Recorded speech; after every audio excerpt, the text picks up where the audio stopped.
This is Sky 1, standing by for tasking. Copy 1-1. Call of Duty Infinite Warfare is a sci-fi space action game featuring an expansive military campaign that spans throughout the entirety of the solar system. It also happens to be the 38th game released in the Call of Duty franchise, which was at least partially responsible for its rather average reception in its release. And at the time, the general consensus was that the multiplayer was bad, the zombies were good, and the campaign is now recognized as a hidden gem among the series.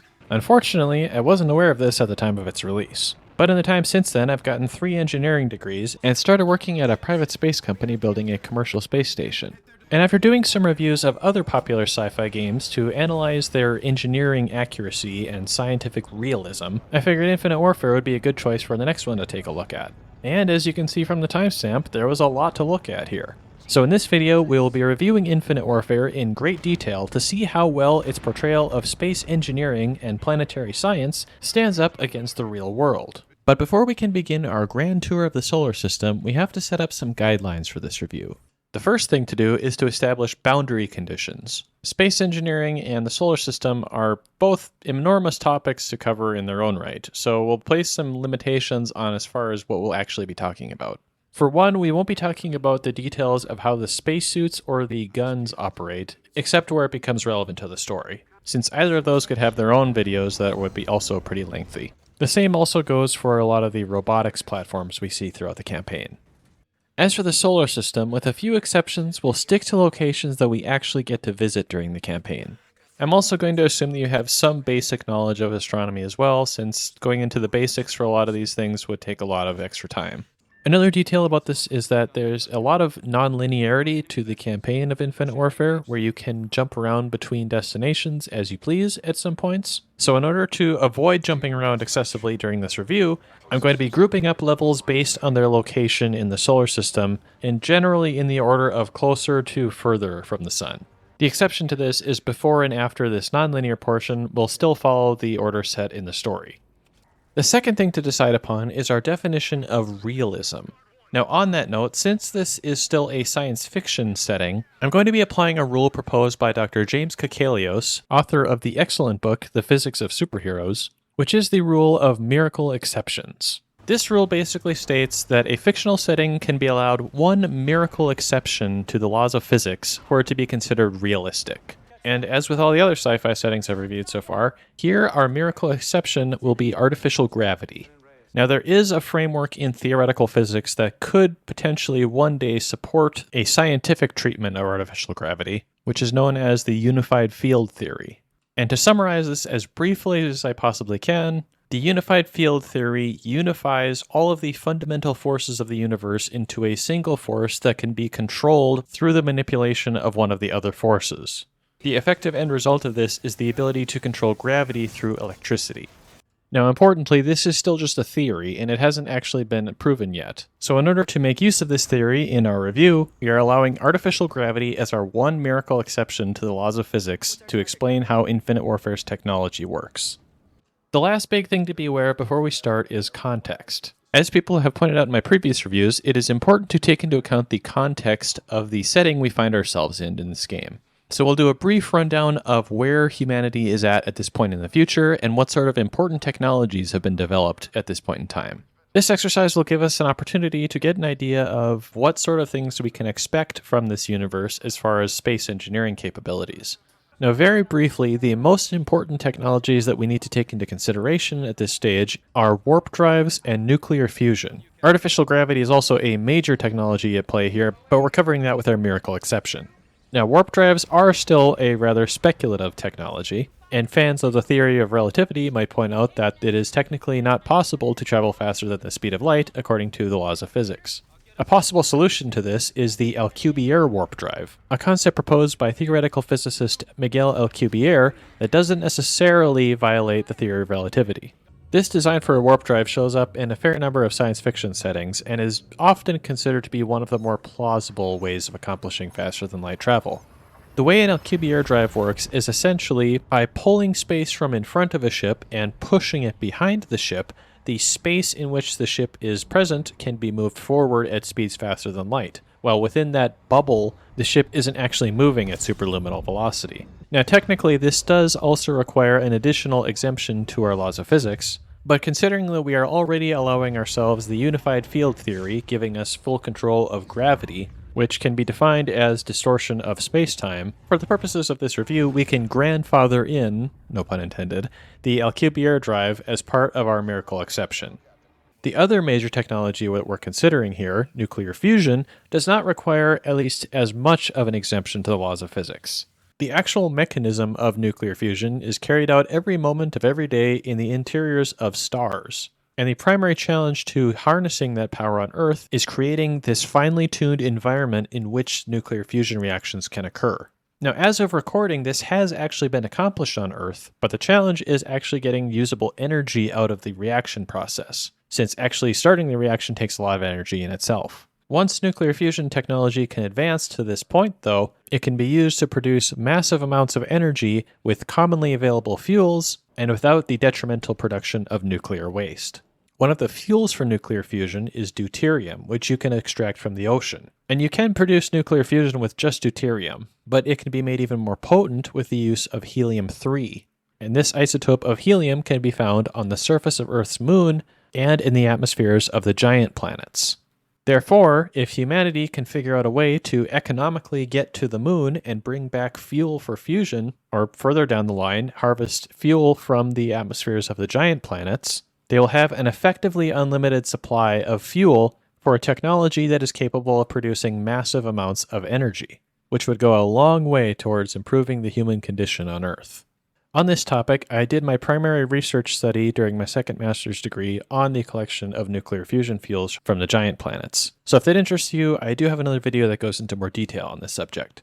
But as for here and now, there's one final bit of information we want to cover before we actually start reviewing Infinite Warfare. And that is a brief history of the future. At some point in the future, humanity expanded beyond Earth to settle on Mars and numerous habitable moons in the solar system. As part of this expansion effort, a terraforming project was begun on Mars. But despite their best efforts, Mars still remained an inhospitable place to live. This eventually led to resentment among the citizens of Mars against the people of Earth who had a fully functioning atmosphere to breathe. Meanwhile, the United Nations on Earth put together its own space military force from the combined forces of its member countries. The result was the Solar Associated Treaty Organization, or SATO, which really seems like they were trying way too hard to make it sound like NATO. Eventually, the military arm of the authoritarian government of Mars, the Settlement Defense Front, took control of the planet and numerous other moons through a series of conflicts known as the Secession Wars. This conflict and the resulting truce took place 31 years before the events of Infinite Warfare. So the balance of power between Earth and Mars is a little on edge, to say the least. And so it's in this powder keg of a solar system that we find ourselves at the beginning of the campaign of Infinite Warfare. Now, one last quick thing before we start is that you're probably going to want to watch this video in multiple sittings. So to that end, here is a table of contents of sorts with all the timestamps for all the different chapters if you would like to skip to any of them in particular, or if you need to recover your place in the video. I'll also have timestamps present at the beginning of each level in case you want to skip the levels that aren't part of the main campaign. And one last comment on that note is that I do highly recommend that you would play this game first, or at least watch a compilation of the cutscenes, because for the most part, it's actually a really well done story. But enough preamble, let's actually get started with our review.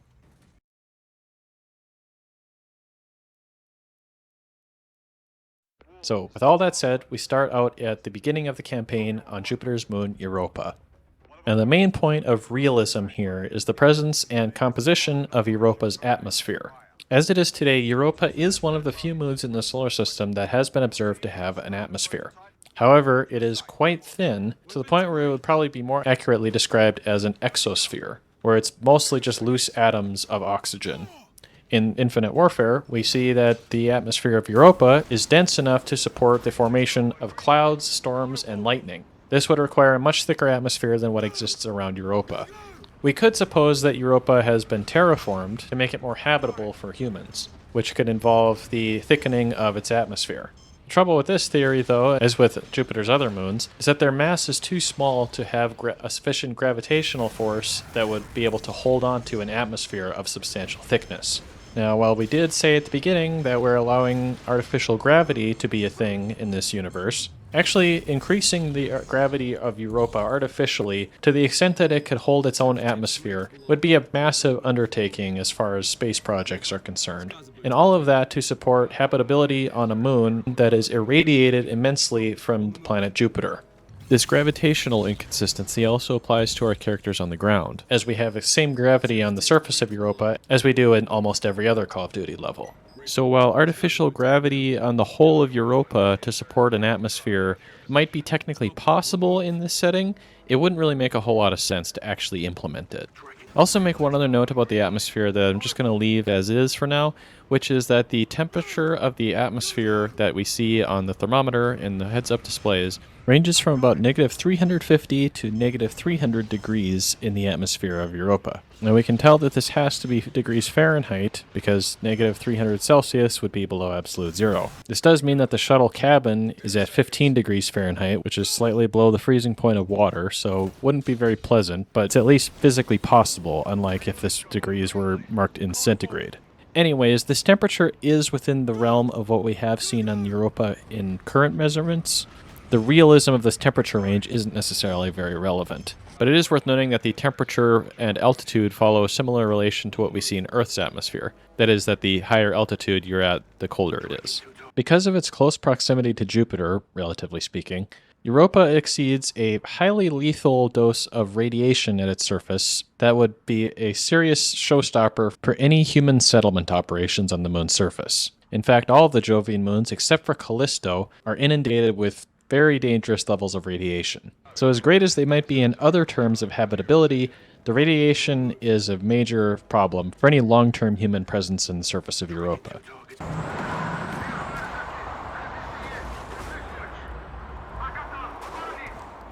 Now, while my Russian isn't quite good enough to tell what these enemy soldiers are saying, I can definitely tell it's a Slavic language of some sort. And having Russia as one of the major spacefaring nations in the far future doesn't seem unrealistic by any means. It is just a little convenient that this happens to be the enemy soldiers speaking Russian in a Call of Duty game. I'm probably just getting flashbacks from my review of the Callisto Protocol, but it's at least nice to see that there are grates over these metal fans so that nobody can just fall into them accidentally.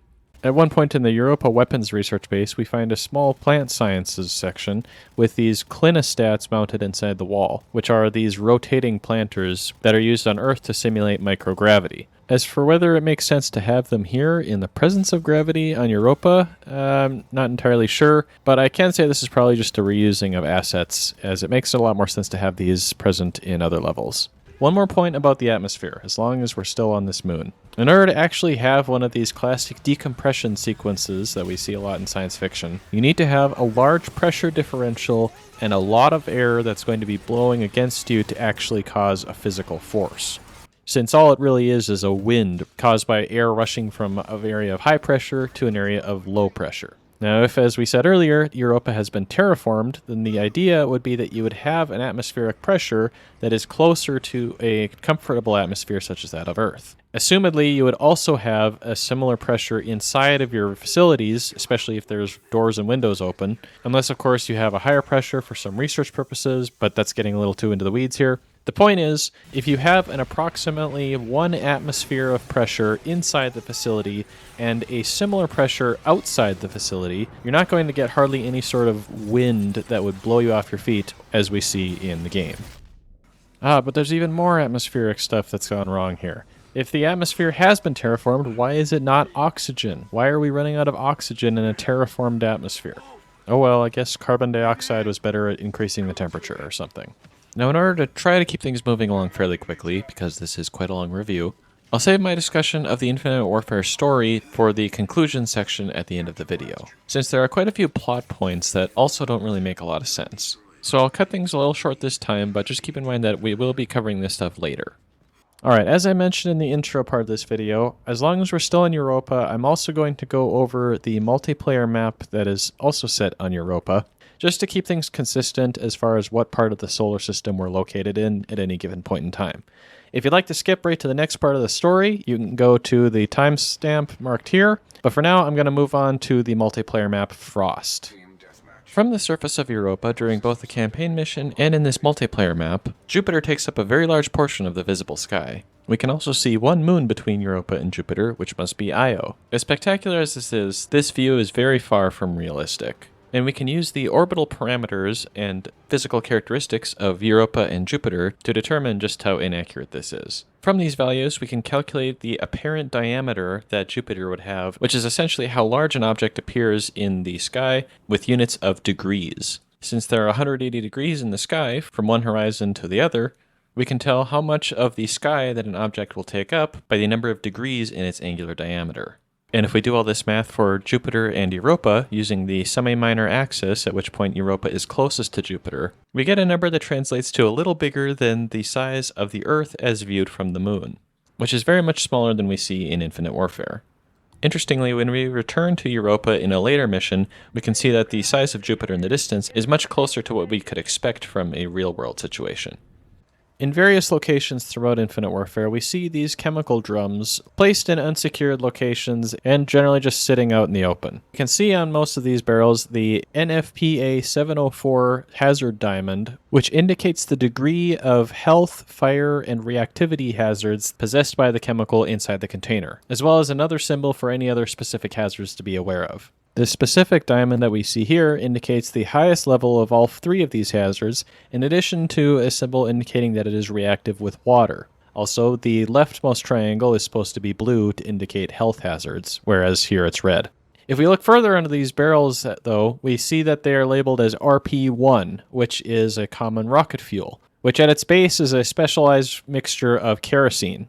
Now, while kerosene is not non-toxic, it's not as dangerous as these hazard labels would indicate. And in fact, RP1 is actually less hazardous than some other rocket fuels that you could use, and also doesn't react with water, which is what this W symbol is supposed to signal. It does, however, react with oxygen, which is a common combination used in rocket propulsion. We also have what appear to be pressurized tanks on top of them. Now, these aren't labeled as far as what's actually contained in the tanks, which is its own problem as far as safety is concerned, but hopefully these aren't oxygen containers, as that would really make these into explosive canisters that you would expect to see painted red. Oh look, a giant crevasse with absolutely no railings to prevent anybody from accidentally falling into it. They even have one of these buildings completely separated from the others across the other side of the chasm. And this one that's on this side of the chasm is inaccessible from this side. At this point, this is getting pretty characteristic of these far-out science fiction settings. Why not just put a giant arrow saying, "This way to fall to your death"? While the name might be a bit misleading, Europa is not necessarily a bad choice for a geothermal survey of other celestial bodies in the solar system. Now, this is actually a pretty advanced planetary science topic as far as the heat sources inside planets, especially in the case of Europa due to the likely presence of a subsurface ocean, which greatly complicates things. But in any case, it's probably fair to say that a primary heat source on Europa would be from tidal heating from Jupiter. Similarly to how on Earth we experience waves in the ocean due to the moon's gravity, the pull of Jupiter's gravity on Europa would cause internal friction in the moon itself, which produces heat. There may also be some contributions due to radioactive decay, but the fact that the tidal forces are so strong means that that's probably the primary source of heat in Europa. Now, with how much I've already said about Europa's atmosphere, it's probably clear that in order to actually have winds to harvest energy from, the atmosphere would need to be terraformed sufficiently such that those winds could occur in the first place. The same can also be said for thunderclouds and lightning. As the research-based name suggests, having a cryogenics research facility on a moon where the atmosphere is literally colder than the boiling point of many gases does make sense. However, these liquid hydrogen containers are labeled as CNG only, which would mean compressed natural gas. And on the surface of Europa, this would neither be natural nor gas at this temperature, in addition to being methane instead of hydrogen. On the plus side, though, these cryogenic containers, or dewars, have a boil-off relief valve on the top of the tank, since as the cryogenic liquid boils into a gas, that gas will go upwards towards the top of the tank, and so it has to be taken away from the tank itself, otherwise the pressure inside the tank would increase, potentially leading to structural failure. So the design of the tanks is alright, but the contents are not. Now, if you're familiar with the English language, you can probably tell what this sign is saying in French. At the same time, though, just about all the other signage on this base is in English. And if anybody on the base just happened to not pass their French class, they might not understand that this sign means do not enter. Now, on the one hand, I'm probably willing to give this a pass because it is pretty easy to get the meaning from it, but at the same time, why is it here in the first place if it's so easy to get the meaning from it? Just have the sign in English and be consistent, and that way you don't have any concern about people not understanding what the signs are saying. It would be another thing if the signs were listed in multiple languages, such as English and French, so that if people didn't speak English but they did speak French, you'd also have all your bases covered. It's just weird seeing this one hazard sign that happens to be in a different language, but is also a hazard sign. Again, this is probably just in reusing assets for set decoration, but the point still stands. If we're going off of the temperatures presented during the skydiving sequence at the beginning of the Europa mission, the surface temperature of Europa, as we see in this level, would not be cold enough to keep refrigerated liquid nitrogen in its liquid form. However, if you were to compress the nitrogen sufficiently, you could increase the boiling point, and thus potentially be able to keep it at liquid form at the surface temperature of Europa. Also, interestingly, they did manage to get the hazard triangle correct for nitrogen. It's nice to see an application of a lockout-tagout system for what we can presume is an important or dangerous piece of machinery here. Although a plain padlock does kind of seem a little out of place in this setting, and there's probably a more effective way of accomplishing this. Unfortunately, it also looks like it's pretty likely that this machinery hasn't been inspected for quite some time, unless we happen to be in a year that is close to 11 years after the new century. There's a few more cryogenic douars within the lab section here, but they do not seem to have the relief valves at the top, which could potentially lead to overpressurization. Going back to the French sign language, or signs with French language, some of the text on this machine here is written in Dutch. It seems to just be mixing languages for not really much purpose here. We've got a container here that is clearly labeled with its intention for use in storing and transporting corrosive chemicals, although the corrosive sign seems to be upside down here. But in any case, this is still nice to see some proper application of safety signage. On this sort of generator machine we see throughout the base, and in several other maps, we can see that methane is being used for what we can presume to be power generation. Now this makes a lot of sense, as methane and oxygen is a pretty potent chemical reaction, and methane is also a commonly used rocket fuel, so it would make sense that they would have quite a bit of it available. However, the placement of the emergency stop button on these generators is really out of the way, and you'd probably be better off just using your foot to bump it than actually being able to press it quickly when needed. Nice to see we've got some clearly labeled exit signs right next to these unsecured containers of radioactive material that are just pushed away in a corner so that nobody would see them. Of course, since we're dealing with Europa in the first place, we already are getting a massive amount of radiation here, but it's not helping anything by just having these containers sitting around without proper storage or containment. Inside the primary building of this Europa research facility, we see a submarine that appears to be designed to carry humans down into the subsurface ocean of Europa. Disregarding concerns about extremely high pressure and the build quality of the submarine itself, which, why would we need to be concerned about that? Europa has received a lot of attention as a potential site for extraterrestrial life. A lot of the chemicals and conditions within the oceans of Europa suggest that it might be one of the more feasible places that humans might actually be able to find detectable evidence of alien life. While submarine missions have been considered in the past to Europa, there still have not been any actual missions to the surface of Europa or below. Although in October of this year, the Europa Clipper mission was launched, carrying a bevy of scientific instruments to verify that Europa is such a hospitable place for life. We've also got the Jupiter Icy Moons Explorer, or JUICE, that is currently on its way to Jupiter and its moons as of the recording of this video. Also, a bit of a personal anecdote, but I do remember at one point when I was applying for NASA internships, I do remember seeing an opening for a job that would be doing computational fluid dynamics for propellers on a submarine that would be designed to go to the oceans of Europa. So this sort of mission has been considered in the past, it just hasn't been selected or funded yet. One major challenge to actually implementing this, even if you were to get all of this equipment to Europa, is that there is a very thick layer of ice floating above the ocean that you have to drill through to get to the actual liquid water beneath it. The surface ice sheet of Europa is expected to be multiple kilometers thick, and so poses a bit of a challenge to actually reaching the ocean below. However, if you actually could get down that deep, it would be quite a massive opportunity for an astrobiology mission. Also, as long as we're talking about it, if this subject sounds interesting to you, I would highly recommend the movie Europa Report. It was a very well-made, hard sci-fi film about what this sort of search for life on Europa could look like. Yes, just as we were getting somewhere with actual science, we have another one of these pits that has no railings or anything to prevent you from falling into it. This is the sort of thing where a sign warning you of the danger is not the same as something to protect you from the actual danger itself.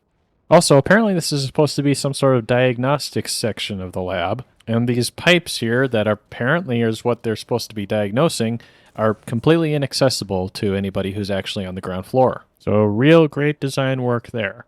The labels on this airlock do make a lot more sense than having multiple language listed with their instructions of how to use the airlock properly, although they're not consistent with the order of the languages, but at this point I'll count it as a win. With that said, there's only one of these airlock doors at this exit to the laboratory, and if pressurization of the room is so important, there really should be a set of 2 of these doors on each of the entrances to this room. In general, using robots for space exploration does make a lot of sense, especially in the consideration of removing threats from humans that would be otherwise exposed to hazardous conditions. Although I have to imagine that these heavily kitted out military robots are going to be less effective than, say, a humanoid robot for scientific applications. I do suppose, though, that if there is the threat of an interplanetary attack, then you do want to have some defenses available. I went into a lot more detail with this in my Alien Isolation review video, but to summarize here, smoking in space is an even worse idea than it is on Earth, as not only are you polluting your lungs, but you're also polluting any sort of life support filters, reducing their effectiveness and their working lifetime. So basically, smoking is not a good idea anywhere in the universe. Finally, for one more note about Europa, I'll jump ahead a little bit here to mention that there is a point in the campaign where you can come back to Europa for a space battle mission. During the space battle, you're flying through a field of asteroids in orbit around Europa. Now, the only reason I could imagine this asteroid field would be here is if it was the result of another icy or rocky body that was broken up in the vicinity of Europa after having been transported there, such as for a space mining operation. Since on its own, there's nothing in the vicinity of Europa itself that could have created this asteroid field. And so with that, we can move on from Europa to the next level of the campaign, which takes place on our somewhat familiar homeworld of Earth.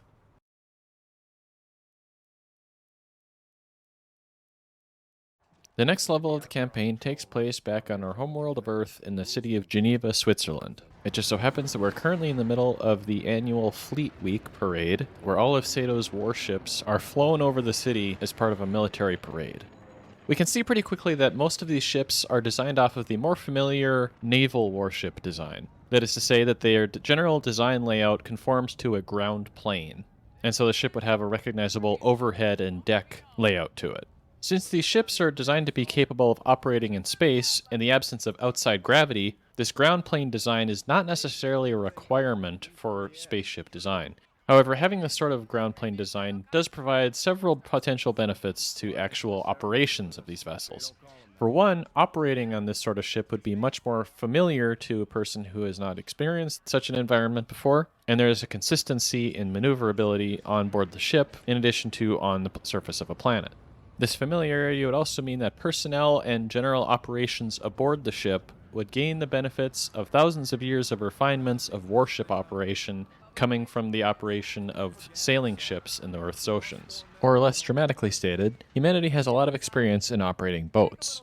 Another potential benefit to this style of design for these ships is improved aerodynamic performance. If these ships are going to be flying through a planetary atmosphere, especially when entering the atmosphere from outer space, they would benefit significantly from a more aerodynamic structure, as it would reduce aerothermal heating on the ship's hull. Furthermore, by enabling aerodynamic re-entry patterns such as those used by the space shuttles, the thermal protection system on the exterior of the hull of the ship could be optimized such that it doesn't need to cover the entirety of the vessel, and instead could be concentrated on the underside of the ship that's going to be most exposed to aerothermal heating on re-entry.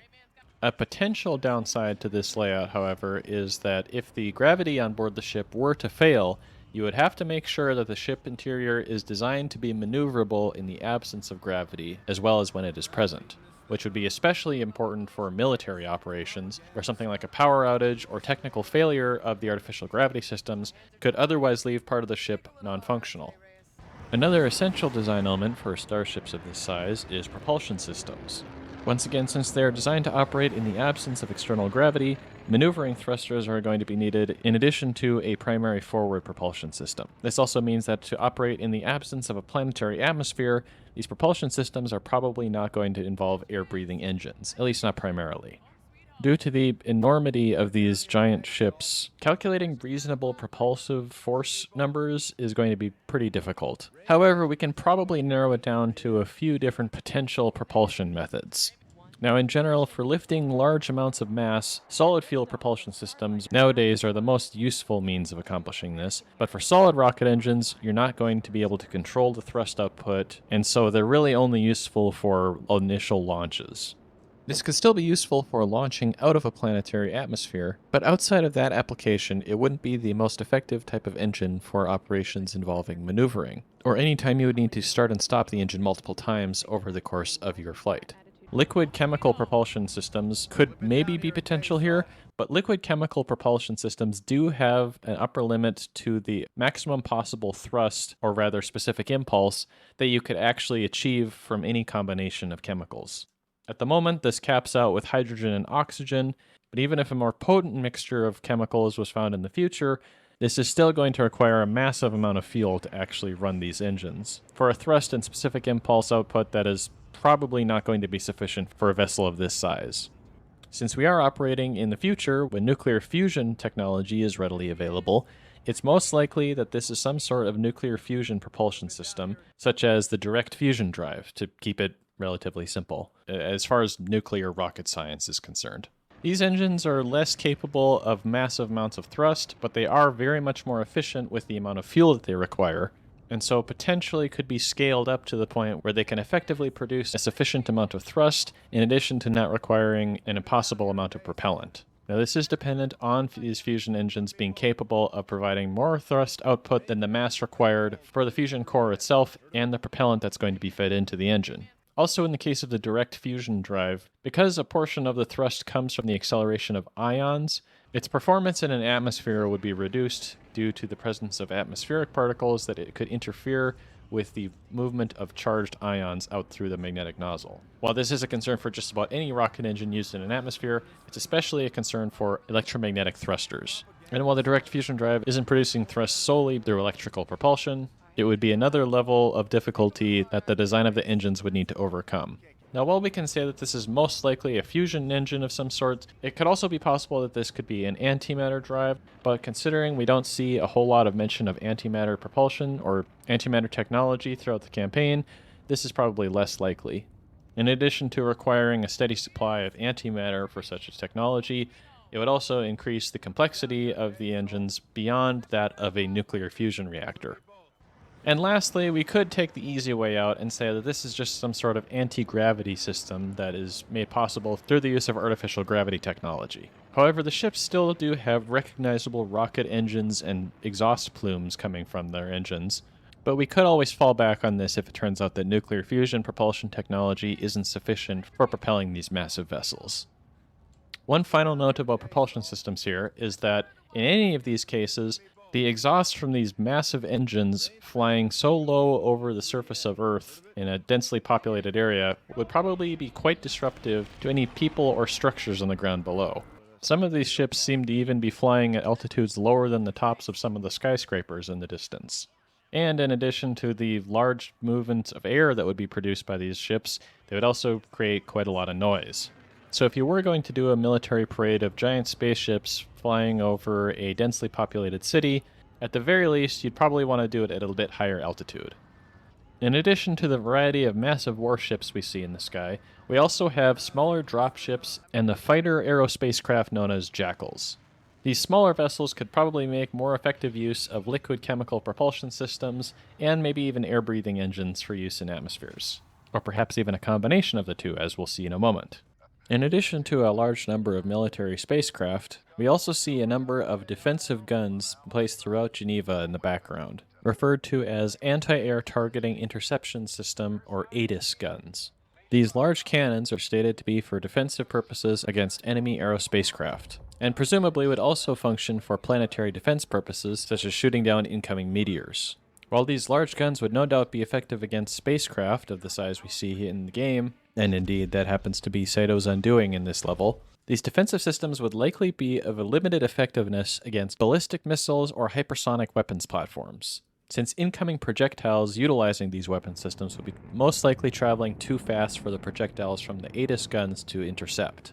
And so for defense against incoming attacks from higher speed projectiles, a defensive system implementing self-propelled projectiles, or missiles, would likely be more effective. However, since rockets themselves do also run the risk of being shot down, a hypervelocity projectile system, such as these Eris guns, could be more effective against intelligent targets that might have their own anti-missile systems. After retaking control of the Eris guns, we get to probably one of the coolest moments of this game, which is the introduction to the Jackal fighter craft. This super maneuverable aerospacecraft is capable of short and vertical takeoff and landing, and is equipped with both self-propelled and projectile weapon systems. In addition to its extreme maneuverability both in and outside of atmospheres, it also possesses single stage-to-orbit launch capabilities. This has been an elusive propulsion technology over the decades that it's been researched, and while several concepts have been proposed, as of time of recording, no SSTO spacecraft has successfully reached orbit in a single stage. Among the challenges to such a system is the balance between propulsive force and the mass of propellant that must be carried with the vehicle on its ascent. Looking at the Tsiolkovsky rocket equation, to achieve a high enough delta V, or change in velocity, to actually achieve escape velocity from Earth, you either need to have a sufficiently high specific impulse for your propellants, or a sufficiently high mass ratio, which is the ratio of the starting mass and the final mass after the propellant has been expended. The specific impulse is a function of your propellants, so there's not a whole lot that can be done as far as the design of the spacecraft in that regard.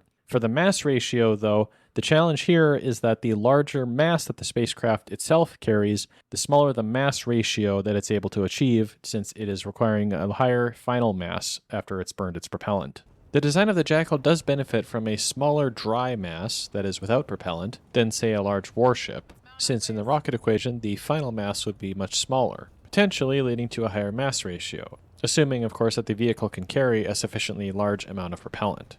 Alright, just because this next scene is so awesome, I have to include it here without any commentary the first time over, and after that we can go back and look at the technical details of this scene. Ethan, you're with Lieutenant Reyes. Yes, sir. Spark it, Fever. Copy.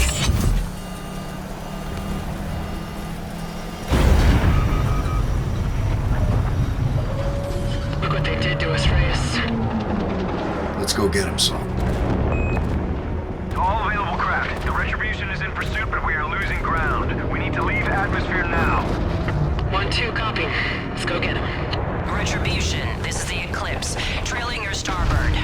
Scars, fold in. We're going upstairs. Pitching 90 for horizontal thrust. All ahead full. Go flight. One more, good throttle. 1-2, good throttle. Nominal gains. Going through 50,000.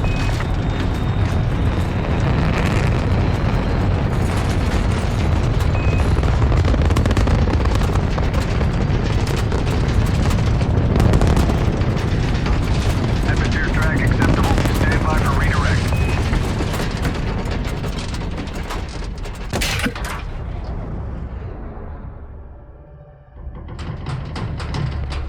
Vector 10 hours, 16 minutes. Fire at will, fire at will. You got eyes on this, Reyes? Affirmative. We got incoming! Let's get in there. Roger that! All scars, engage the next destroyer. Okay, before we get into the first space battle, there's a lot to discuss about what just happened. And when I was playing this level, my first thought was that due to the priming sequence of the engines, this could be some sort of hybrid propulsion system, which is basically a mix of solid and liquid propellants. Usually these will involve a solid fuel and a liquid oxidizer, usually just because the opposite is more difficult to accomplish. These types of engines are usually pretty tricky to get to work, and to date, very few of them have actually flown in atmospheric testing. However, they do carry with them the benefits of both solid and liquid rocket engines, together with some of their own difficulties. such as actually being able to ignite the propellant mixture in an effective manner. 5, 4, 3, 2. Jumping ahead a little bit, in one of the upcoming levels, we see from a timeline of space technology in the Infinite Warfare universe that hybrid propulsion technology is credited for enabling single-stage to orbit launches. This would also make sense for the game, as the booster fuel gauge depletes once we reach orbit, which could indicate that the solid propellant that would be used in the hybrid engine has been depleted. We can also see on the two Jackals ahead of us that upon reaching orbit there is what appears to be a stage separation, which would correspond to solid rocket fuel housings being jettisoned away from the Jackal as they are now empty.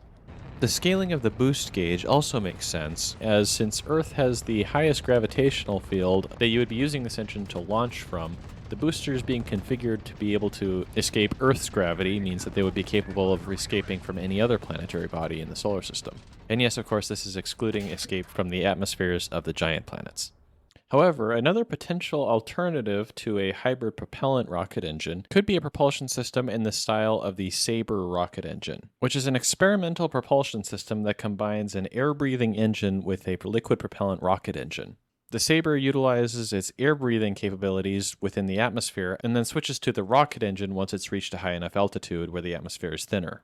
This engine is being designed in an attempt to achieve a single-stage to orbit launch vehicle known as Skylon. While this could readily be described as a hybrid propulsion system, the behavior of such an engine doesn't really match what we see in-game, since the operation of one of these combination engines would require the launch vehicle to reach hypersonic velocities using the air-breathing engine before switching over to rocket power. And since in the game we start from a very low velocity straight up to orbital velocities, the Sabre engine is probably less likely to be the approach being used here.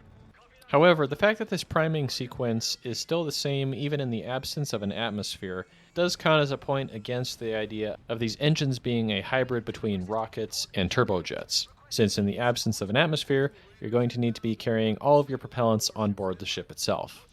In order for a vehicle to be maneuvering in outer space without the presence of an atmosphere, we're going to need something other than wings to apply forces to the vehicle, as there's not enough, if any, air around to provide lift. There are several ways of accomplishing this that have seen practice in existing space and atmospheric vehicles.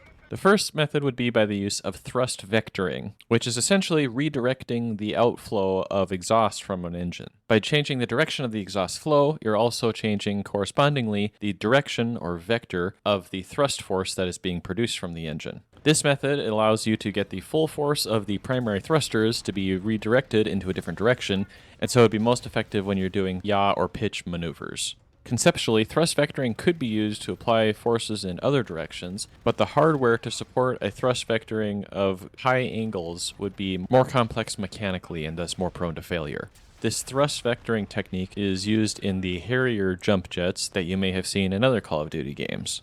Another method of maneuvering in outer space would be through the use of reaction control systems. These are basically very small rocket engines that are used to provide smaller forces in directions other than your primary direction. When these smaller forces are applied along an axis that is offset from the center of mass, it can produce a moment or rotation. Alternatively, if you were to balance these offset forces, you could achieve a net force in a coordinate direction, such as straight up or down. This method would then be most effective in roll maneuvers or for translational motion when needed. These RCS engines can be as simple as simply exhausting pressurized gas to provide small thrusts, such as used during astronaut EVA sessions, or they can be fully fledged rocket engines, which often use fuels such as hydrazine.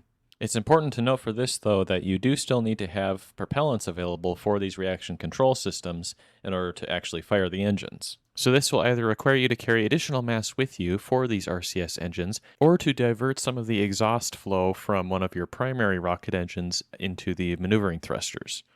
A final potential method for maneuvering in space is the use of control moment gyroscopes. And for the purpose of this section, I'll also include it here reaction wheels, which are essentially a more basic version of this technology. CMGs operate by spinning a wheel or other mass about an axis that produces a torque, which in turn produces a moment about the vehicle that the CMG is mounted on. You could think of it like spinning a yo-yo or other mass on a string around in a circle, If your feet weren't on the ground, to counteract the motion of the mass as it's swinging, you would yourself start spinning as a result of the applied torque from that motion. It's kind of hard to visualize, but hopefully this kind of makes a bit of sense. These devices are often used on space stations to provide small adjustments to attitude and pointing direction. Conceptually, this technology could be employed to change your heading on board a super maneuverable spacecraft.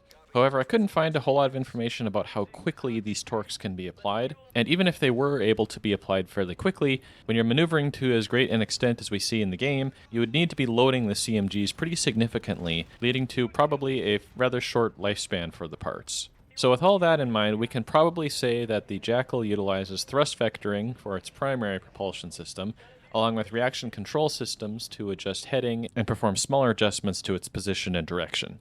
It's also worth pointing out that any missiles launched in space would also need to use one of these technologies to adjust their flight path.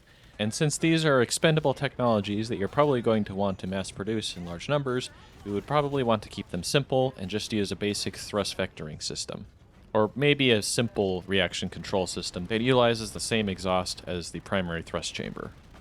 While we're on the topic of spaceflight, we could also note that the boost thrusters have a limited duration over which they can operate before they need to cool down. In addition to just being a basic gameplay mechanic, this is probably fairly literal in its sense of cooling down the engines before they can be overloaded using some sort of boost method, such as by injecting a higher amount of propellant into the thrust chamber. If the increased thrust and thus increased heat were allowed to continue for too long, it could result in thermal damage or even melting of the rocket engines themselves. Sort of along these lines as well, we also have the overheating mechanic of the weapon systems on board the Jackals. Again, this is a pretty basic video game mechanic, but in space it's especially relevant because since there's no air around the guns to cool them, they're not going to be able to cool down by convection, which is a primary source of cooling within Earth's atmosphere. Instead, the barrels would need to be cooled by conduction, such as with a sort of liquid cooling system, perhaps, and otherwise their only method of rejecting heat would be through radiation into space, which is very slow in comparison to conduction and convection. So by waiting for the weapon systems to cool down, you're giving them more time to conduct heat away into a liquid cooling system, for example, and to radiate some heat into space. If you look closely while the Jackal is locking onto a target, you can see that the weapon systems are on gimbal mounts, allowing them to target a target independently of the direction which the Jackal itself is facing.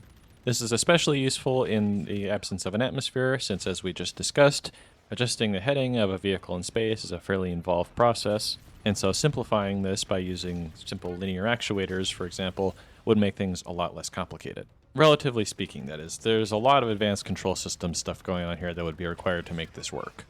As we see throughout the campaign, the Jackals also have an electronic countermeasure that prevents enemy projectile weapons from firing directly on the vehicle. This is accomplished by essentially jamming the targeting systems of the enemy weapons such that they don't properly target the correct location in space. Regarding the detail of there being no sound in space, there's actually an interesting note on the game wiki about a workaround to this fact. As there's no atmosphere for the sound waves to be traveling through to reach your ears, you wouldn't actually be able to hear any of the vehicles or debris or missiles or stuff flying around you in space. So, the counter to this is that the Jackal, or perhaps the suit, uses a sort of augmented reality system to identify nearby objects and create a artificial sound as far as what those objects might sound like if they were flying by you in an atmosphere.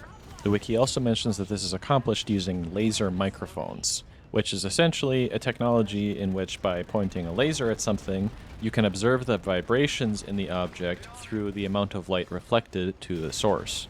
And of course, vibrations can then be translated into sound waves.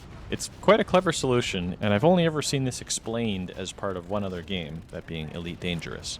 As far as whether or not this technology is actually feasible on such a scale as this, when you're in a giant space battle and there's bullets and missiles and debris flying all around you, and you have to track every part of that individually and in real time, it might be difficult, but this is the future, so I think we can give this one a pass, as it's really just a problem of scale.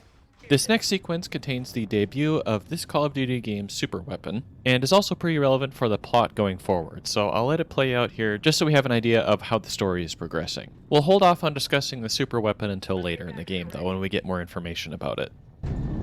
I'm getting some abnormal readings. Same. Checking static pressure. What is that? Scars, concentrate all fire on that super carrier.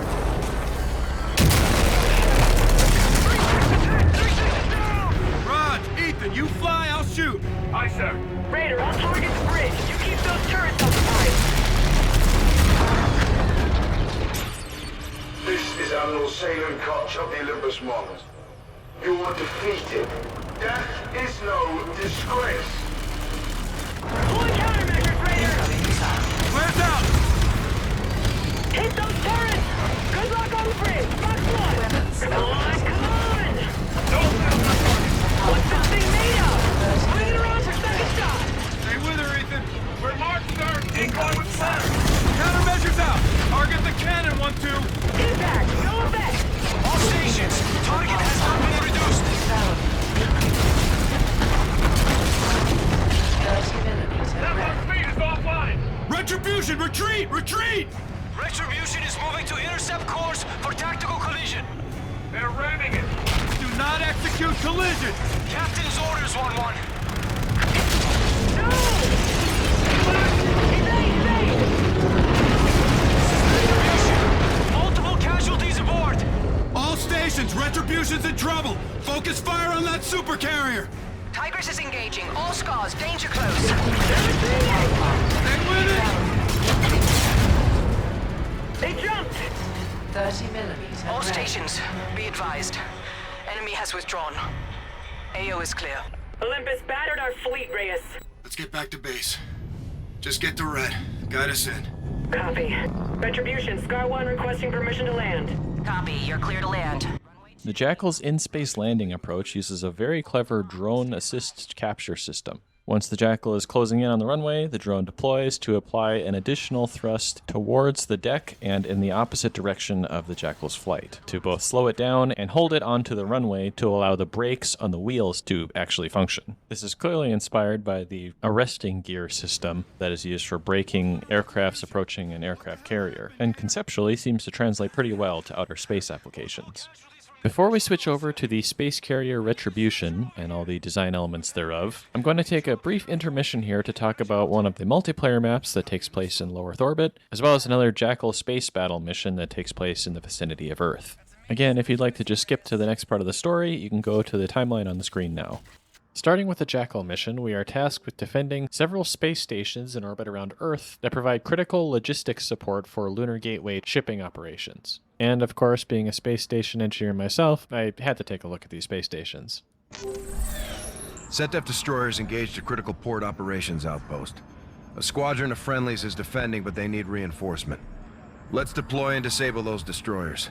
We lose that outpost, we can't get resources into our lunar port. Immediately we can see that the three space stations have an effectively identical design. And getting up close, we can see that they are primarily constructed from superstructures rather than the more common modular approach used in historical space stations. Now with modern technology, this approach to space station design could generally be said to be more challenging to actually implement, and more difficult to maintain as well. The primary reason for this is that in order to actually build and deploy these large components of the space station, you need to be able to carry up very large payloads in order to actually deploy one of these space stations into orbit as is, or at least within its bounding box volume. Even if these ring segments are designed to be modular to an extent, where individual segments of the ring can be added one at a time and replaced later, you're still going to be reducing the ease of construction and maintenance for these large modules, versus if they were broken down into smaller components, it would be much more easy to repair and replace. However, in the setting of Infinite Warfare, we have much more advanced technology to work with. And so, for instance, we could suppose that these large ring segments can be cheaply brought up from Earth at a much more manageable cost, and perhaps even repurposed for other space stations or applications back on the ground. Another alternative could be that these space stations are actually constructed in space. Conceptually, if you were to get one space station operational and you're bringing in more resources from the moon, with enough of a sustainable presence in space, it might actually be more effective to reconstruct another space station without necessarily requiring ground-based support. Now, to get more specific about the overall layout and configuration of the station, we can see by the windows on the central torus that this part of the station has at least 3 decks. From these we can get an approximate scale of the spokes leading out to the outer toroid, which we can say is approximately 1 floor high. This then leaves us for room for about 3 or 4 decks on the outer torus as well.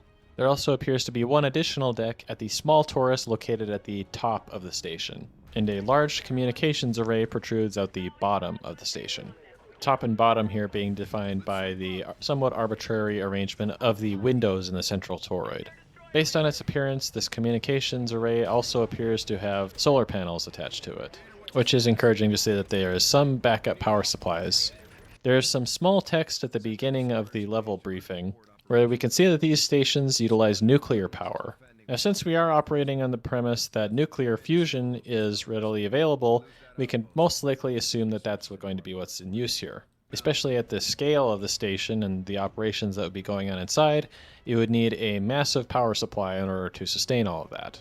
In addition to a power supply, you're also going to need significant power reserves in the event that the fusion reactor were to shut down for any reason, be it radiation instabilities from the Van Allen belts, or a solar storm, or from a lack of fuel from a missed delivery, which is why it's nice to see that there are at least some solar panels on the stations. On the topic of radiation, the toroidal design of the station could suggest that they have some sort of electromagnetic radiation shielding system in place. Now, as of recording, this is still a theoretical technology, but it would make living and working in space much more sustainable, as currently radiation is one of the major unsolved problems in long-term human spaceflight. And with a nuclear fusion reactor on board, and a pretty big one from the looks of it, then the massive energy requirements for such a shielding system would be more attainable than with modern technology. One rather curious design element of these stations is that they do not appear to have any way for ships to dock with the station, which of course would be essential for resupplies and transportation of cargo and people. Also, the toroidal design is not necessarily as useful as it would be with modern technology. This toroidal configuration is intended to be capable of producing a centrifugal force when spun that mimics the effects of gravity in a direction towards the outside of the toroid. Here, we don't see these stations spinning, and furthermore, we also are in a setting in which artificial gravity is available. And also by the arrangement of the decks on the central toroid, we can see that if the station was spinning, the gravity would not be produced in the direction of the floor. Since habitable volume is so precious in space station design, it might have been more effective to design a station with more internal volume available for operations on board the station than a simple toroid. Although the central toroid is fairly well designed in this regard, as it would provide a fair amount of floor space and habitable volume to utilize. One last detail here is regarding the physics of the destroyed space station. There are a number of large pieces of debris around the station, but the debris itself, along with the station, both appear to be mostly stationary. Now, in order for the debris to have been separated from the superstructure, some force must have been employed to disassociate the individual objects.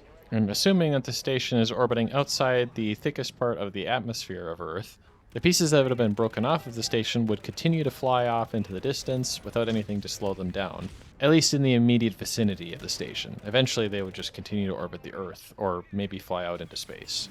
I suppose things could have gotten a little funky with the artificial gravity involved, but that's getting a little too presumptuous and going beyond the level of detail we can read from the situation.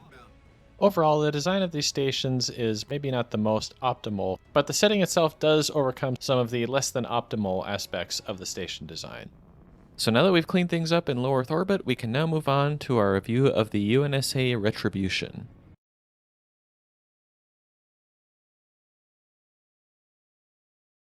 After completing our first space combat encounter, we come aboard the UNSA Retribution, a spacecraft carrier vessel whose design is heavily inspired by naval aircraft carriers.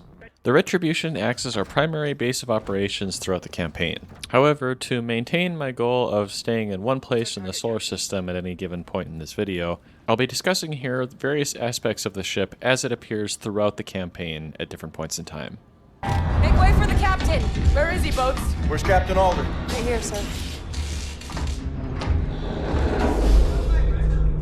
Gator. Captain's dead. Went down with his ship. XO? No longer with us, ma'am. All this happened in the crash? Yes, sir. So who has the con, Gator? As the highest ranking officer on board, I believe you do, sir. As the new captain of the Retribution, we have access to the Captain's Operations Office, where we can review intel on past missions and enemy competence. The latter consists of a Most Wanted board featuring high-ranking and notable SDF soldiers. After each one is eliminated, there's an extra bit of intel revealed on these cards, which we'll refer to in future points of this review as they become relevant. Inside the Captain's office, we also have access to one of these full-body-length communications displays. While this is essentially just a video calling technology, this could perhaps be used to increase the quality of communications from a psychological perspective while out in deep space. This, of course, doesn't take into account the communications lag that would occur, but we'll get to that later. Inside the captain's office, there are two antique maps that are hung up on the walls. Using Google reverse image search, I was able to find the exact files they used for these maps. Unfortunately, the titles for both are in French, so you'll have to forgive my pronunciation. The first is Des Systèmes du Monde, or Systems of the World, by Jean-Baptiste Louis Clouet, published in 1787. This image depicts various historical models of the universe that were developed before the modern system that we have today. Among these are the geocentric and heliocentric models from Ptolemy and Copernicus. The second image is Tableau d'Astronomie by Henri Duval, published in 1835. This is essentially a historical version of an encyclopedia, which depicts important information from various fields of science. This is a very interesting combination of images to include in this game. Their presence is probably open to interpretation, but if I had to give my best stab at it, I would say that they are here to represent the way that humanity's understanding of space has evolved over the centuries, and perhaps to illustrate how scientific consensus in one era is not necessarily the same as scientific consensus in the next. Or it could just be that the developers wanted some cool historical maps of space to include in the captain's office. The captain's office opens right out into the bridge of the Retribution, which clearly takes inspiration from naval vessels more so than historical spacecraft. As such, it is designed primarily to operate in the presence of artificial gravity. However, we don't see a whole lot of contingency equipment in case the artificial gravity were to fail, such as seat belts for the chairs or handholds for moving yourself around in zero gravity. Conversely, we do see several cargo bags that are secured to the ceiling, along with pressure vessels, that would primarily be more accessible in the absence of gravity. Now, mounting gas tanks to the ceiling would be fine in microgravity, but they would definitely pose a hazard if their fixtures were to fail and they could fall into somebody who's walking below. But this could only happen when the artificial gravity is turned on, which is the default setting. There's also a small break room just outside the bridge on the same deck, which includes a nice big screen TV, some vending machines with MREs, and some general use table space. Now, I'm sure anybody who served on a naval vessel would have a better understanding of this than me, but in long-duration space travel, it is also definitely important to have other things to do besides work.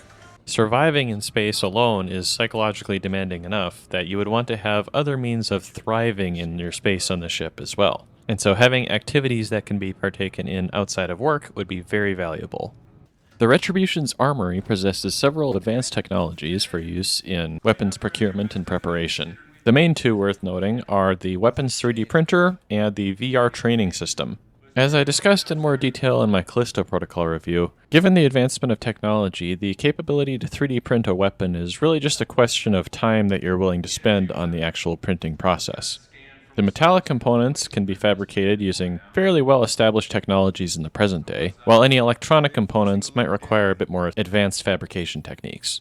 Aside from print time, some of the other major challenges would be print accuracy, especially in the chamber and barrel, and structural integrity of the completed parts.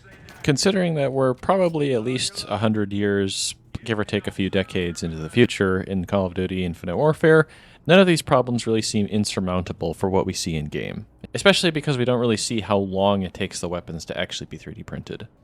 Another prominent technology on board Retribution is the VR firing range. In addition to the essential VR goggles, the firing range also includes a haptic feedback training weapon to provide force feedback to the user for every shot that you take. It also appears to be capable of reconfiguring the power and speed of these force feedback motions so that it can replicate the firing pattern of different classes of weaponry. As for the VR environment itself, it seems about on par with what you would expect from a VR game that came out around the same time as Infinite Warfare. It is rather curious that they did include this VR training weapon in the actual multiplayer weapon selection menu as part of a DLC, since it clearly is not capable of actually firing a projectile. Retribution features a very large hangar bay for storage, maintenance, and deployment of various vehicles. This includes the Jackal aerospacecraft, as we've previously seen, as well as Raven-class dropships and several ground vehicles to go along with them. We also see several combat mechs in this area. In addition to its primary hangar bay, the Retribution also has a well deck, used as a staging area for ground operations and a way to quickly drop personnel and vehicles onto the surface of a planetary body. One last note about the Retribution's hangar before we continue on with the campaign is the launch system for the Jackals. As we saw earlier, the Jackals are capable of high accelerations when they're initially launching from a planetary atmosphere, but here we have the benefit of a highly controlled environment, and so some sort of catapult could be used to grant the Jackals a very high initial acceleration, such as it is done on aircraft carriers today. In the future, though, we can imagine something like maglev technologies could be used to provide an even greater launch boost, like the one we see here. Stars, tower advises. Winds are heavy on your course. Roger, 1-1. Check 1-2.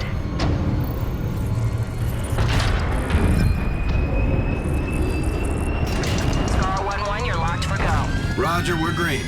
Launch in 3, 2, 1.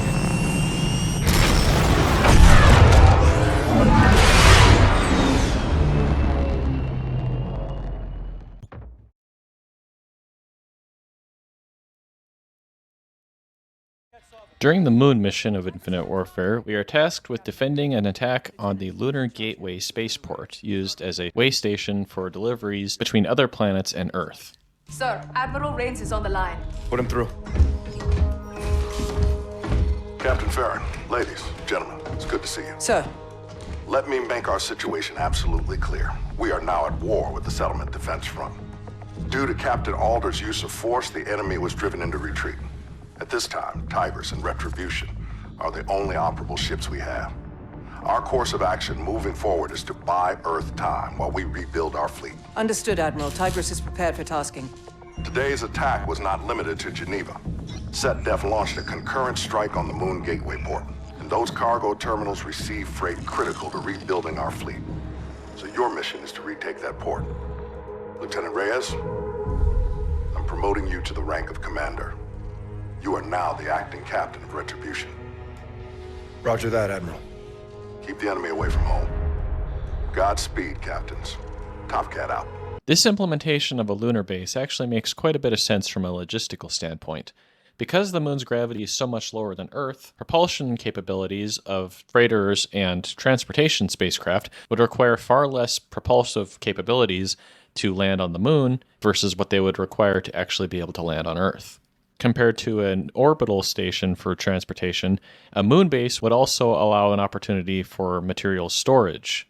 And since gravity is low there, but still present, it is a nice middle ground between the enhanced maneuverability and handling capabilities of zero gravity, mixed with the familiarity of a downwards gravitational field. In addition to transportation of resources, the moon also serves as a nice way station for transporting people into the rest of the solar system. This lunar facility is structured in a very similar way to a traditional Earth-based airport, which in itself is pretty inspirational to see that space travel has advanced to the point where it's relatively commonplace in this timeline. In-game, the moon base is referred to as the Lunar Gateway. Nowadays, if you search this up, you'll quickly find that this is the name of a space station designed to orbit the moon, and that is planned to be launching in the relatively near future.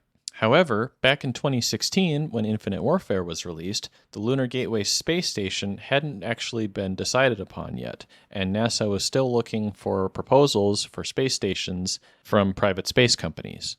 The 6 selected companies were announced in August of 2016, while Infinite Warfare released in November of that year. At the time, this space station project was referred to as the Deep Space Habitat, or also Deep Space Gateway, although it appears that term didn't enter use until 2017. Which was then expanded on to become the Lunar Orbital Platform Gateway, and then is now colloquially referred to as the Lunar Gateway.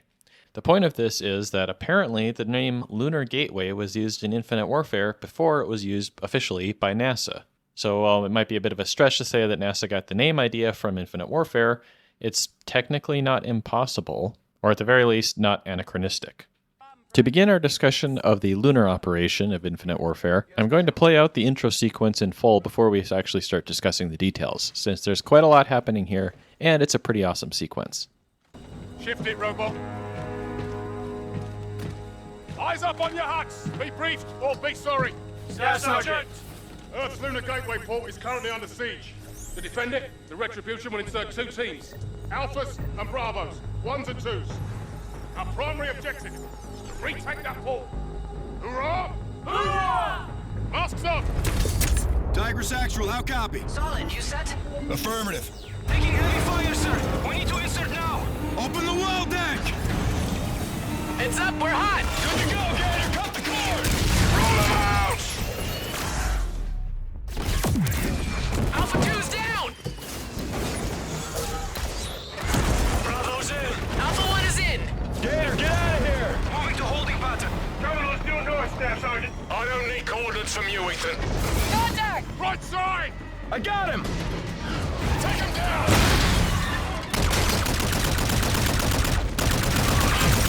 Bravo's right! Copy. Good hunting, Alpha.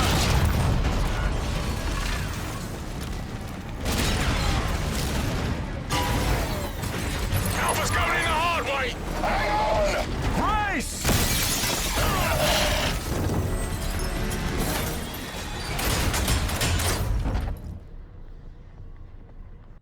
During the insertion sequence, we can see that the rovers are equipped with some sort of propulsion drone system while they're falling towards the surface of the moon. This is very similar in practice to the RCS systems we discussed on the Jackals, although it seems the system here acts as an expendable aftermarket part, essentially. These extra thrusters could also help slow descent towards the lunar surface, although it is worth noting that since the moon's gravity is much lower than Earth, this isn't really as big of a deal. During this sequence, we see several containers launched through the air due to explosions, and they do appear to be falling at a slower rate than you would expect on Earth, which is a nice bit of attention to detail, although I'll have more thoughts about the lunar gravity in just a moment. Upon breaching into the terminal, we can see the atmosphere start to vent through the gap in the wall, which is then quickly sealed up by blast doors. This much is good. It's always nice to see an automated system to seal off any atmospheric leaks. However, once again, we have this annoying recurring trend of everything getting sucked out into a vacuum, which, as we discussed on Europa, is very rarely actually realistic. Especially here where we're seeing the moon rover being pushed by the air towards the gap. But don't worry, this will pop up again in the near future. For some reason, this brief section on the moon seems to be the only place in the campaign where we actually have the fractional gravity that you would actually experience on a celestial body other than Earth. We do see during the airlock sequence that the artificial gravity is enabled for the rest of the facility, which does explain why we don't see low gravity situations in interiors of buildings, but it doesn't make sense for why we don't see low gravity on the surface of other planets or moons. To the best of my recollection, this also means that the moon is still the only place in Call of Duty history with fractional gravity. Inside the Gateway Terminal, we see a human spaceflight museum that gives us a little bit of background information about the progression of technology in the Infinite Warfare universe. Although it doesn't actually give us any concrete dates to work with, it at least gives us this general idea of how far in the future we might be. Strangely, there are no labels on these exhibits, but there's a few noteworthy things being shown here. We have an immediately recognizable model of the Lunar Excursion Module, the first human-operated vehicle to reach the surface of the moon, a spacesuit from Call of Duty Ghosts, minus the Odin markings, an engine of some sort that we see elsewhere throughout the campaign, possibly one of the hybrid engines that enabled single-staged orbit space launch, a replica of the Sojourner Mars rover, the first rover sent to the Red Planet, and a model of what appears to be the International Space Station as it was in the year 2016, although with some minor inaccuracies, probably the result of simply having to miniaturize the whole thing. We also see models of the Settlement Defense Front Skelter fighter aerospacecraft, a UNSA battleship of sorts, and the Raven dropship, but we'll be covering all of these on their own in due time. I missed it in my first playthrough, but it appears that they also have a preservation of some of the first footprints on the moon. There are a few other items here that, again, don't have labels, so I'm not entirely sure what they're supposed to be. We can run this wall to get across! It appears that this section of the terminal had a glass floor that has been shattered, and so we need to wall run to get across the gap. The writing on the wall makes it look like this is supposed to be part of the museum section of the terminal, but there's not actually anything down here that would necessitate either a room for this or having a glass floor dividing the two levels. So not only is this a safety concern, it also doesn't make much sense architecturally. Inside the terminal, we can see several flight departure boards that indicate the destinations to which people can travel from the Lunar Gateway. This includes every planet from Mercury out to Neptune, with the exception of Uranus, as well as Ceres and several moons of Jupiter and Saturn. There are also several Earth destinations which we can presume to be prominent spaceports. Interestingly, Jupiter and Neptune are listed as destinations, while Saturn is not. And for all the giant planets, except possibly Neptune, you would expect that you would be going to a moon of the planet rather than a station orbiting the planet itself, due to the intense radiation fields around Jupiter and Saturn especially. It's also interesting to note on this list of flights that Mars is listed as a destination, despite the Settlement Defense Front and the UNSA not being on very friendly footing even before the events of the campaign. Another interesting point we can see from these timetables is that they are using the familiar times on a 24-hour clock that we would expect on Earth. As of recording this video, there isn't actually any standard time zone for the moon. Historically, missions would use the time zone of their mission control center, such as Houston, but the moon itself has a day and night cycle that lasts about 14 Earth days each. So 24 hours per lunar day doesn't line up as nicely as it does on Earth. NASA, as well as other space agencies, have been looking at ways to establish a coordinated lunar time to establish a timekeeping standard on the moon that is also compatible with that of Earth. Additionally, due to relativistic effects, there's actually a very small amount of time dilation on the moon compared to Earth, which means that 24 hours on the moon takes 58.7 microseconds less than 24 hours on Earth, which would eventually result in desyncing of clocks. It's nice to see some readily available emergency supplies and backup oxygen, although given the size of this facility, these should probably be much more common throughout. At multiple points again throughout this level, we see the terribly unrealistic detail of being able to shoot out windows to suck people out into space. As I mentioned several times by now, this is not how vacuums work. The vacuum of space doesn't just magically pull you out, it's the result of the air rushing out to the vacuum that would cause any sort of force in this direction. Now, while we do have a large mass of air within this room, in order for this to actually be able to provide enough force to launch somebody out the window like this, the air in the room would have to be in a very high pressure for anything like this to happen. In another museum section of the terminal, we come across some more spacecraft models that resemble the Space Shuttle from Call of Duty Ghosts, and the orange and white external tank and boosters from the actual Space Shuttle program that the Ghosts model is based off of. There are also several more rockets that are a little harder to place, but at least one of them appears to be the Saturn V, the primary rocket used during the Apollo program. Once again, we have yet another unrealistic decompression sequence, although this one does have the benefit of an explosion that would create a pressure imbalance that could maybe make this make a little bit more sense, but not to the point where you're bending metal beams and launching robots and people through the air. However, this next scene is a nice example of the difference between momentum and weight. The weight of an object depends on how much mass it has within a given gravitational field, but the momentum that an object has is not influenced by gravity, and so a massive object can still have a large momentum even in the absence of a strong gravitational field, which makes this scene from Ethan as impressive as it looks. Now, I know I've been talking a lot about how unrealistic it is for somebody to get sucked out into a vacuum due to a pressure differential, but this next scene is actually kind of surprising in this regard. As they're approaching this airlock, you can hear one of the characters say quietly that the pressure is too high for them to push the airlock open. And so with your team's combined effort, you're able to open the airlock and get inside before you run out of oxygen. However, if the room inside was pressurized to 1 atmosphere, as we might expect, and the door can be approximated as a circular surface with a radius of about 3 feet, then at 1 atmosphere of pressure, this actually works out to about 60,000 pounds of force applied to the door. Now, this is a lot of force here, but if we look at the same calculations for a force acting on a person, it's actually only a little less than half of this value. The way to explain this is basically that when you're standing in a room at atmospheric pressure, this pressure is being applied to you uniformly over the entirety of your body in every direction. So you're not experiencing a net force in any direction. Whereas with the airlock door, has this entire force being applied to one side of the door in a specific direction, and you would have to be pushing against that direction to feel that force. Now, during a decompression sequence, this air is no longer uniformly applying pressure to your body, but the pressure doesn't necessarily go from 1 to 0 atmospheres instantaneously.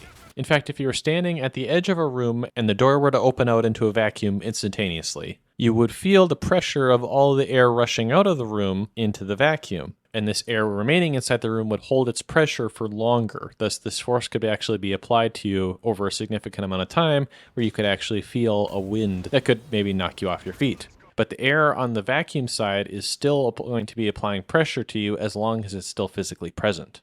By contrast, if you're standing at the end of the room away from the vacuum door, it's still applying uniform pressure to your whole body over a longer period of time. So hopefully that makes some amount of sense. Moral of the story is, if you're in a room that's about to be exposed to a vacuum, stand away from the vacuum door as far as possible, and you'll probably be okay. Now, coming back to Infinite Warfare, as the door is being opened, the air is starting to leak out into the vacuum, and so there's less air on the inside that would be applying pressure to the door, assuming that the air isn't being replenished inside, which it does seem to be afterwards. So unless they're actually draining all the air out of this other room that they're trying to get into, the pressure wouldn't really be decreasing, and so you would still have to overcome most of this very high atmospheric pressure to get the door open, meaning that Ethan probably did most of the work here. We briefly see another NFPA hazard diamond next to one of these fire extinguishers here that, based on labeling, uses CO2. Interestingly, the hazard diamond for CO2 should actually show a 3 in the health hazard rather than just a 1, which would imply that perhaps they're using a different mixture of chemicals that's even more safe than the mixtures we're using now. At this point, we transition to the exterior of the moon base, or what you would normally call air combat. The environment over which we're flying appears to be a loading and refueling sector for spaceships that are docking at the gateway. We can see several familiar shipping containers on the ground, nearby some of the massive tanks of propellants. It would also probably not be far off to suppose that some of these tanks are filled with helium-3, which would be a prime export from the lunar surface as a fuel for nuclear fusion reactors. Aside from that, as was mentioned earlier, this port is a shipping hub for resources that would be useful for shipbuilding on Earth, so we can imagine a lot of it is just raw metals. In any case, there's probably going to be quite a lot of mass that you're going to want to move back to Earth, and so it makes sense that we have these giant towers here to access docked ships, which would presumably be quite large.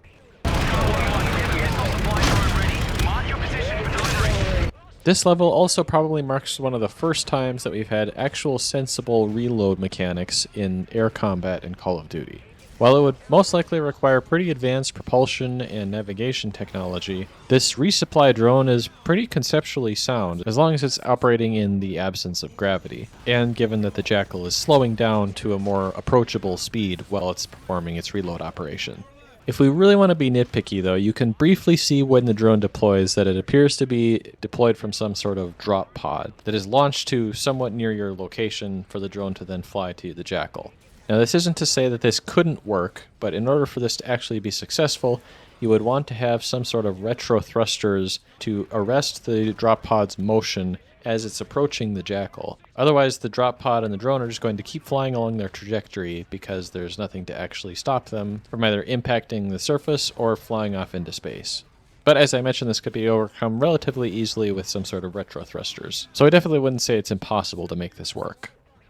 We can see shortly after this gunship drops into the battlefield that the propellant tanks on the ground nearby it explode. Whether that's because of the gunship or from me shooting at them isn't really important. The point is, if these tanks are to be exploding from being fired upon, and since they're being stored in the vacuum of the lunar surface, that would require them to be holding both fuel and oxidizer within close proximity to each other, which is not a good idea, as it could much more easily explode like we see in the game. Now, since we already did all those calculations for the launch sequence from Earth, it's not really worth redoing them here, since the moon's gravity is so much lower than Earth that if you're able to achieve escape velocity from Earth, you shouldn't have much of a problem doing so from the moon. However, the fact that this priming sequence is still the same even in the absence of an atmosphere does count as a point against the idea of these engines being a hybrid between rockets and turbojets, since in the absence of an atmosphere, you're going to need to be carrying all of your propellants on board the ship itself. Now that the lunar spaceport is secured, our next stage of the level transitions into extravehicular combat activities, which probably isn't the proper term for it, but generally any activities involving a human being outside of a space station or vehicle would be considered EVA, extravehicular activity.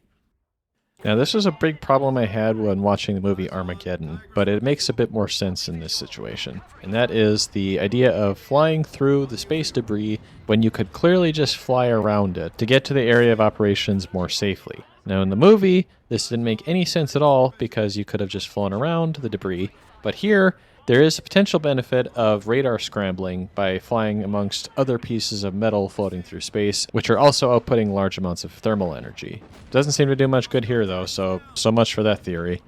Anytime the human body experiences a large change in pressure, especially over a short amount of time, there are a lot of physiological effects that can occur that are mostly negative. So for a situation like this, where you want to just jump out of your spacecraft into the void, you would definitely need to be wearing a pressurized spacesuit and not relying on pressure within the cockpit of the spacecraft itself. Since we're not really looking at spacesuit design at this point, we can let this one go for now, but it is still something to keep an eye on for all you space cowboys out there.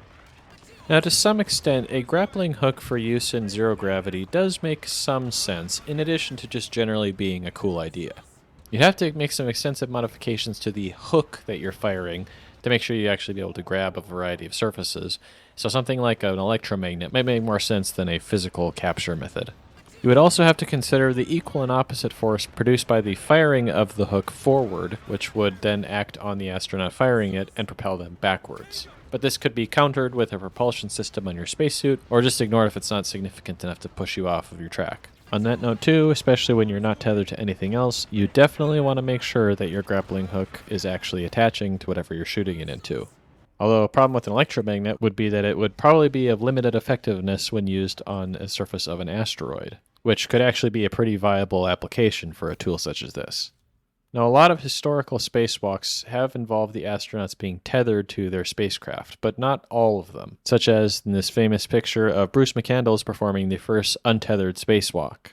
But in situations like these, instead of a grappling hook, astronauts and cosmonauts instead use a propulsion system attached to their spacesuit. For the first couple of spacewalks, the astronauts and cosmonauts actually used a handheld propulsion system, a sort of pressure gun that basically operates the same way as Iron Man would fly. Which, while maybe not as cool as a grappling gun, I would say is still pretty cool in its own merits.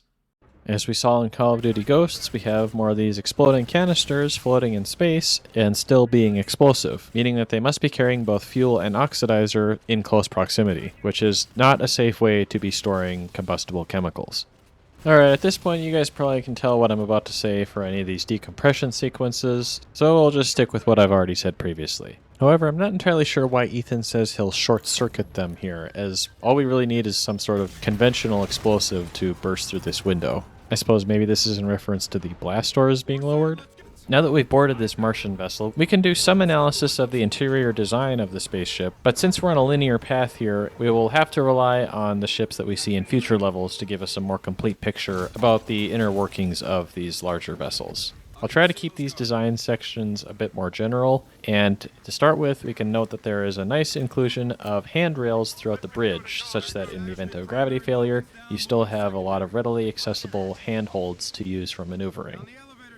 To avoid going into unnecessary detail regarding these backrooms plumbing systems, which I definitely could if I didn't stop myself, if these pipes aren't cutting through this corridor just because this is a structural design requirement that the pipes need to go through this area, it could also be that these pipes are located here in such a way that the most critical of them could be accessed for easier replacement rather than having to dig through a bulkhead to find the section of pipe that's most likely to have failed. The insulation on only some sections of the pipes could indicate that there are some other components within the insulated piping sections, such as filters or orifices or other flow devices. In fact, we do see several electrical boxes that look like they could perhaps be flow meters or other sensors to monitor the flow in the pipes. While we do see some pipes labeled for airflow, which is of course quite important, it'd also be nice to see some labeling on the rest of the pipes in this maintenance shaft, in an ideal world of course. On the combat control deck, we find several large containers housing radiators immersed in a cooling liquid. Now, as mentioned previously, convection and conduction are much faster ways of cooling than radiation, but the often confused saying of hot air rises, or in this case, warm liquid, doesn't necessarily hold true in the absence of gravity, because the rising part of that phenomena is due to the differences in weight of hot and cold air. In this case, if these radiators and their cooling fluids were experiencing an absence of gravity, then they would simply just be diffusing heat out into the water, and so the primary heat transfer mechanism would be conduction. So in order to get proper convective cooling in a microgravity environment, you need to have a forced flow. That is to say, you need to have a pump that would be cycling through this coolant and flowing it over the radiators to actually get as much of a benefit as you would on Earth. While I do appreciate that they did model another airlock door design for the Martian ships, it is still a bit annoying to see these casual hacking sequences, as if the security on a military spaceship would be so easily overrun as to take only a few seconds to break. Now, given this is the future, we could say maybe this is some sort of quantum computer code-breaking technology, but that adds a whole list of other difficulties we have to account for. So I think we can count this one as just being a video game design element. Now, not to belabor this point excessively, but this instance of decompressing an entire hangar bay has a bit more sense to it than some of our previous examples, since there's a lot more air in the situation that would be rushing towards the exit. Probably not enough to do what we see here, but still a little bit more sensible at least. Shortly after this, with the destruction of the Mars vessel Eris, we have successfully saved the day at the Lunar Gateway and wrapped up our operations in the vicinity of Earth's moon. While we're still in this corner of the solar system, though, I'm also going to go over one of the multiplayer maps that's set on Earth's moon within the Gateway terminal. So once again, if you'd like to skip to the next part of the campaign, you can go to the on-screen timestamp. No doubt our paths will cross again. We're all there is to keep the enemy away from home. Fly safe, Captain Reyes. Thank you, Captain Farron. This multiplayer map is set in a departure terminal at the Gateway Lunar Station, and so it gives us an excellent opportunity to inspect the futuristic space shuttles, as well as some of the supporting infrastructure. And as a brief note before we get into the engineering aspects of the shuttles, the name Aetatis is a misspelled Latin word used to mean at the age of something. As for why it's used for a space shuttle, I'm not entirely sure, but to be fair, I don't speak Latin. At this entrance to the terminal, we can see several emergency shutters over the windows, which in theory would be used to stop decompression. However, the way they're structured here doesn't seem like they would actually be capable of sealing off a particular section of the wall behind them, and so instead these might act more as blast shields to prevent debris from impacting the windows or the walls of this part of the facility. It's nice to see there is at least a small warning sign to stand clear from the blast doors when they're operating, although it probably ought to be more plainly visible.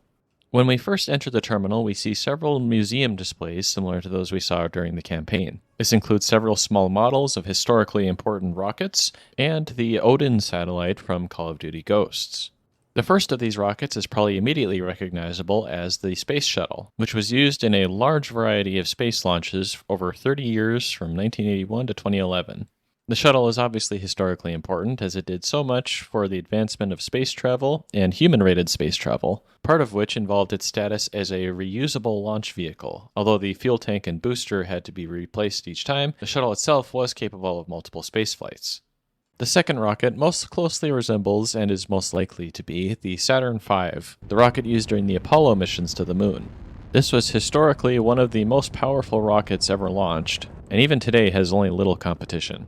This third rocket I had a little bit of trouble identifying, but I think it's most likely to be either a Titan III or an Atlas V, both of which were used extensively for US military applications.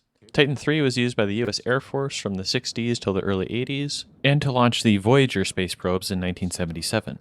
And the Atlas V has been used extensively throughout the 21st century, including the Boeing Starliner launch in 2024. Also in this museum section, we see a model of the Odin satellite from Call of Duty Ghosts, the kinetic bombardment orbital weapon that I discussed more extensively in my review of that game. While it is possible that this and the spacesuits are simply Easter eggs or references to Ghosts, I haven't really seen anything so far that would prevent this game from actually being a proper sequel to Ghosts, especially since we're so much farther in the future by this point. This might also be a good time to mention that there is a score streak in multiplayer called the Thor weapons platform, which appears to be a derivative of the Odin platform. The text of the Apollo 11 plaque was placed on the ladder of the Eagle lander during the first moon mission, and left on the surface of the moon at the lander's final resting place. While they got the text right in-game, it seems a little odd that they just put this historically important piece of information just off to the side in a corner underneath the rest of the space history presented in the museum. I guess I just wish that they had presented it a little better is all.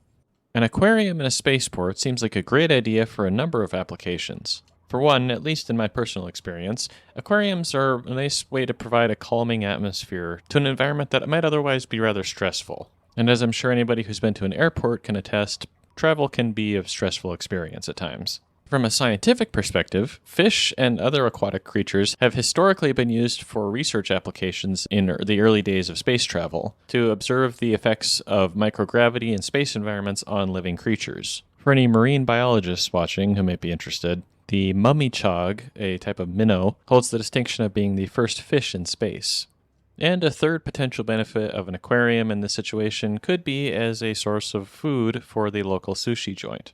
Sarcasm aside, though, having a local source of food supply in space is definitely going to be highly valuable in allowing long-term human settlement of other planets, as food itself does still have mass, and so it's going to take up some payload space on any rockets you're going to be sending between planets. Going over to the sushi shop again, we can see that a lot of the menu items are quite expensive. Now, personally, I'm not much of a sushi connoisseur, so I'll leave the menu up here if anybody would like to comment on how accurate these prices could be, especially considering that we are located in a place with extreme scarcity of fish.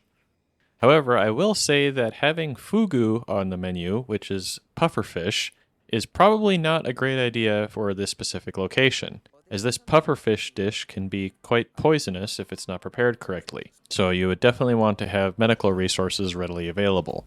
Actually, after further research, I did find a note that at least one research group has been able to breed non-toxic fugu pufferfish. That would probably make more sense to have for food supply in this situation. These point-of-sale terminals have most of their interface in Greek. This could probably be written off as it just being set dressing, or it just happens to be running a Greek software. But I thought it was a bit of an interesting detail to include here, especially since based on the Greek text, it seems like they didn't think anybody would actually try to translate any of it. In one of the hallways, we see several windows that have been destroyed, implying that the entirety of the terminal has probably been evacuated by now, of air and people. However, we also see in this corridor several blast doors that have deployed, implying that their fault detection systems could probably use a bit of work. On a similar point of what I mentioned with the aquarium, having plants in a human space environment can be potentially very beneficial to reducing stress in its occupants, as in addition to producing oxygen, they also provide a bit more of an Earth-like environment. A brief anecdote here is that partway through my 3-week space analog mission, we put up some plants throughout the habitat, and it immediately helped make everything a lot more comfortable than just the plain white walls and a more industrial environment.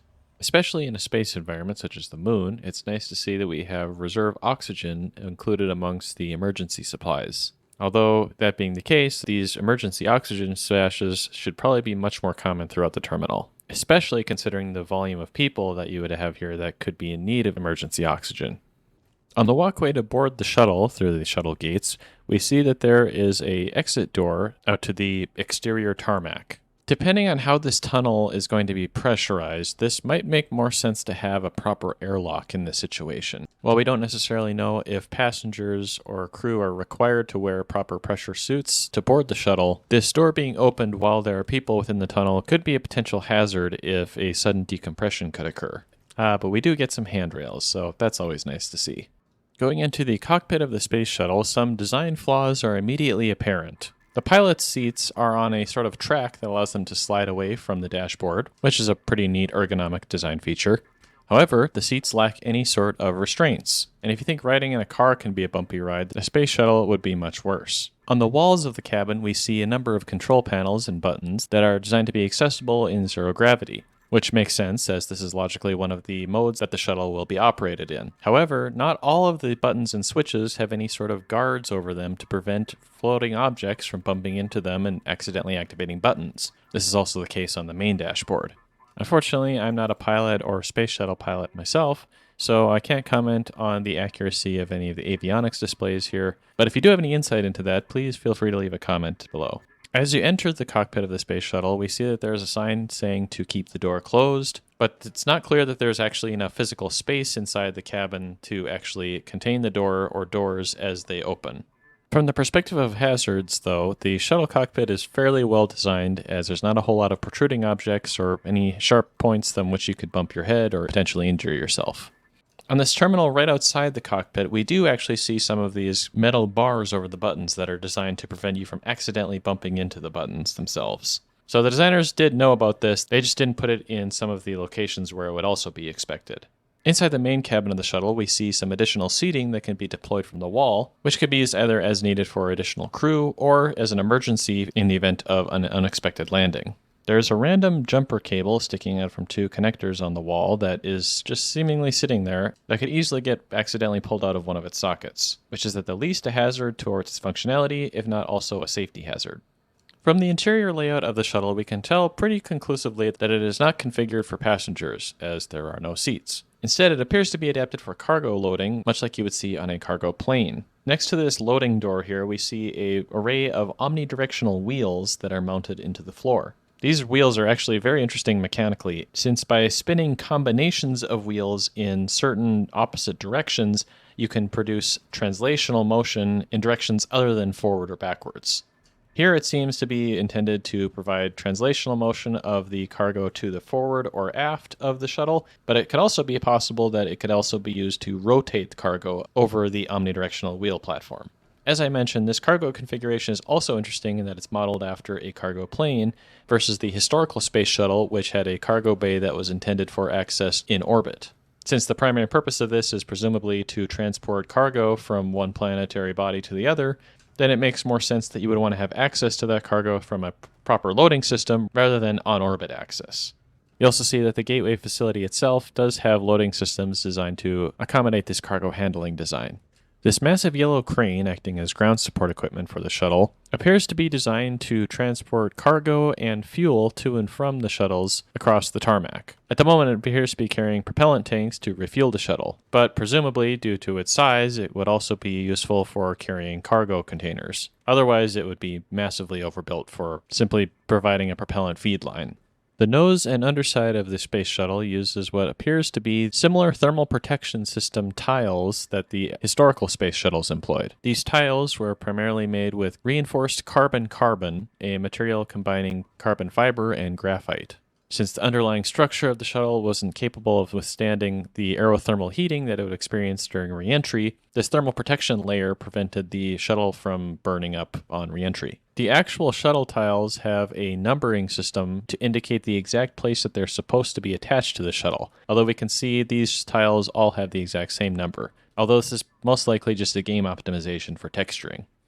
On the exterior of the shuttle, there are at least 3 propellant loading ports, with a likely 4th that is covered up by a panel. We can also see a warning label on one of these ports that indicates that the substance being fed into the port is corrosive. If we're working under the assumption that this is still a bipropellant rocket engine, which is a very common style of rocket engine design, then the fact that the propellant is corrosive would mean that it couldn't be hydrogen and oxygen, the most effective combination of propellants as of 2024. It could instead be referring to the use of hypergolic propellants, such as nitrogen tetroxide and hydrazine, or propellant involving a mixture of hydrazine. Such combinations have been used historically in rocket propulsion systems, including on the historical space shuttle's orbital maneuvering system, and so it wouldn't be entirely out of place in this situation. The main challenge, though, with hypergolic propellants is that they will react immediately upon physical contact with each other, so you have to be very careful to keep them apart until it's time to fire the rocket engine, which when they do react, they can be quite powerful, and have been used in larger primary rocket engines throughout history. In general, this high reactivity can often be employed to reduce the complexity of hypergolic rocket engines, since you don't need as complex of an ignition system. One of the most obvious differences between the Atatis shuttle and the historical space shuttle is the folding wing design of the former. This is a rather curious addition to the space shuttle design, as presumably the purpose would be to reduce the space required to store these shuttles, and perhaps make them more accessible with ground support equipment. However, this design also introduces some additional difficulties with the operation of the shuttle itself. For one, it's important to note that the space shuttle was designed as a glider, not a self-propelled aircraft, meaning that it uses aerodynamic forces to re-enter Earth's atmosphere. As such, the aerodynamic forces, specifically lift, are going to be applied to the undersurface of the wings. And so you're going to need a very robust hinge system to prevent any sort of mechanical failure at the wing attachment points, which would be disastrous for an effective landing. Now, at the other end of its flight, while there may not be an atmosphere on the moon, wings would still potentially provide a benefit to lunar landings in the form of increasing the moment of inertia. Essentially, and for the purposes of this conversation, this value would determine how much torque would be required to produce a rolling motion in the shuttle. By folding the wings up, the moment of inertia is decreased, and so it would spin about its lengthwise axis more easily. Now, this could be nice for reducing the amount of propellant required to perform roll maneuvers, but it also means that it will be more responsive to rolls, and so it will require more precision in maneuvering thrusts provided in order to keep it on the level. Whereas if the wings were left extended, the moment of inertia would be increased and you would require more propellant to perform roll maneuvers, but it would also respond less quickly, requiring less precision in the thrust outputs. So basically, by folding the wings up, you're trading increased control sensitivity for reduction in propellant requirements. Whether or not that's worth it depends on the control systems that are being used here and the propellant supply available. Continuing our rocket science discussion, the shuttle has 2 primary engines along with 2 smaller secondary thrusters. They are arranged symmetrically, which is good to see. We did see some retro thruster outputs on the nose of the shuttle, but here on the back there are no maneuvering thrusters to provide off-axis thrust. Instead, it appears that the primary engines are capable of thrust vectoring, using a segmented nozzle design, which I also mentioned when we were talking about how the Jackals fly. Now, on the one hand, this does cut down on the number of rocket engines required, and so your plumbing might be less complex. But on the other hand, this also requires you to use the primary engines to perform maneuvering thrusts, which could potentially result in increased propellant requirements, and may even be more difficult to get the accurate thrusts that you need if you only have a giant rocket engine to produce them with. As far as the secondary thrusters, they appear to only be capable of providing pitching thrusts, although their effectiveness in this regard would depend on the center of mass of the entire shuttle, which is bound to change with the cargo loaded inside it. If we look inside the tail end of the shuttle, we can see what we could assume is a single combustion chamber that would feed out to both primary nozzles. This would imply that neither rocket could be fired independently of the other, but it's also possible that the cylinder is just an aesthetic design element, as there's not a whole lot of detail provided to the propulsion systems in the interior. Although there's still a fair bit of unallocated volume that we can see from the exterior of the shuttle, so it's possible that the rocket plumbing systems are more complex than this. While we're still on the rocket engines, you may have noticed by now that in-game we can hear the engines in the background sounding a lot like idle jet engines. May I remind you that we are in the exterior surface of the moon and there is no air through which we could hear any sound. Furthermore, since these are not air-breathing engines, you probably wouldn't hear a sound like this while they were just sitting idle anyways, making this doubly inaccurate. In addition to the shuttle we see on the map, we can also see another shuttle, also bearing the name Aetatis, slightly outside the map, which appears to also be the shuttle that we saw during the campaign. Instead of the folding wing design, this one has very small wings instead, which could perhaps be a reconfiguration option that can be swapped out as needed. It also has more rear landing gear wheels than the shuttle on the map. Now, as mentioned, the original space shuttle was designed as an aerodynamic glider, and so the wings are pretty important for its re-entry into the Earth's atmosphere. And so these smaller, almost non-existent wings would probably make that much more difficult. Probably the most likely explanation for this is that these shuttles are not intended to be flown in an atmosphere and instead are only intended for use on low-gravity destinations. The small wings could be potentially useful in low atmosphere settings to provide some lift and thus reduce its reliance on retrothrusters, as well as providing a bit more interior volume that could be used for other systems. These small wings could also provide a slightly increased form factor for the heat shield, which could help to protect the sides of the ship from being exposed to the hot plasma as the vessel enters an atmosphere. The additional landing gear towards the rear also suggests that it could house a larger propulsion system, which would make sense if it's going to be relying on exclusively propulsive thrusts to perform its maneuvers. On the topic of landing gear, it's also interesting to note how important landing gear is in the absence of an atmosphere. On Earth, the brakes on the shuttle's wheels would not be the only things slowing down its motion. They would also have parachutes and air drag, neither of which would be present on the moon. As a result, the shuttle would need to rely on frictional force from the brakes, as well as perhaps from retrothrusters providing thrust in the opposite direction of its motion.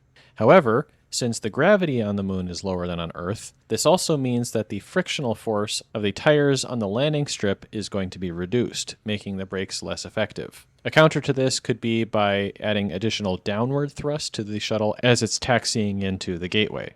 There are several hatches on the ground of the tarmac with protruding handles that are pretty obvious trip hazards. This is mitigated by the fact that they are colored red and they are warning signs, and additionally, tripping would probably be less of a concern in the low gravity of the moon, if we were actually still in low gravity. In any case though, this is probably not the safest way to do this, and a recessed handle might be a better option.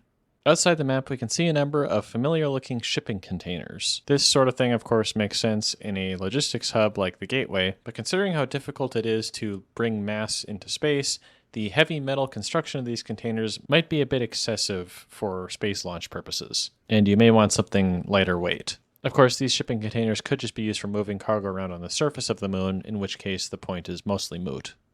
Now this next point has been right in front of our faces the entire time I've been talking about the terminal, and I didn't even realize it until I got to this point in recording. And that is that since we are in a vacuum environment where there is no air, the beam of the laser on the gun should not be visible in space, since there are no air or dust particles for the light to reflect off of and make it visible. This one was so obvious it made me a little upset when I realized it, but I think we can safely say this is just another game design optimization. However, this point will become relevant for a major plot point of the game, so keep this in mind going forward. Or if you want, you could just forget it, and then there'll be a surprise later on. In an almost literal case of reinventing the wheel, NASA at one point was experimenting with using airless tires for future moon rovers. This technology, known as a tweel, was employed on their prototype Scarab rover, which it seems have inspired the wheels on this cargo transport vehicle. And with that, we are finally done reviewing the moon as it's presented in Infinite Warfare. For me, this is probably one of my favorite destinations in the game, since we get to see what the moon might look like once it's been more industrialized and habitable, such that it becomes more a part of everyday life. And it's something that so many people have been working towards for such a long time, it's rather fulfilling to see it in this sort of capacity. Unfortunately, the interplanetary war calls, so we will return to the Retribution to continue our campaign through the solar system.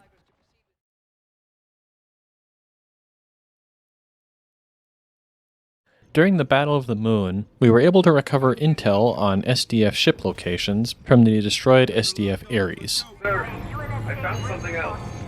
Looks like enemy warship positions. Can you pull it? Already downloaded, sir. Solid, let's go! From this intel, we are now able to identify targets of opportunity throughout the solar system. As a result, from this point on in the campaign, the order of missions is somewhat arbitrary.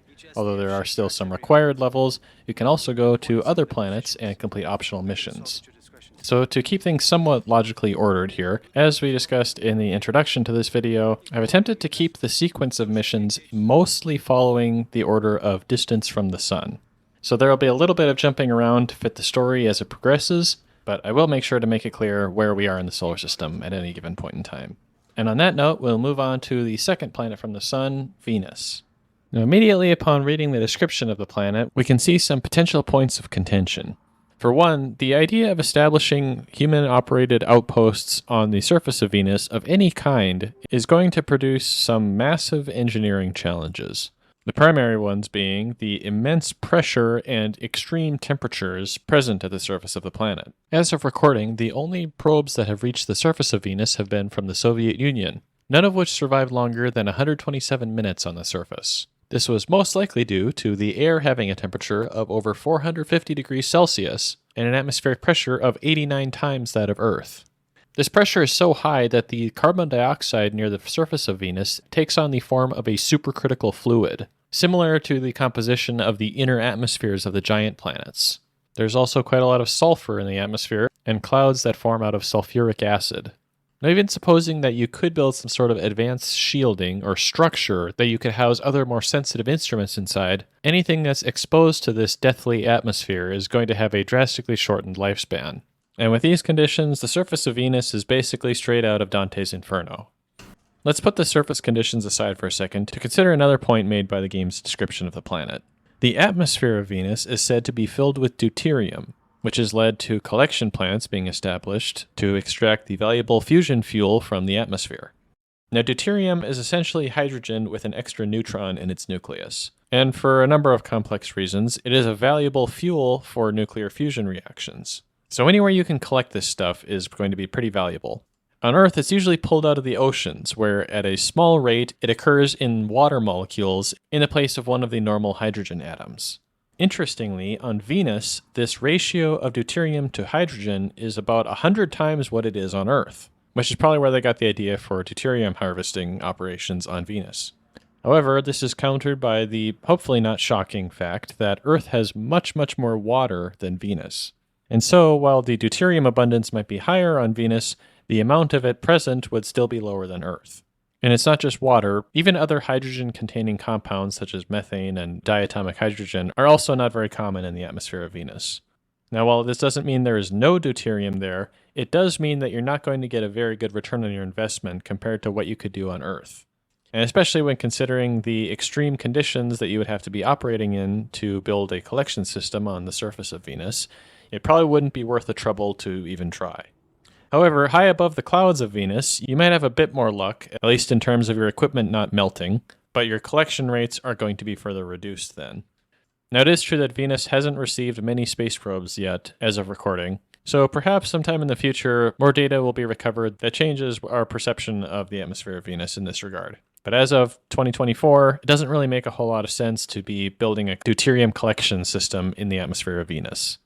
Another interesting point in the game's description of Venus is the absence of a planetary magnetic field, which is true. However, the planet does still possess an induced magnetosphere from the solar wind. So it's not completely absent of a magnetic field, as might be beneficial for advanced electronics manufacturing, which at that point you might almost get more of a magnetic field from your own equipment, but I digress.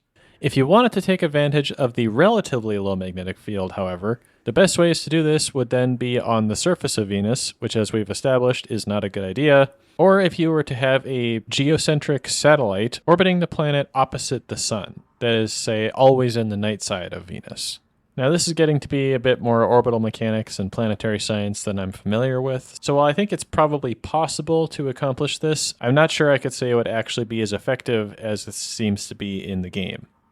One more point of contention about the condition of the surface of Venus comes from one of the cards we find for an SDF pilot. According to this intel, Seraj Sarkeesian managed to survive for 2 months on the surface of Venus, inside his crashed Skelter fighter, and scavenging supplies from nearby outposts, presumably on the surface. There are some major leaps in engineering logic we have to make here to assume that any of this would even be possible. Firstly, that the Skelter itself was not melted and or crushed by the surface conditions of the planet, over the course of 2 months no less. Second, that he was able to traverse the surface of Venus, presumably in his spacesuit, which based on what we've seen so far are fairly lightweight as far as Venusian survival gear might go. Third, there apparently were enough nearby outposts, plural, to scavenge survival supplies from for this 2-month period, meaning that presumably there are a fair number of surface outposts on Venus. And finally, the cover of Venus nights does not really mean anything when you consider the temperatures of the surface of Venus. Based on imaging from the Parker Solar Probe, the night side of Venus still gets up to 735 Kelvin, which translates to a very unpleasant 461 degrees Celsius or 863 degrees Fahrenheit. So in that case, I think it's probably fair to say that this intel is more propaganda than an actual historical account. Now, to conclude this rant about the habitability of Venus, it is worth noting that there does appear to be terraforming operations going on throughout the solar system in this universe. So we could suggest that a Venusian terraforming effort has made the planet somewhat more survivable than whatever circle of hell it represents now. Even so, the infrastructure that the game presents as being present on Venus still doesn't make a lot of sense to actually be implemented at this point in the solar system.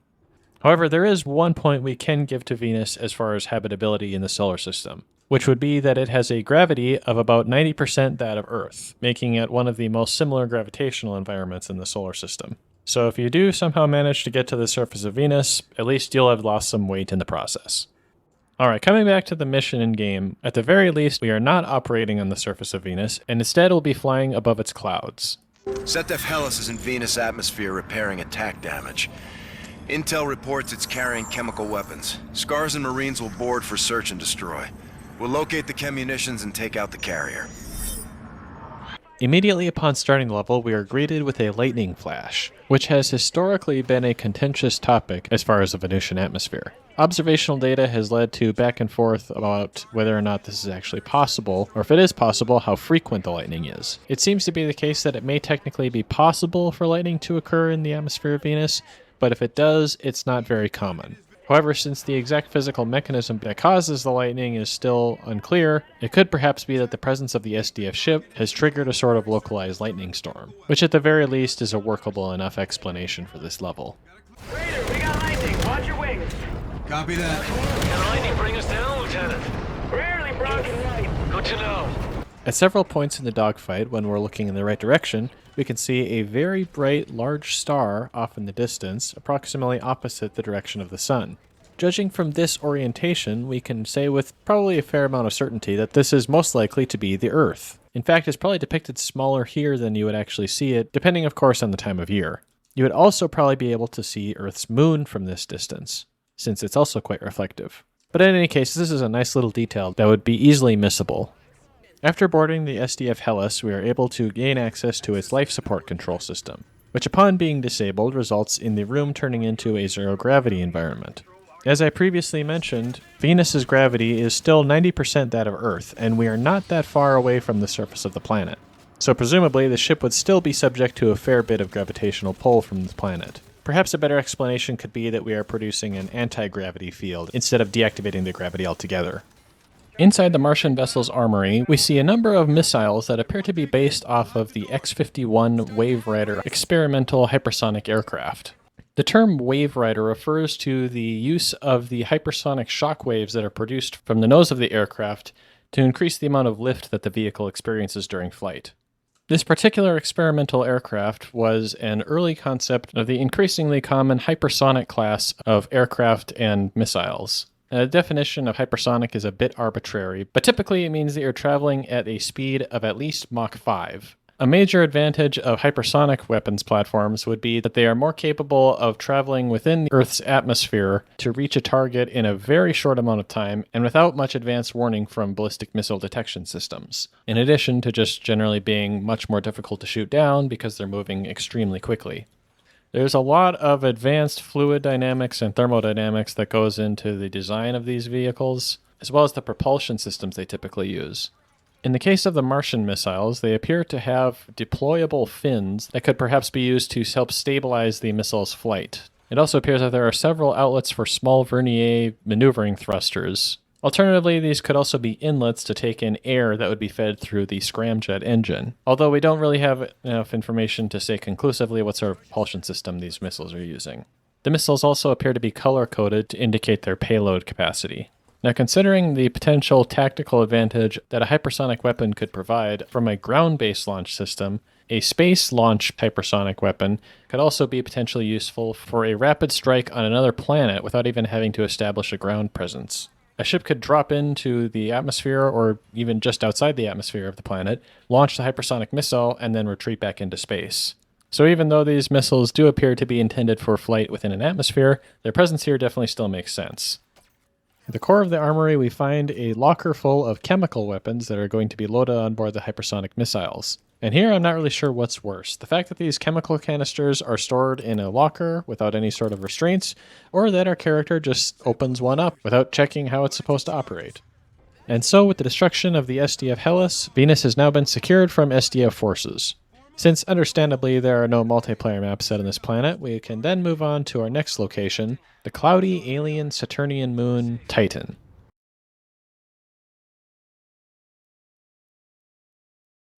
Efforts to buy time for the fleet to rebuild, we need to hit set-def battle readiness. What's the target? Saturn's moon Titan. It's home to a critical SDF fueling station. You'll land a transport outside their patrol perimeter with Marines to scout an LZ for reinforcements. Once those troops are on the surface, you'll take out their main fueling tower. Tower's our aim point. Affirmative. This strike will keep the enemy on the defensive and away from Earth. Captain, I'd be lying if I didn't admit I got the green eye for this one. I'd gear up and join you if I could. Top Cat out. Our next mission takes us to the fuel-covered world of Titan, the largest of Saturn's moons, and also one of only 2 moons in the solar system to have a substantial atmosphere, which is even thicker than that of Earth. As a location for harvesting fuels, Titan's atmosphere would be an excellent supply of methanes and other hydrocarbon-based fuels. The moon is also one of the only places in the solar system with liquid lakes on its surface, which are also primarily composed of methane. These liquid lakes have more surface area than some of the largest lakes on Earth. Because Titan's atmosphere is primarily composed of nitrogen and methane, the combustibility of anything within the atmosphere is essentially the reverse of that on Earth, in that you would need to provide an oxidizer to enable combustion rather than a fuel. Titan is also outside of the region of highest intensity radiation from Saturn, and its gravity is higher than that of Earth's moon, but less than the gravity of Earth. Titan is also theorized to have a subsurface ocean that could be composed of liquid water, which is slowly released to the surface through cryovolcanism, although the amount of water released in this way is very small in comparison to the rest of the atmospheric constituents. So as a location for human settlement, it also seems fairly viable if it weren't for the extreme cold temperatures resulting from an anti-greenhouse effect of the planet's atmosphere. And despite being from North Dakota myself, even I wouldn't want to live on Titan without some sort of extreme cold protection system. All of this to say that Titan makes a lot of sense as a fuel depot world, and really the primary challenge to be overcome for surface operations is withstanding cold temperatures, which is relatively easy considering some of the other worlds we looked at so far. Been down to Titan? I have. Ops? No. Pops. Dad was a tank farmer. Worked the pipelines for about 30 years. Retired just before the SDF took it over. But duty calls, and so getting back to the mission at hand, I'm going to play the mission intro cutscene before we break it down, as there's quite a bit to talk about here as well. 5,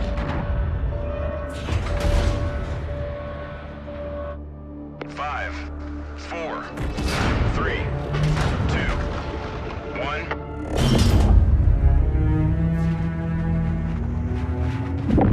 Clear. Hold tight, here it comes.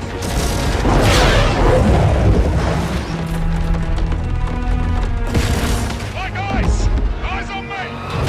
As far as Ethan goes, I will personally vouch for this stiff metal motherfucker! He's one of us! Ethan, what's the Navy's official policy for a gunfight? Send in the Marine! As for you, Captain! You alright, Kashima? Oh, a little dizzy, Scorch.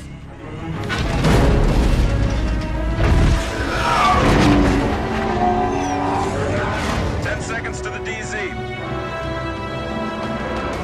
Get your breathers up!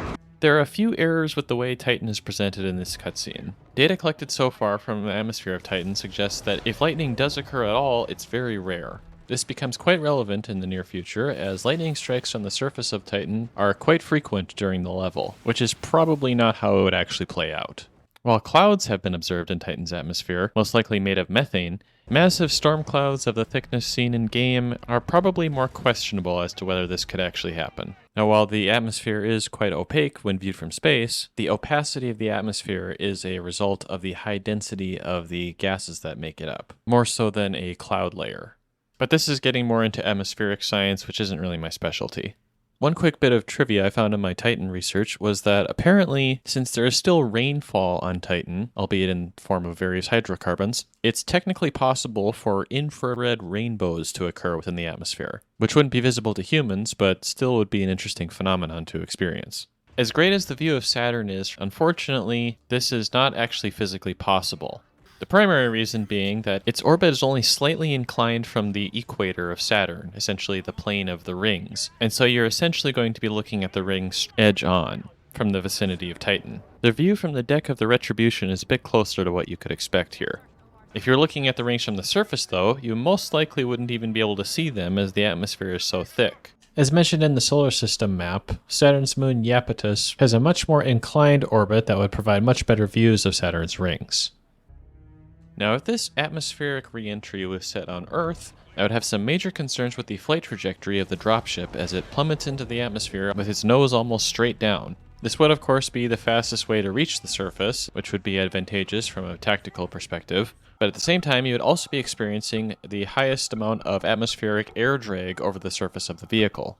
And depending on the orbital velocity you started with, this could lead to extreme aerothermal heating that could very quickly destroy the aerospace craft you're entering with. However, the equations change some since we're located in the atmosphere of Titan instead. Raven 2 is in the gate. Be advised, that subsonic drag into Titan's atmosphere is no joke. Who's piloting the transport? Boggs. He'll set you down easy, but be prepared for a bumpy ride. While it's true that the atmosphere is thicker than on Earth, thus leading to increased atmospheric drag, the atmosphere is also at an extremely low temperature, resulting in increased heat transfer away from the shockwave and thus the vehicle. We can also try to roughly calculate the terminal velocity that the aerospacecraft would experience during its descent, and compare it to that of Earth. Since the acceleration due to gravity is much lower, and the density of Titan's atmosphere is higher than Earth, the entering vehicle would experience a slower terminal velocity. Therefore, if you were to enter the atmosphere traveling at an equivalent orbital velocity to the atmospheric motion, and not utilize powered flight on your way down, instead relying purely on gravity, you could theoretically reduce the amount of aerothermal heating that you would experience as a result of nosediving straight into the atmosphere. Now, whether or not this would actually be effective or defeat the whole purpose of a nosedive from a tactical perspective would require quite a bit of advanced calculations and probably more data than we have available to us. So while this doesn't necessarily seem like the best way to accomplish this task, I don't think I could say it's impossible. There is one interesting historical data point here, though, which is that Titan is the only celestial body in the outer solar system that has been landed on by a planetary probe. So if we were to undertake these calculations, we could probably take a look at telemetry from the Huygens lander to get some more accurate numbers to work with. Another benefit of Titan's atmosphere is that you don't need to worry so much about decompression or pressure differentials between the inside and outside of pressurized volumes. So we definitely shouldn't see any unrealistic decompression sequences in this level. This also means that you wouldn't need to worry about a pressurized spacesuit, since the atmosphere outside would provide the pressure to keep your body intact. Because of its extreme distance from the sun, especially compared to Earth, Titan does not receive very much sunlight. And so the daytime brightness would actually be several orders of magnitude dimmer than on Earth. However, there is some research to suggest that the brightness actually increases during twilight because the dense atmosphere further scatters light as the sun gets closer to the horizon. During this time, the sky could get about as bright as we would see during a full moon on Earth. Also, now that we're finally getting boots on the ground here, we really should be moving more similarly to the moon mission, as Titan's gravity is closer to that of the moon than Earth. On that note, and since we have some jetpacks in this game, I found this interesting note on Wikipedia mentioning how it would probably not be infeasible to achieve human-powered flight within the atmosphere of Titan due to its low gravity and dense atmosphere. Whether or not this is actually feasible, we'll probably have to wait until somebody gets there to try it. Check. I'm going home to Mama. Don't know where to find. Anyone get that? Meet us at the LZ. Comms are gonna be spotty. This weather's for shit. I'm guessing that this mention of weak communication signals is probably referring to communications troubles on the Cassini-Huygens mission, where the orbiter experienced some challenges receiving telemetry from the lander. However, this wasn't a total loss of communication, and in that case, the probe on the ground was trying to communicate to another probe in orbit. Also, this was back in 2004 with a spacecraft that was launched in 1997. And presumably this far into the future, I would imagine there would be ways of mitigating such atmospheric interference, at least over short distances. It's nice to see that these habitation modules still have airlocks in their primary entrances, as even if there's not a vacuum outside, there's still a different atmosphere that's not breathable, as well as being extremely cold. And so a way to preserve the internal atmosphere would still be highly beneficial in this situation. As with any extraterrestrial settlement operation, the ability to grow your own food without having to rely on resources from Earth will be extremely important for enabling self-sustaining settlements. And so having plant modules in individual habitation units might provide an effective way to spread the load of food production operations. Another interesting detail about the presence of an atmosphere means that suppressed weapons actually have an application here, since you'd actually be able to hear gunshots as there is a medium through which the sound waves can propagate. During this level, we are still able to use a thermal optic in order to identify human targets against a colder background. Now, there are two sides to this equation. On the one hand, your spacesuit needs to be properly insulating you against the extreme cold in the exterior, so that you don't lose all your body heat and freeze to death. On the other hand, though, the human body does still generate heat, and so if your suit was a perfect insulator, you would eventually overheat inside the suit. To resolve this, NASA developed a liquid cooling garment that you wear before getting into the suit, which regulates your body temperature and withdraws excess heat away from you. This excess heat is then dumped into the vacuum of space. So in the situation on Titan, it would make sense for astronauts to be visible on a thermal scope since they will be emitting some heat from their spacesuit. However, it's more likely that this would be emitted from some sort of radiator rather than from the entire suit itself. And so a thermal scope might more likely see a warm cloud of gas around the target. It's possible, though, that this scope is also using some sort of computer vision to properly outline a target. As we discussed briefly on the Earth's moon, planetary bodies with lower gravity means that less force is required to overcome the gravity and reach space. Now for versatility, you would of course want your vehicles to be capable of escaping higher gravitational fields, or at least one the strength of Earth. But say for example on Titan, you could take advantage of this lower gravitational field to carry or deliver larger payloads. Or to put it simply, everything weighs less on Titan so you can carry more stuff. Now, the most obvious reason I could think of for having a fueling tower here would be that you have specialized freighter ships that could bring the fuel up into the orbit of Titan and deliver it to orbital fuel storage facilities. This then would remove the requirement for landing gear from these Titan freighters, and thus reduce overall system complexity for those vessels. Also, again, due to the lower gravity, the required pressure for pumping gases up to higher altitudes would be much less than it is on Earth. Now, since the inside of this refinery is a combat zone about the entire time that we're inside, I wasn't able to look as closely at details as I would have liked. So instead I'll just make a quick note here that it's always cool seeing giant robots fighting. At the exterior of the refinery we see several large tanks of liquid hydrogen, which only accounts for barely 1% of Titan's atmosphere, but could easily be refined from the plentiful methane. And while methane itself is still useful as a rocket propellant, hydrogen is a more potent rocket fuel, but requires lower temperatures to store in liquid form and thus is more difficult to transport. So it makes sense that you would want to have both of them available for shipping. With the arrival of SetDef reinforcements, a new strategy is required to continue the mission. And so from here, we'll switch over to another Jackal fighter mission to destroy the infrastructure supporting the tower to cause a cascade failure that will bring the whole system down. Good work, Marines. Scars will take it from here. Roger that. During this sequence, we can see that we are located at the edge of one of Titan's hydrocarbon lakes, with a pump station built into a staggered sinkhole to drive flow into the system. While the composition of these lakes hasn't been directly measured as of recording, they are estimated to be primarily composed of ethane, followed by lower percentages of methane and propane, along with other minor constituents. Although some measurements of specific lakes point to more methane being present than ethane, this discrepancy could be due to a resupply of methane from below the lakes, which is somehow replenishing the methane content, or perhaps the opposite where ethane is being removed. In any case, these two hydrocarbons are the primary constituents that you would find in these lakes. Depending on the specific chemicals you'd be interested in collecting, pulling them out of these seas might actually be a more effective means of collection than pulling them out of the atmosphere, especially if you're going to have to liquefy the gas to be transported anyways. This pump station appears to be styled based off of Earth-based oil rigs, and as such the only way to access it is by aircraft. However, it's not terribly far away from the refinery we just left, and considering how important it is, it would probably make a lot of sense to have some sort of bridge system to access it without needing an aircraft. Even building some sort of bridge on top of the pipeline could be beneficial for this purpose. During our departure from the fuel turbine platform, we see a large rack of pipes that are labeled as water, along with what appear to be drills that you might see on an oil rig. This could suggest that this facility is also being used to mine water from the subsurface ocean of Titan. This much makes sense considering that Titan's internal heat would be sufficient to keep the water liquid inside the subsurface ocean. However, once you start pumping it out into the cryogenic temperature atmosphere, you're going to start freezing the water. So you would need to have pretty significant insulation to prevent the water from freezing and clogging up the drilling apparatus. And also if you actually wanted to pump it anywhere through these pipes. In any case though, if these challenges could be overcome, this could be a quite effective means of acquiring water and oxygen on the surface of Titan.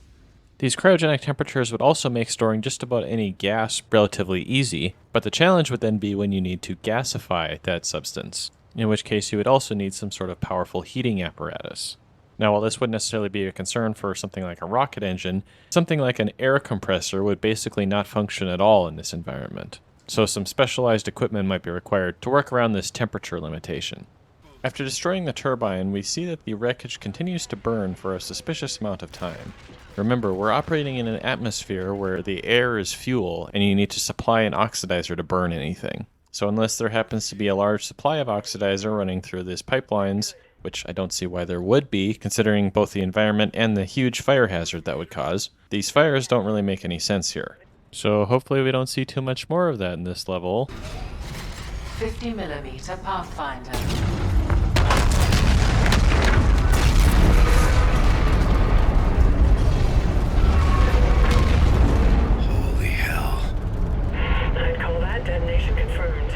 After destroying the fuel tower through questionable chemistry, we return back into space through another launch sequence. As I've alluded to several times by now, the lower gravity of Titan means that it's going to take less propellant to reach orbit compared to what we would need for Earth, And seeing how these Jackals are already capable of launching away from Earth, then they shouldn't have any trouble breaching Titan's atmosphere. Radar's picking up something. It's the Olympus!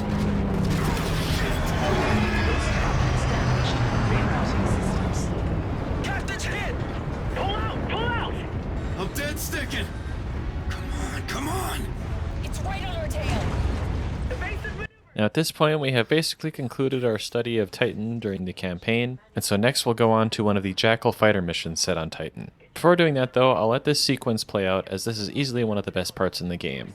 And as far as my commentary on it, I guess I'll just say that there are a lot worse ways to die in space than lack of oxygen. Strike! Strike!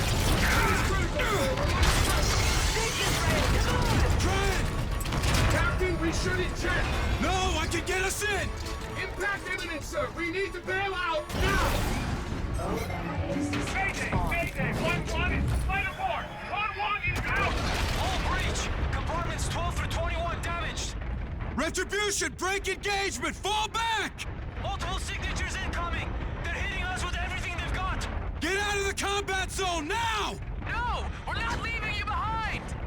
Gator, drop out! That's an order! Roger, sir! We're coming back, Reyes! You hear me? We will fight! Clear winds 141.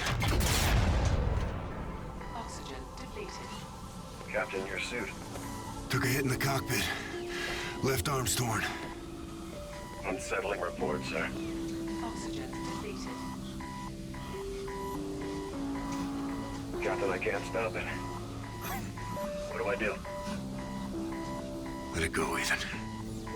I can't, sir. You're my commanding officer, Captain. My mission is you. Oxygen level critical. Who says? Oh, I'm hardware, sir. Ultimately expendable. No. You're my brother, Ethan.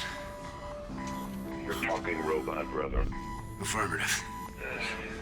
Well, I am the handsome one, sir. No doubt.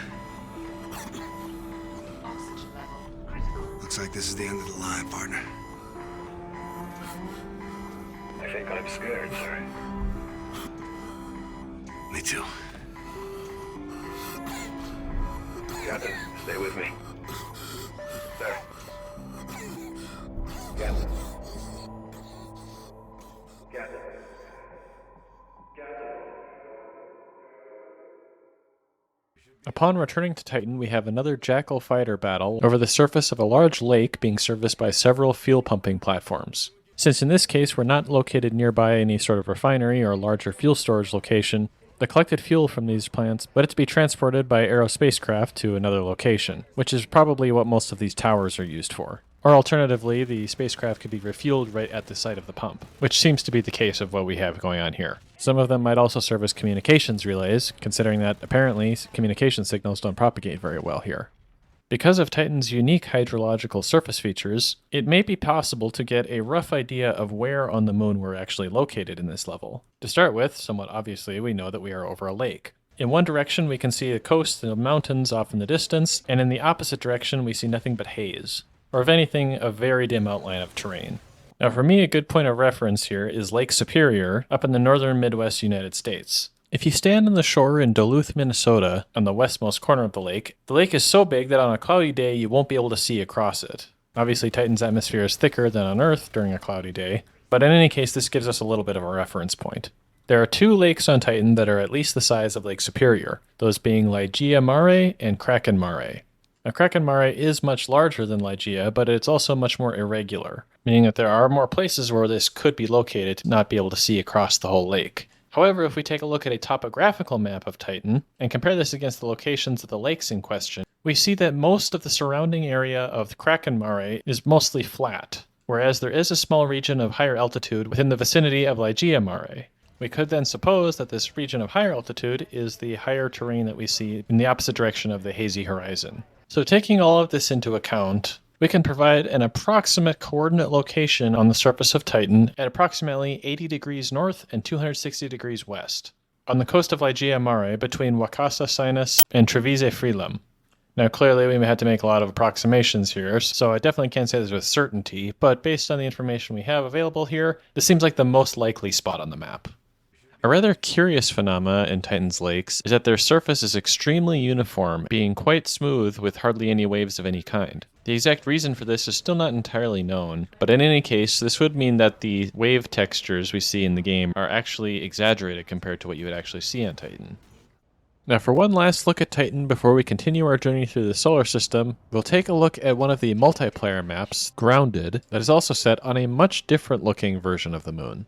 Now immediately upon spawning into the map, we were greeted with some alien-looking plants scattered about the ground around us. Now for one, this was a little odd to just randomly have alien species be introduced to this game all of a sudden, but in the context of a species native to Titan, it wouldn't be the strangest thing in the universe.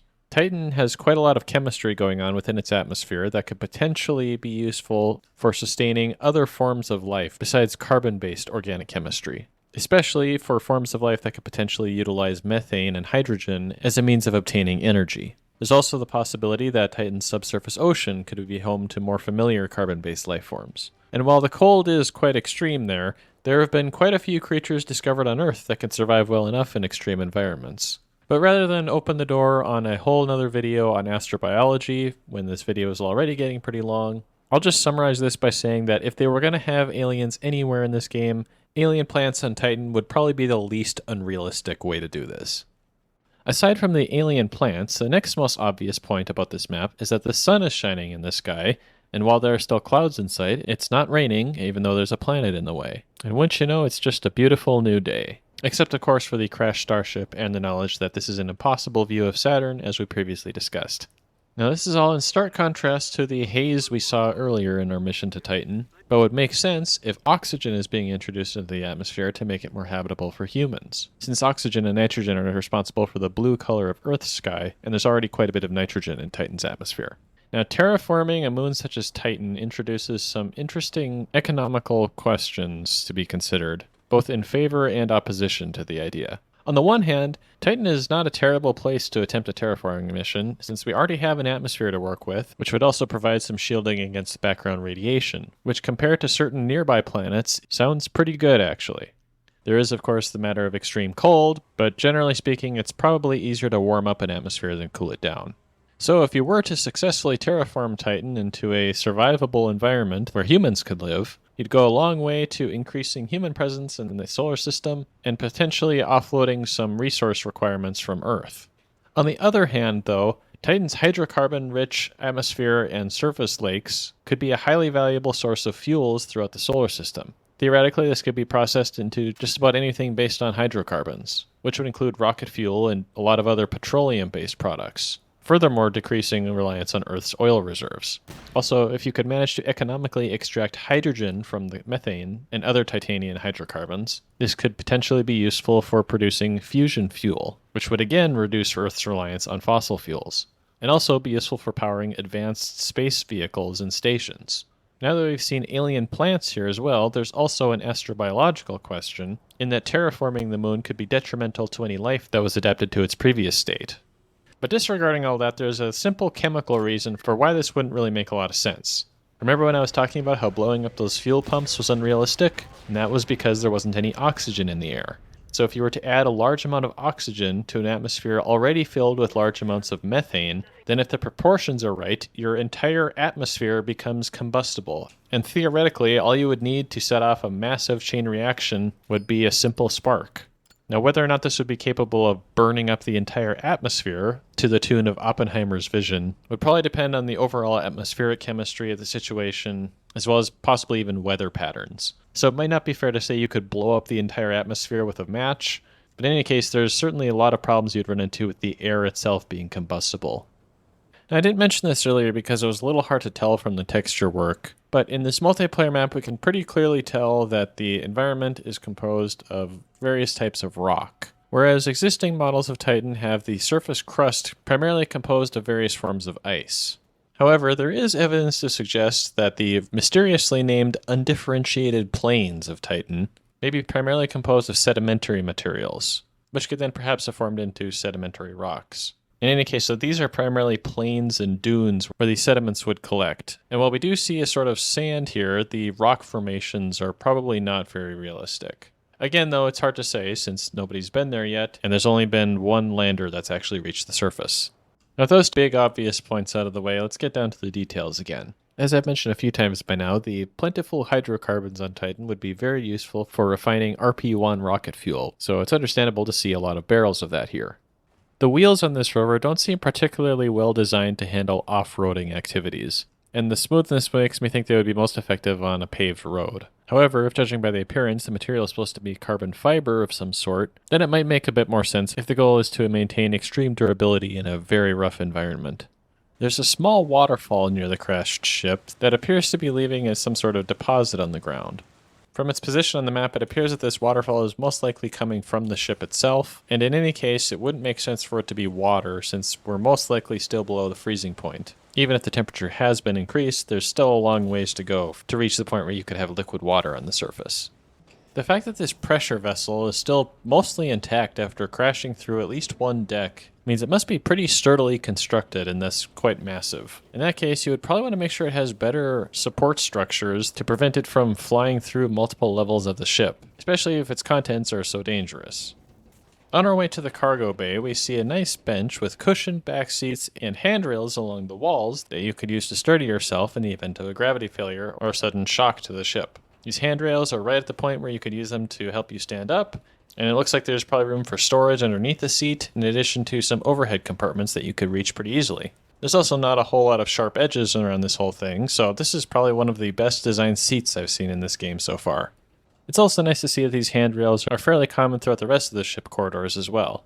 However, in contrast to that nice bench, we see that these chairs at these terminals here do not have any sort of restraints on them. While they do have what appear to be handles underneath the seat, this would have been a great place to include seat belts as a way to better secure yourself, especially for what could be critical operations to these terminals. Judging from its proximity to the crashed ship and some of the equipment we see around it, this facility is most likely a deployable habitat that could be set up on the surface of a planet in case of an emergency landing, or maybe more optimistically, in case of a sudden scientific discovery. Typically, something as massive as this would probably not make a lot of sense to just carry around in your cargo hold, unless, of course, you have a ship that is capable of carrying insane amounts of mass, which seems to be the case here, or if you're thinking you might end up needing an emergency shelter. That being said, though, the shelter itself is most likely too small to house an entire crew for one of these massive ships, so if anything, if you were going to use this for emergency purposes, you'd probably want a bigger one, which might make it more reasonable for the impromptu research center application. There are a couple of these large cylindrical machines outside this habitat that appear to be delivering methane to some generators that accept it as fuel. We could then presume that this device is extracting methane from the atmosphere, and then once a sufficient amount is collected, it's pumping it into the generators. However, going back to the problem of the blue sky, this would also mean that you have a lot of oxygen in the air that you would need to filter out, and once again, this mixture would be combustible, which again just overcomplicates the process of harvesting methane. So this next bit was recorded before I went back and saw that this is actually just a futuristic robot vacuum. But if nothing else, it might give you an idea about how I think about this sort of stuff. There's a very curious disc-shaped object on one of these toolboxes that if you look closely is labeled with noise cancellation technology. The form factor for such a thing is rather odd since typically this involves speakers and sound systems, whereas this device has a handle on it and resembles some of the attachable EMP charges we saw earlier in the campaign. What I suspect this might be is a device that you can attach to another piece of machinery, say a large generator that produces a lot of sound due to vibration, and then this noise canceling device will then cancel out the sound produced by the noisy machine. The way this would work is essentially by monitoring the vibrations produced by the noisy machine, and then producing another sound wave with an inverted phase, which is essentially just the opposite shape of the waveform you want to cancel. So when both of those vibrations are moving together through the air, they cancel each other out, and you're left without very much noise. For some reason, there are more of these handhold restraints that we saw inside the ship located inside the habitat, which doesn't really make a whole lot of sense since these are almost exclusively going to be used for microgravity environments. This box we see in one of these benches has one side populated with a number of analog audio terminals, together with an Ethernet port. The most obvious point of this is that this is going to be quite outdated by the time we're actually building habitats on Titan, and so it's most likely just a reused asset from another game. A more involved question might be why they are using analog here instead of digital audio. Now, I know I don't have the ear to tell the difference, but apparently there are some people who can, so maybe there are some true audiophiles on board this ship. In that case, though, the equipment could be more susceptible to damage from radiation, as if a charged particle were to produce enough of a voltage spike in one of the circuits, it could potentially fry the entire thing. Versus with digital systems, the most likely outcome would be a bit flip that could at worst corrupt some data. This is also another more involved topic, though, so there could be more nuance to this decision. Well, I suspect most of the computer screens we've seen so far are just background images to fill the space as you walk by them. This one almost resembles what could be flight paths to Saturn as part of a fuel collection operation, with return routes to Titan and possibly other moons in the vicinity. This would match up with the in-game map description of Saturn having aerostats used for fuel collection, which is quite a big topic on its own, and if you'd like to know more about that, I actually did a research presentation on this topic as part of the conclusion of my Space Studies Master's program. Now, while Saturn isn't the best place in the solar system to do this sort of thing, it probably isn't impossible. And if you were to be doing it here, Titan would be a very nice base of operations for such a thing. There are some labels on this door with poorly translated English that are a bit confusing, but generally get the idea across that you need to be careful with this door. Unfortunately, this door on its own is effectively useless for maintaining any sort of controlled environment inside the habitat, as there is no functional airlock at either entrance of this building. Now, this cylindrical section could work as a nice staging area, like for getting into your spacesuit, but as soon as you open up either of these doors, the nice warm air is going to rush out the door and leave you with the same conditions as the exterior.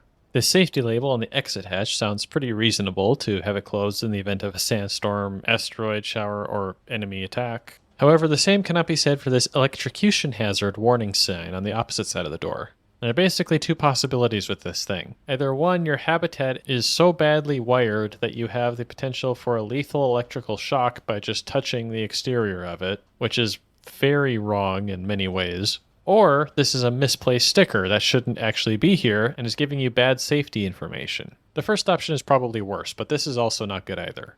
The design of this solar cell array seems pretty convoluted and overcomplicated for the purpose of just generating electricity from the sun. Most obviously, since the thing is suspended over a cliff, it's going to be very difficult to actually access it for any sort of maintenance tasks, or to that point, for initial construction too. And you could just as easily have set this up over ground rather than over the side of a cliff. Furthermore, the suspension cables that apparently are supposed to be holding this up would not be doing anything to help it in its current configuration. At most, the lower cables might prevent some components from falling into the hydrocarbon lake if they became detached, but they're not going to be able to support any load that would prevent the solar panels from falling off in the first place. This other set of cables could be helpful if it was actually attached to the solar panels at the top of the array, but since it isn't, this is basically just purely aesthetic, or at best just holding up the inner ring of this configuration. If anything, this solar array seems it was built more with parkour in mind than energy generation, although even to that end, though, the cable configuration isn't going to be able to support much force on it in this way. So even in that situation, it doesn't make a lot of sense. This habitat appears to be at least partially powered by a VOT, or vertical axis wind turbine. This does seem like a good idea for an outpost that could be set up in a very remote location where perhaps more common nuclear fusion sources might not be available, and in any case would be nice to have as a backup energy source. The design of the VOT also would make it easier to transport and set up more quickly. Still, in a future where nuclear fusion power is miniaturized and presumably widely available, it does make a little bit less sense why we see this here. While the requirements for spacecraft armor would of course be higher for a warship, modern spacecraft do still incorporate shielding to protect against micrometeorites and space debris, which are often quite capable of punching holes in space equipment. Here though, once there's energetic weapons involved and defending against objects that are actually intended to penetrate armor, you're of course going to want something better than the typical satellite shielding. And with that, we can conclude our study of the strange Saturnian satellite Titan. At this point, we can take a short pause to climb back onto the cliff we were hanging off of earlier. I'll let part of this cutscene play out to give us some additional information to what happened over Titan.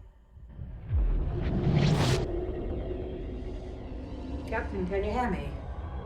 Captain Reyes. He's coming to. There you go, sailor. Open your eyes. This is Tigris Captain Farron. Heart rate stabilizing. Blood gases and range. It's Chief Bryant Ling. He's a Tigris corpsman. Where's Ethan? Right here, sir. You're on a shuttle from my vessel Tigris. I'm taking you back to Retribution.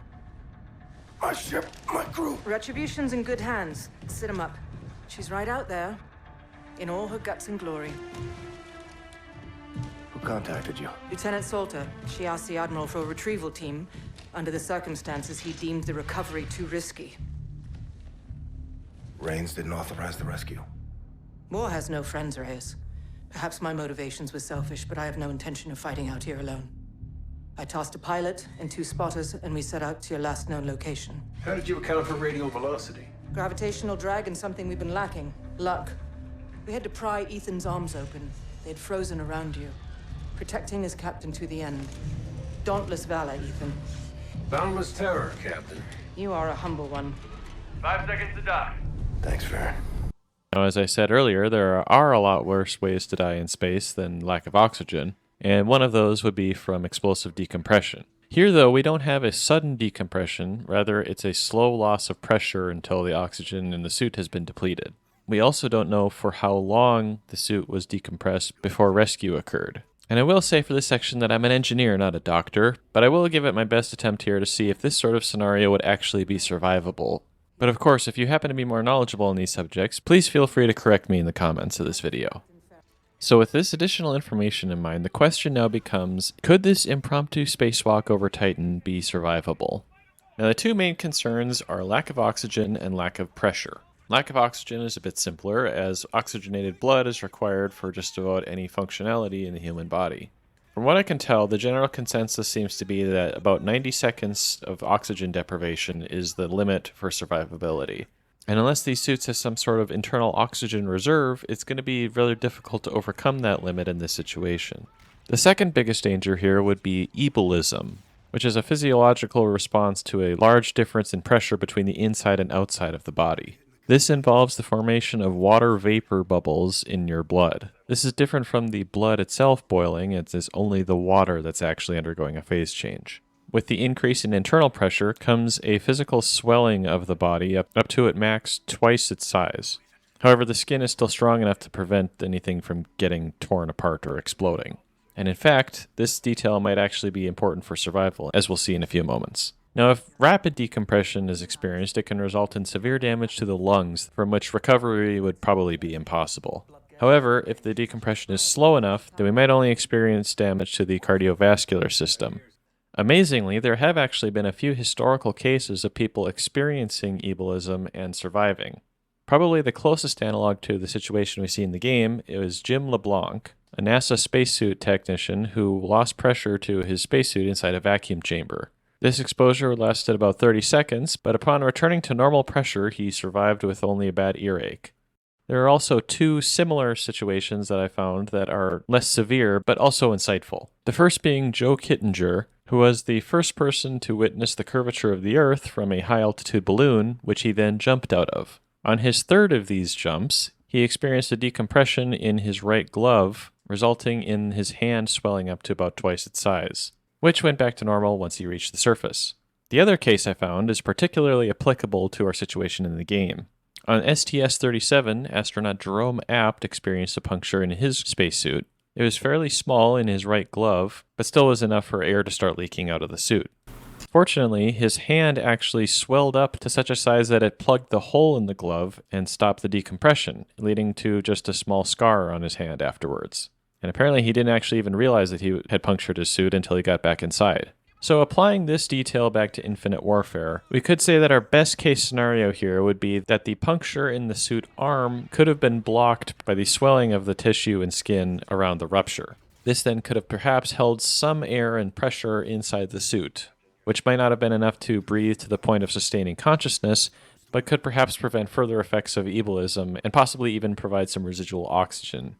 In addition to the physiological requirements for surviving vacuum exposure, there have apparently been some drug treatments that have shown some effectiveness for treating ebulism.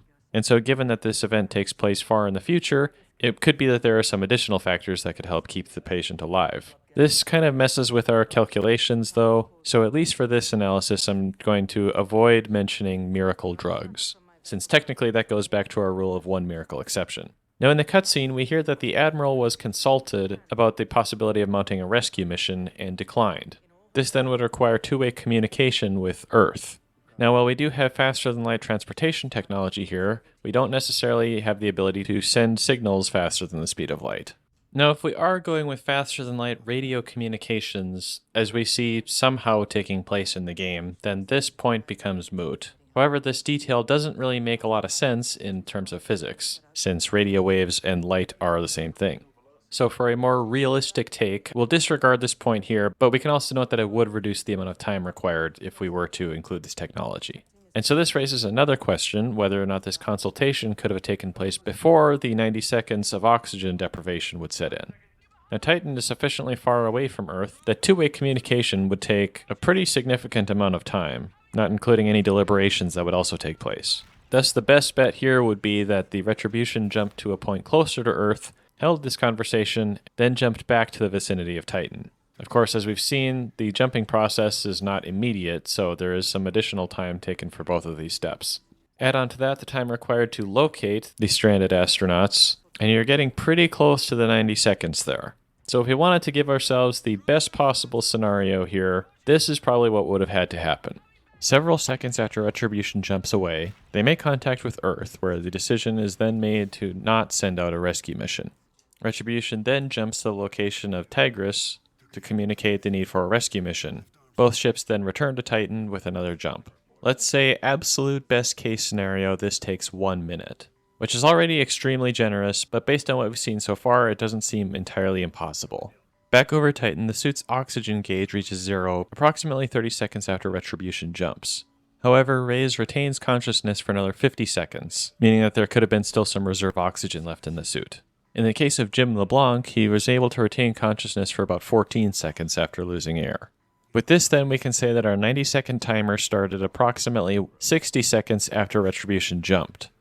Now if we sync up with the Retribution's timeline, this would mean that the Retribution and Tigris are both probably en route to search the area at the point at which hypoxia is beginning to set in, which gives them about 90 seconds to actually find the two astronauts and bring them on board the rescue shuttle. The ships would then need to detect the astronauts and send out a rescue shuttle to meet them. Let's say they got lucky, as they say in the game, and found them within 30 seconds. Then send out a shuttle that takes another 30 seconds to reach them. Let's suppose that EVA operations can proceed fairly quickly in accordance with what we've seen in the game so far. So let's say it maybe takes 15 seconds to get the pair on board the shuttle. And after getting on board the shuttle, they can begin medical treatment, which in this case would most simply involve the restoration of air and pressure. Now with all that said, as our best case possible scenario here, we are running just short of the 90-second limit of survivability of lack of oxygen. In other words, could this be survivable?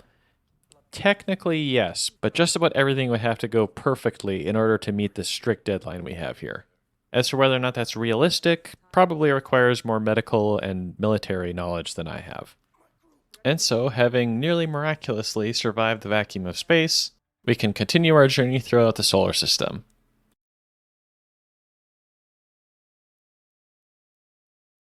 The next stop on our grand tour of the solar system is the off-kilter and often mispronounced planet Uranus. The in-game description of the planet describes its usefulness for helium-3 fuel collection, which is something I've actually done a fair amount of research into. Based on my research, and in accordance with the research of Brian Pelazewski from NASA, Uranus is probably the best location for harvesting helium-3 fuel from its atmosphere. And if you'd like to know more about that, I have another video that goes into more detail on this topic. We can see in the game, though, that the descriptions of several of the major moons of Uranus describe some additional details of the specific implementation of this technology. For one, Ariel is the site of a base for human supervision of the helium harvesting operation, while Umbriel is given the particular task of hosting a solar concentration array to deliver power to aerostats within Uranus's atmosphere. Now, while it is true that Uranus is so far away from the sun that you're not really going to get a whole lot of solar power at this distance, the way this is described in-game is perhaps a little confusing compared to what the actual technology would be like. Basically, how this would work is you would have a large array of solar panels that would collect and store energy from the sun, then beam it to the atmosphere of Uranus using high-power lasers. These lasers would have to perfectly track the aerostat collection vehicles that are located within the atmosphere of the giant planet, which would probably necessitate some additional support infrastructure to help with this alignment problem. This is a rather interesting way of accomplishing power delivery to the aerostat collection vehicles, But in this future, when we have miniaturized nuclear fusion power available, it seems like it could be a bit unnecessarily complex and difficult to work with compared to a small onboard nuclear fusion reactor. Now granted, the point of this harvesting operation is to collect fuel for nuclear fusion reactors, and so you would be burning up some of the resource you're collecting in order to collect it in the first place, but the potential for energy generation from even a small amount of nuclear fusion fuel is very high compared to what you would be able to achieve with solar power at the distance of Uranus. Not to mention the aerostats involved in this collection operations would likely use far less power than your typical aerospacecraft. But I wouldn't necessarily say that this implementation of atmospheric mining operations is necessarily impossible. It just doesn't necessarily seem like the most efficient or effective way to do this. We only have a single level set in the Uranian system in Infinite Warfare, which is a short mission set over its moon Miranda. Now immediately there is an error present in the game's description of Miranda as Uranus's smallest moon. This is nowhere near correct, but Miranda is the smallest of Uranus's 5 large major moons. SDF carrier Cerberus is dry docked for resupply in the Miranda Moon asteroid field. Payload says there's a prototype airship in the hangar. Let's mount an infill, commandeer the prototype, and keep it out of the fight. As we saw with Europa, the presence of an asteroid field surrounding the moon Miranda is a bit curious, as there's nothing really here that would cause a debris field, unless you were to bring in another body like an asteroid into this location for mining. Alternatively, since Miranda is the innermost of the 5 major moons of Uranus, it could be that one of the smaller inner moons was destroyed at some point, and the debris was caught into the orbit of Miranda. The first half of this level begins with an EVA mission through the asteroid belt surrounding Miranda. The appearance of the asteroid belt immediately lends credence to the idea that this is the remnants of a destroyed moon or larger asteroid, since actual asteroid belts are not this densely packed. We get to use our space grappling hook again in this level, which is cool, but as we talked about in the moon mission, the usefulness of this is somewhat questionable. Also, for some reason, we're able to walk on the surface of these asteroids. And unless they have a extremely high metallic content, the mag boots in the suits are probably not going to be this effective here. This level is also formatted like a stealth level from typical Call of Duty fashion. Press EBR 800 ready to go, Captain. Trust me, you won't get close to that ship with that. Watch back out there. Now, depending on the composition of the debris field, it's possible that there is some sort of medium through which sound could travel, given sufficient particulate debris or outgassing from the asteroids. However, perhaps more likely is that the suppressor is intended to reduce the thermal signature of firing on enemy sensors that might be monitoring for small flashes of heat, which I imagine would already be difficult to isolate from background radiation, so adding a suppressor would still have the intended effect of making you more invisible. During this level, we get to see the enemy ship engines up close and personal, which gives us an opportunity to analyze what sort of propulsion systems are at work here. Immediately, we can see that the inside of the nozzle is not smooth as you would typically see for chemical propulsion engines. What we see instead more resembles a magnetic nozzle, which utilizes a collection of finely tuned magnetic fields to focus charged particles outwards in the manner of a traditional chemical rocket nozzle. Nowadays, these are primarily being researched for use in ion thrusters, but in the future they could also potentially be used for direct fusion drives or other fusion-based engines. Ion engines wouldn't really make any sense here because they are very low thrust compared to just about any other propulsion system you could use, but the rest of the engine does at least superficially resemble what could be considered a direct fusion drive. This is essentially a nuclear fusion reactor into which a propellant is injected and allowed to be superheated by the reaction from the fusion reactor. This superheated propellant is then magnetically controlled to flow out through the magnetic nozzle. There are other methods of nuclear fusion propulsion, but this is one of the more simpler designs that's already been tested to some extent at the Princeton Plasma Physics Laboratory. The engine we see in-game has some similarities to this sort of system. For example, the pipes we see leading into the engine are simply flowing radially in towards the center line. In a direct fusion drive, all you need to do to inject the propellant into the engine is to simply flow it along the edges of the nuclear fusion bubble, and it'll become superheated on its way out the reactor. Meaning that you don't need a ton of expensive and complex turbo machinery, or at least less so than a chemical engine. For the reactor chamber, we also see a spinning device that could act as some sort of containment system, which by producing a rotating magnetic field could be part of the containment bubble used to trap the nuclear fusion reaction inside the reactor. This would also be explained by why we put the EMP device directly onto the reaction chamber.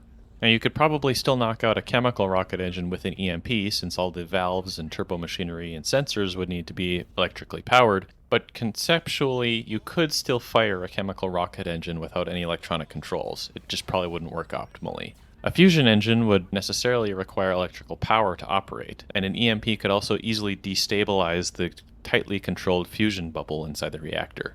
And I know since I just said the words destabilize and nuclear in the same sentence, people are going to get concerned about this thing exploding, and the counter to that is that nuclear fusion reactions are so tightly controlled and require such specific conditions to be functional that any deviation from those specific conditions will result in the reaction fizzling out, instead of running out of control like a nuclear fission reaction might.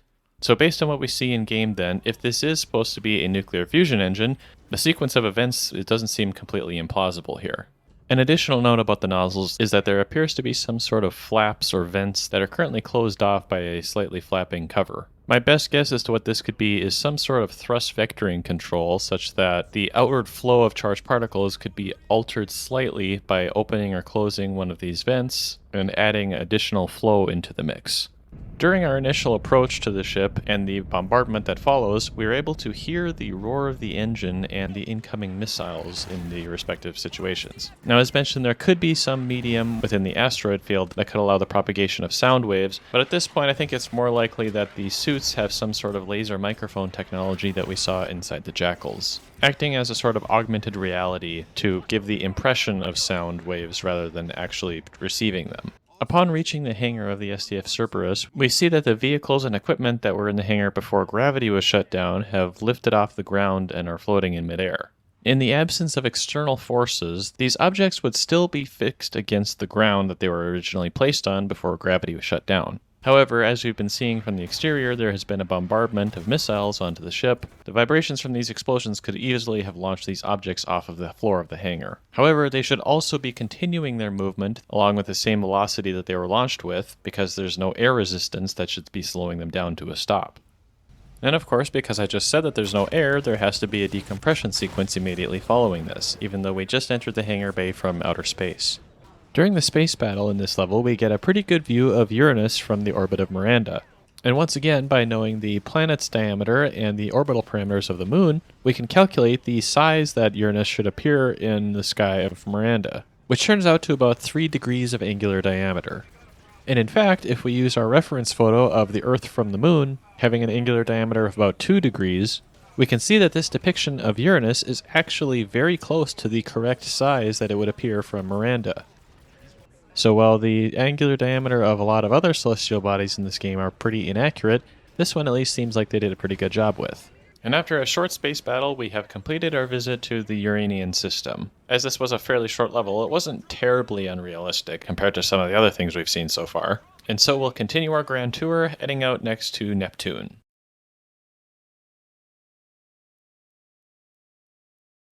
As we approach the contentiously defined edge of our solar system, our next stop is the icy giant Neptune. As we saw with Uranus, the game mentions that Neptune is a prime location for helium-3 atmospheric harvesting operations. This was one of the 2 locations pointed out by Brian Pelazewski, and a second-place runner-up from my research, with the primary challenge for in-atmosphere operations being the extremely high winds and storms that occur within the planet's atmosphere.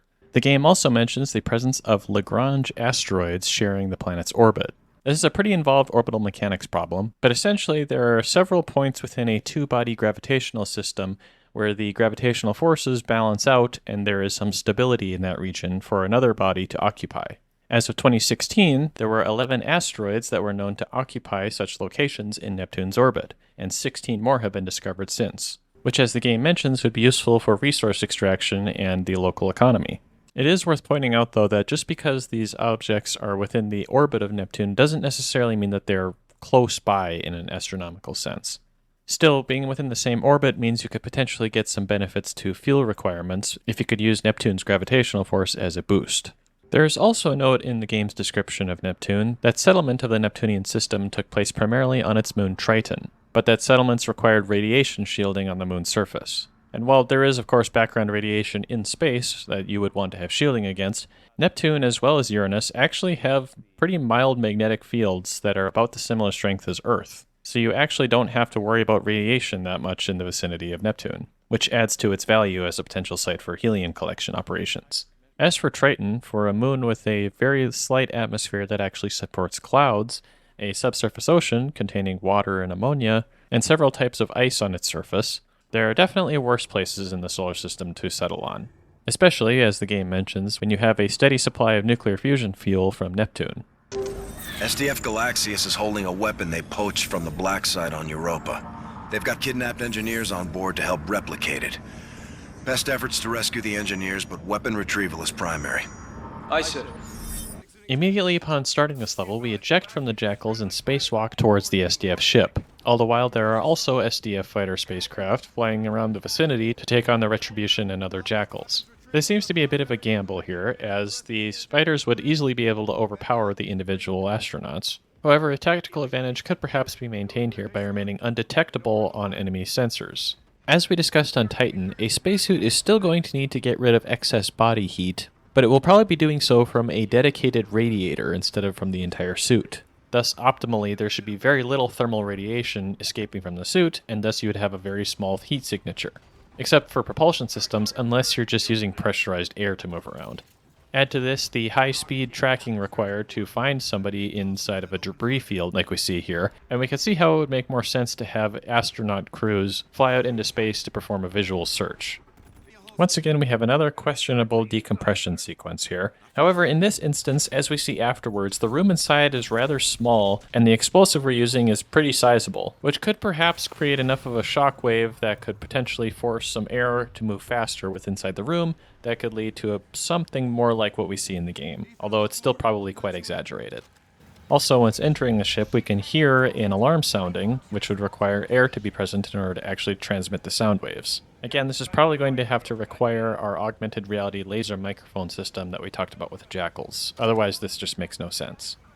I don't think I'm experienced enough to answer this question, so maybe somebody can explain in the comments how realistic it is to have a sign saying no weapons in this area right next to an armory with a big rack of guns. Because at least here, it seems a little strange. Yes, the classic 6-second network intrusion into a military spacecraft's operating system. Ethan, you're in. Flawless logic, I don't know what you want me to say. While this vertical method of storing spacesuits is at least space efficient, no pun intended, unless it has some sort of motorized system for bringing them down to the floor level, or if you're just planning on turning the gravity down every time you want to get your suit, this seems a little bit inconvenient here when there's so much wall space available. We can see in one of the mess halls of the ship that there is a vending machine for some MREs, as well as a drink dispenser with some unusual choices that seem quite fitting for a space environment. The most notable of this is bismuth salicylate, which is essentially Pepto-Bismol. The primary reason for this being that on Earth, some people are very good at avoiding motion sickness, but the instant they get to space, it happens to them right away. And on the other hand, some people have terrible motion sickness on Earth, but have no problem with it in space. Since it's so hard to predict, then it makes sense that you'd want to have some Pepto-Bismol on hand just about any time, especially right after you have a meal in space. Also from the vending machine, the high caloric supplement and protein boost would also be beneficial for restoring nutrients that the body might need more of or be lacking in the space environment. Although all of these things we just discussed apply to microgravity environments, and since the ship is still having artificial gravity, this is maybe less of a concern than it would be on, say, the International Space Station. Now, I'm not personally very sure about the physiological responses to getting a knife in your chest, but it is a little darkly humorous that during this animation, you grab the soldier's face to prevent him from screaming while he's still wearing his spacesuit helmet. Old animations die hard, I guess. Now, since most of the rest of this level takes place on board one of these SDF ships that we've already seen before in previous levels, and the fact that we're so far along in this video already, I'm going to cut this one short here so that we can move on to the multiplayer map that is also set in Neptune, Frontier. Again, if you'd like to skip to the next part of the campaign, feel free to do so at the timestamp on the screen. The Neptunian multiplayer map that we have here is set on board a space station orbiting the outermost giant planet. The station appears identical in design to the 3 stations that we saw orbiting Earth earlier in the game. Presumably then, this station is designed to be self-supporting to the point that it can be flown out deep into the solar system to function as a sort of city in space. While its primary purpose appears to still be military, at least for this section of the station, it's a lot more built out to support scientific operations and more comfortable living situations for crew members. As a general observation about the floor plan of this section of the station, there's plenty of signage and guidance to navigate this sector of the station. However, some of the floor plan seems to be rather inaccessible without the use of either jetpacks or partial gravity. Now, if this were a microgravity environment, this wouldn't really be that big of a deal, but considering that it is clearly intended to be operating in artificial gravity settings, then the floor plan could probably have been improved slightly for this. Granted, this is a Call of Duty multiplayer map though, so there are some additional constraints to fit here. We see some fire extinguishers mounted on the walls in easily accessible locations, which is great to see. We can also note though that they are carbon dioxide based fire extinguishers, which normally you would want to be pretty careful with in a space environment, because if pockets of carbon dioxide were to form in a microgravity environment, you could inadvertently suffocate yourself by putting your head into one of them. In such cases as that, NASA has developed a fine water mist fire extinguisher that uses water droplets instead of carbon dioxide. Here though, since we're operating with artificial gravity, this wouldn't be as much of a concern.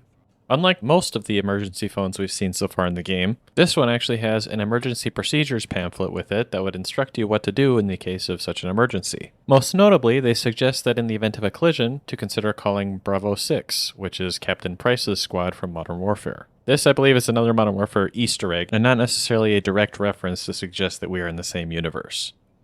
Inside the sickbay sector of this part of the station, we can see that there are handles along the walls near the patient beds. These are typically used to navigate in microgravity without worrying about damaging any other infrastructure, but they also would make sense if you were trying to steady yourself when getting in or out of the medical bed. There is an eye chart in the sickbay that most closely resembles a logmar chart. This is a newer version of the typically seen Snellen chart that starts with an E at the top, although this logmar chart does not use any of the standard Sloan letters that are supposed to be used here. Regardless of the specifics though, there has been research to suggest that microgravity will affect the astronauts' eyes over short and long-term periods in space. This includes changes in the shape of the eyes, which affects their ability to focus on things. In some cases, these effects can even last years after exiting microgravity. As such, it makes sense that you would want to be monitoring the astronauts' vision, even if they are still going to be returning to an artificial gravity environment regularly. Now, in my brief research online, I could only find some pretty outdated information on this topic, so this might no longer be relevant. But I have heard it reported that if you get LASIK surgery that's not properly certified for use in astronauts and fighter pilots, you can actually suffer eye damage during re-entry back into the atmosphere. This would be due to your experiencing high G-forces that could potentially damage the modified eyes. As I mentioned though, it appears that this may no longer be the case, as at least out of 2007, the Air Force has been allowing LASIK surgery for their pilots. There are a number of large windows along the exterior of the station, at least in this sector, which do not really have visible blast shields or any way of sealing them up in the case of a breach. For a smaller window this might be excusable, but for large windows such as this, you're going to be increasing the chances that some micrometeorite might impact the station and potentially cause a decompression, which of course, while it wouldn't be as severe as we see in the campaign, would still not be good. One potential solution to this is to replace these large windows with large screens that would be displaying an external camera feed of the station. This does have issues of parallax though, and wouldn't necessarily be as enjoyable as looking out at another planet that you could see with your own two eyes. But it could possibly improve structural integrity of the station, which is arguably more important. From the station window, we get a nice view of Neptune along with its rings. This introduces a few inconsistencies with the way the planet is depicted here. For one, Neptune does have rings, but they're not very substantial compared to the other giant planets, so most likely they wouldn't be as visible as we see them here in-game. The orientation of the rings also appears to be inaccurate. Neptune's orbit is only slightly inclined related to the celestial equator. However, its polar axis has a 28-degree obliquity relative to the orbital plane. This basically means that Neptune has approximately the same axial tilt that Earth does that causes seasons.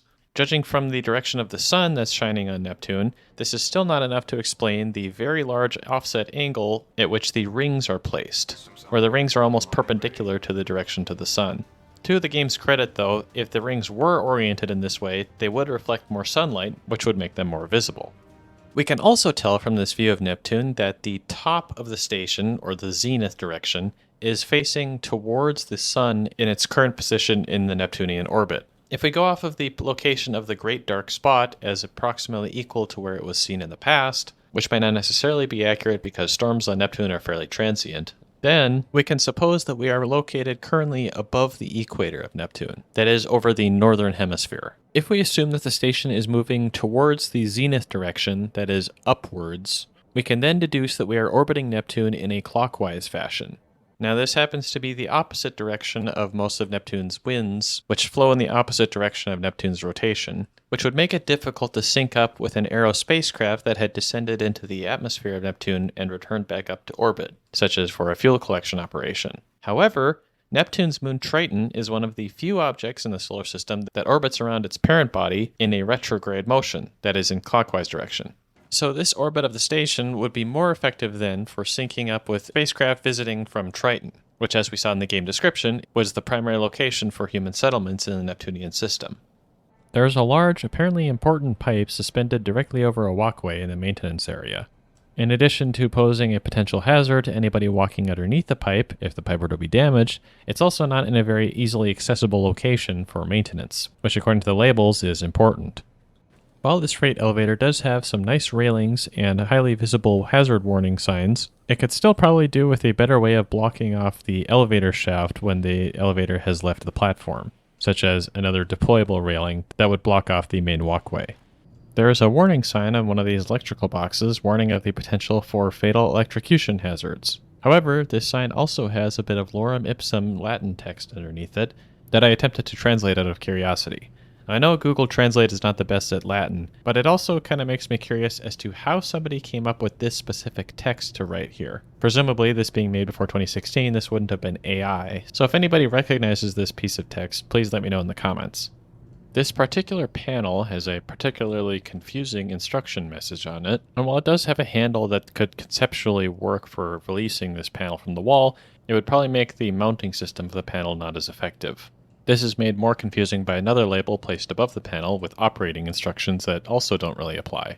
I think, though, that this is more likely just a general symptom of the confusing warning labels placed throughout the space station in seemingly random places.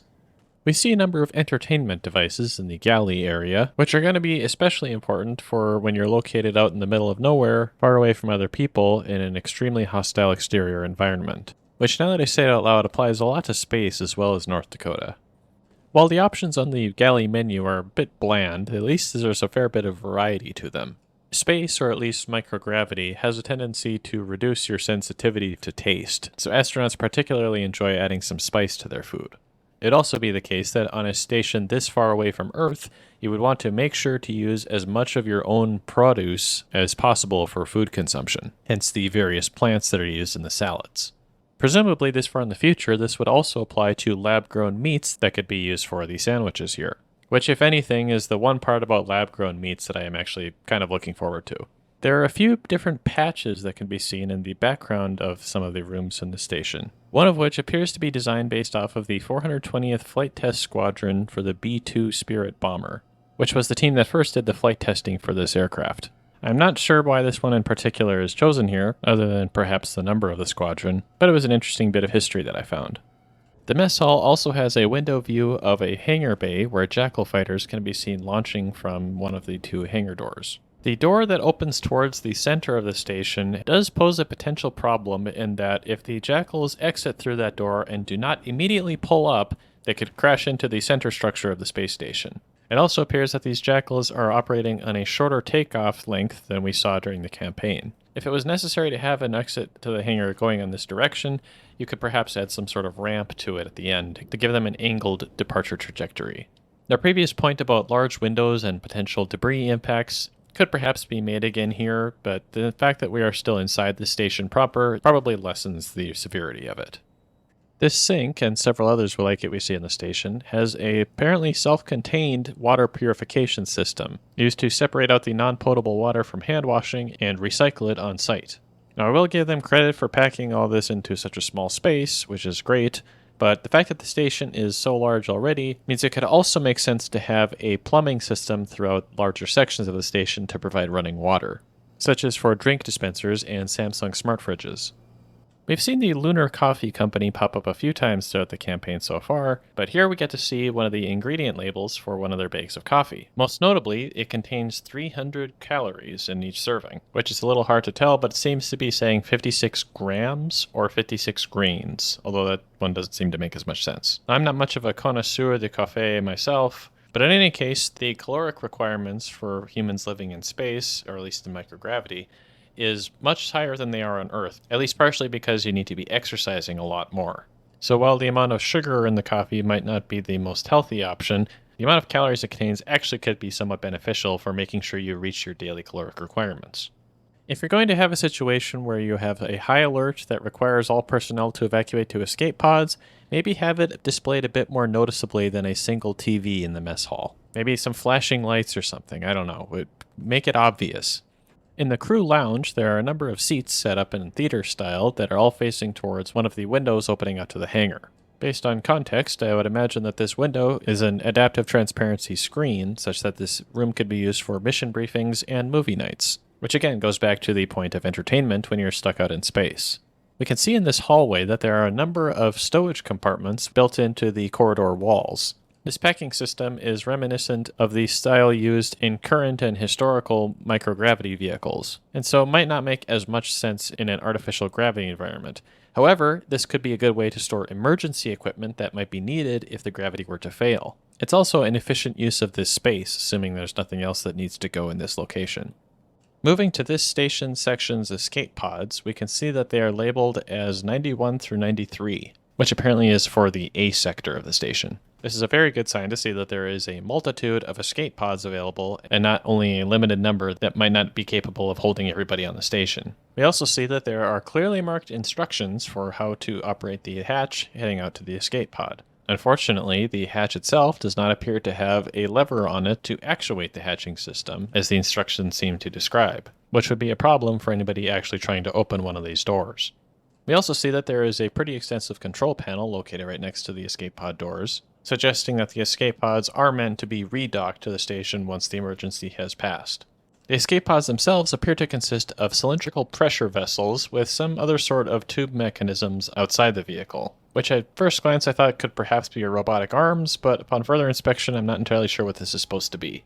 Now, compared to the rest of the station, these are relatively simple in shape, but I can tell you from personal experience that the amount of systems you would still have to pack inside one of these things is nowhere near simple. Similar to the in-wall stowage compartments, we see in this room a number of storage bags that would be well packaged for access during microgravity. This, along with the first aid bags, suggests that this room contains emergency equipment for use in repairing the station when gravity is offline. The room itself seems somewhat inaccessible though, especially with this beam in the way. Stepping over to the station hydroponics section, we can see a number of planters that have various plants growing in them, but of course, to support a station this size, you're definitely going to need more than this number of plants. So we could say that this is probably just a local hydroponics laboratory. The machine we see here appears to be a form of aeroponics device, where no soil or medium is used to grow plants, just water mist. Now, growing plants in space is a very involved topic, which I would highly recommend doing your own research into if you're interested in. There's a lot of science behind growing plants without having soil from Earth to grow them in, and also figuring out which plants can grow in space and how well they grow, and what sort of nutritional value and oxygen production you could obtain from the plants. There's also some psychological benefits to growing and harvesting your own plants and food, instead of just having the whole thing be robotically automated. And to summarize a whole field of space science in one sentence, plants are going to be essential for long-term human survival no matter where we end up in the solar system. I also do appreciate that they changed the wall handle color to green for this section of the station. Really adds to the atmosphere. Moving into the crew quarters, we can see that there are 6 space-saving bunks built into the wall. Based on the number of chairs we've seen throughout the station so far, we can presume that this is not the entire crew complement, and there would have to be more crew quarters located nearby as well. These could perhaps be for more crucial personnel for this location. The bunks themselves are fairly nicely designed, with padded walls to prevent you from accidentally bumping your head in microgravity, ventilation to prevent CO2 buildup near your head, some personal lighting and power supply for your own gadgets, and a control panel to manage the bunk systems. We can also suppose that there probably would be a shutter of some sort that would close to allow privacy in the bunk. There are also plenty of handles nearby to allow easier access to getting into the upper levels. Notably though, the bunks are not tall enough to allow you to sit up on the bed, which seems pretty inconvenient. Which brings up the larger point that this built into the wall design is typically utilized to save space, but based on the map that we've looked at so far, there's quite a lot of floor plan to go around, and these bunks could probably have been built out a little bit more than we see here, especially for a space station of this size. As we saw in Titan, we once again see this computer screen showing what we could say is a helium harvesting flight path to Neptune and then back again to Triton. And compared to its presence in the vicinity of Saturn, it actually would make more sense for it to show up here at Neptune. Even though more than likely this is just environmental set dressing, but it does actually make some sense here. Now, I may not know much about alcohol consumption on Earth, but from what I know about the human body in space, I can imagine the physiological side effects in microgravity would be quite unpleasant, to say the least. Several of the laptops that we see on the station utilize what appear to be folding screens. Back in 2016, when this game was released, this technology had been shown in demonstrations, by Samsung especially, but would not actually be commercially released until around 2018. While nowadays a lot of the durability issues have been worked out from the earlier generations, the reliability of such a device for long-term use in space, where replacement or repair might be difficult if it's even possible, might make it a questionable choice for high reliability operations.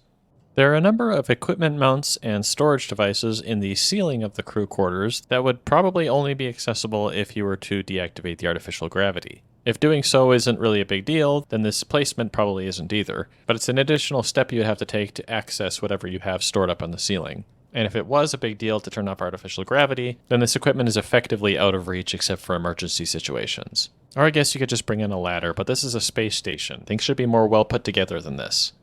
Artificial gravity would make an in-space shower much more effective than it would be in microgravity. NASA actually built a space shower for their Skylab space station, but it was very time-consuming to actually utilize the system. And although the crew members did apparently enjoy it, it turned out to be more hassle than it was worth to actually continue using on future missions. And so nowadays astronauts just use sponges or washcloths. Notably, though, the shower in the crew quarters here does not actually have a drain for water, so it seems that the drainage problem is not solved in this version either.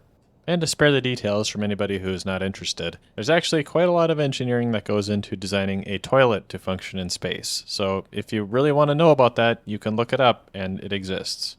There's a large water tank listed as hydrotube on the map, which I can't really say conclusively what it's supposed to be doing.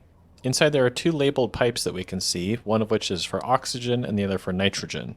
My first thought was that this is some sort of water oxygenation tank, so that the water can have additional oxygen in it for better cardiovascular performance when you're drinking it. But the nitrogen doesn't make sense here because, as we've mentioned previously, excessive nitrogen content is not good for avoiding excessive algae growth. I also thought it might be a large Sabatier reactor, which is used to produce methane and water from carbon dioxide and hydrogen, but we don't see any of those gases being flown through the pipes here. One thing that might make a bit more sense is that this could be a sort of oxygen generation system where the water is split apart into oxygen and hydrogen, where nitrogen is used to purge the lines to prevent the hydrogen fuel and oxygen oxidizer from mixing.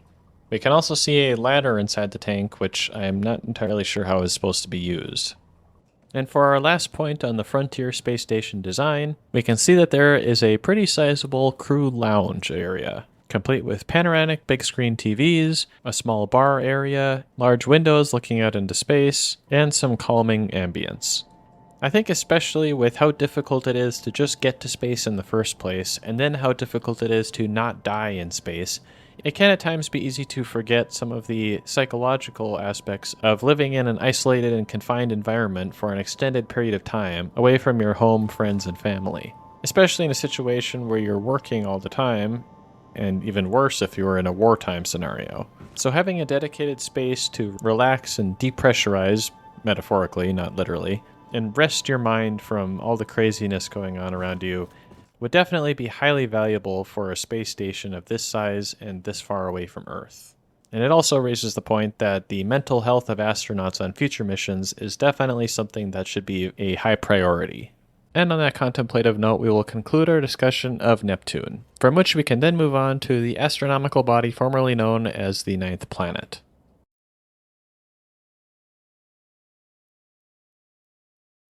Now, for anybody who has been interested in space since the early 2000s, you'll probably remember the heated debates that went on regarding the definition of whether or not Pluto is actually a planet. And if you weren't around then, well, you're about to learn something. Pluto was unknowingly first sighted in 1915 and then wasn't actually discovered until 1930.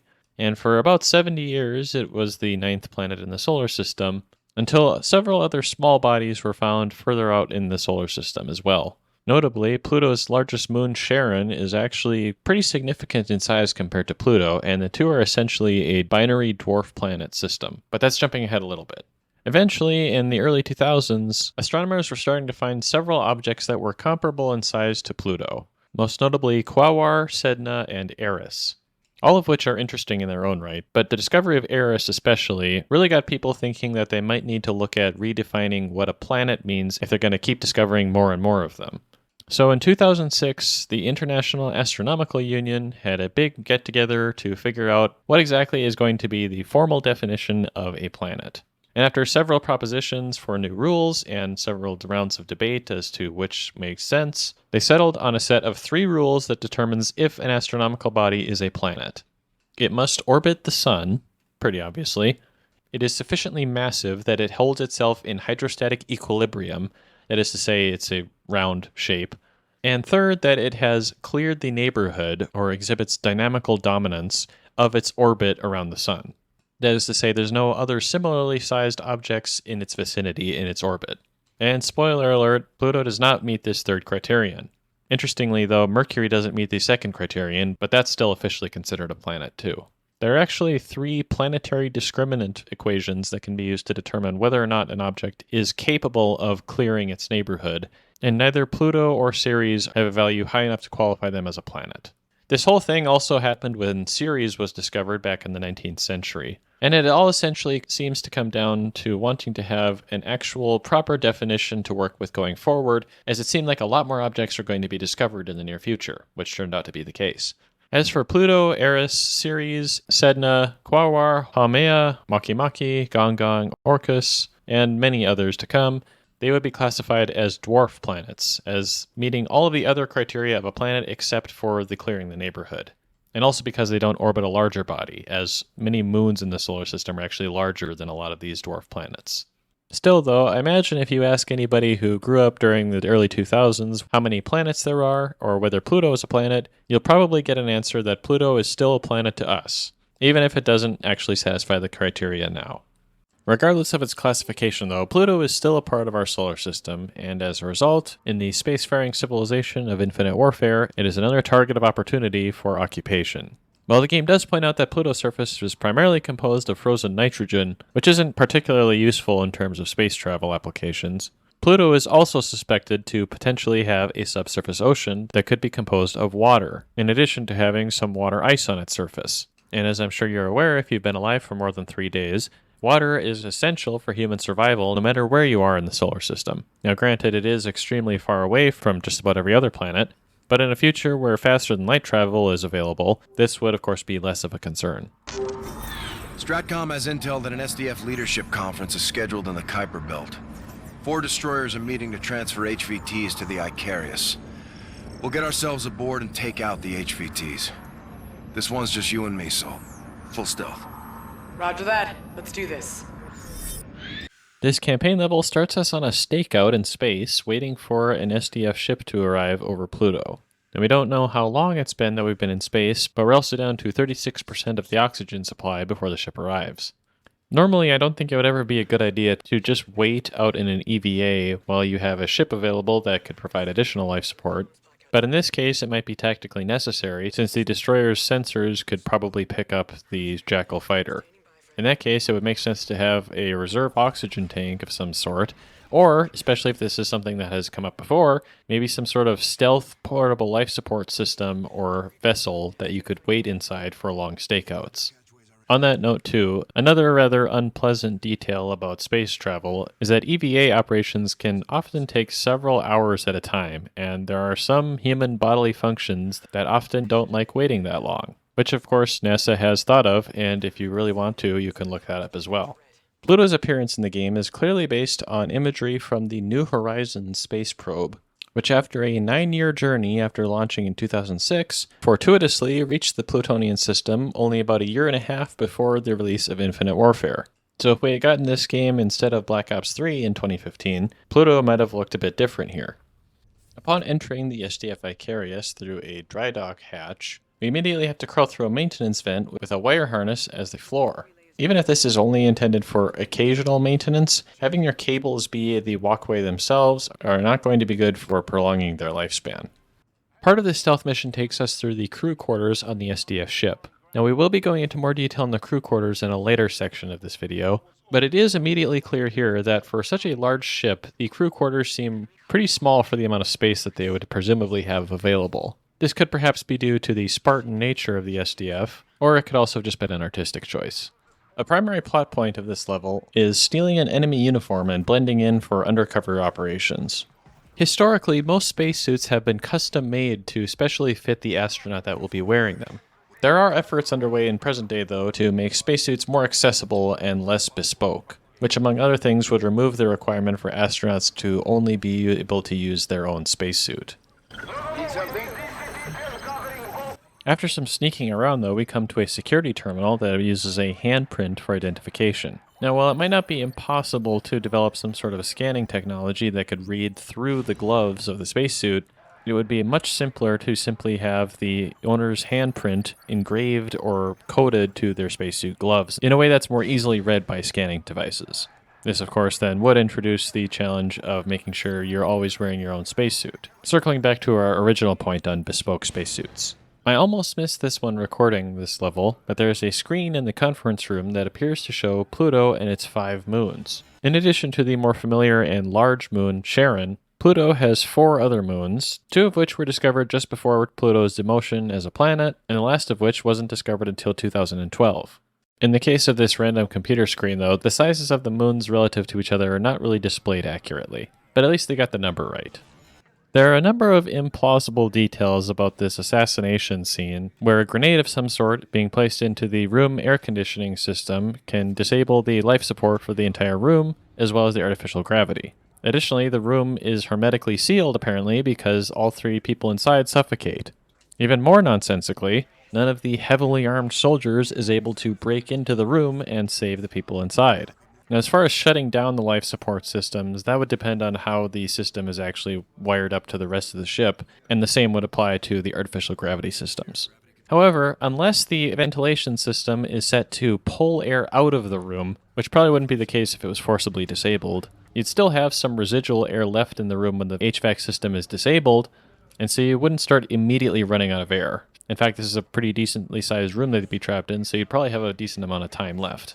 As far as the room being completely sealed off, I suppose this could potentially be useful if you wanted it as a sort of safe room to prevent against assassination attempts, but the irony of this situation would probably be strong enough to break out of this room.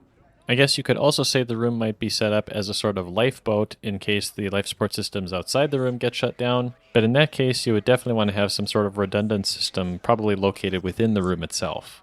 Now, while it would take an excessive amount of time to review each individual weapon from this game, I do want to take a moment to note that this Eraser pistol, for a weapon as small as it is, most likely would have to use some sort of antimatter bullet or projectile in order to be capable of delivering enough energy to instantly atomize a person.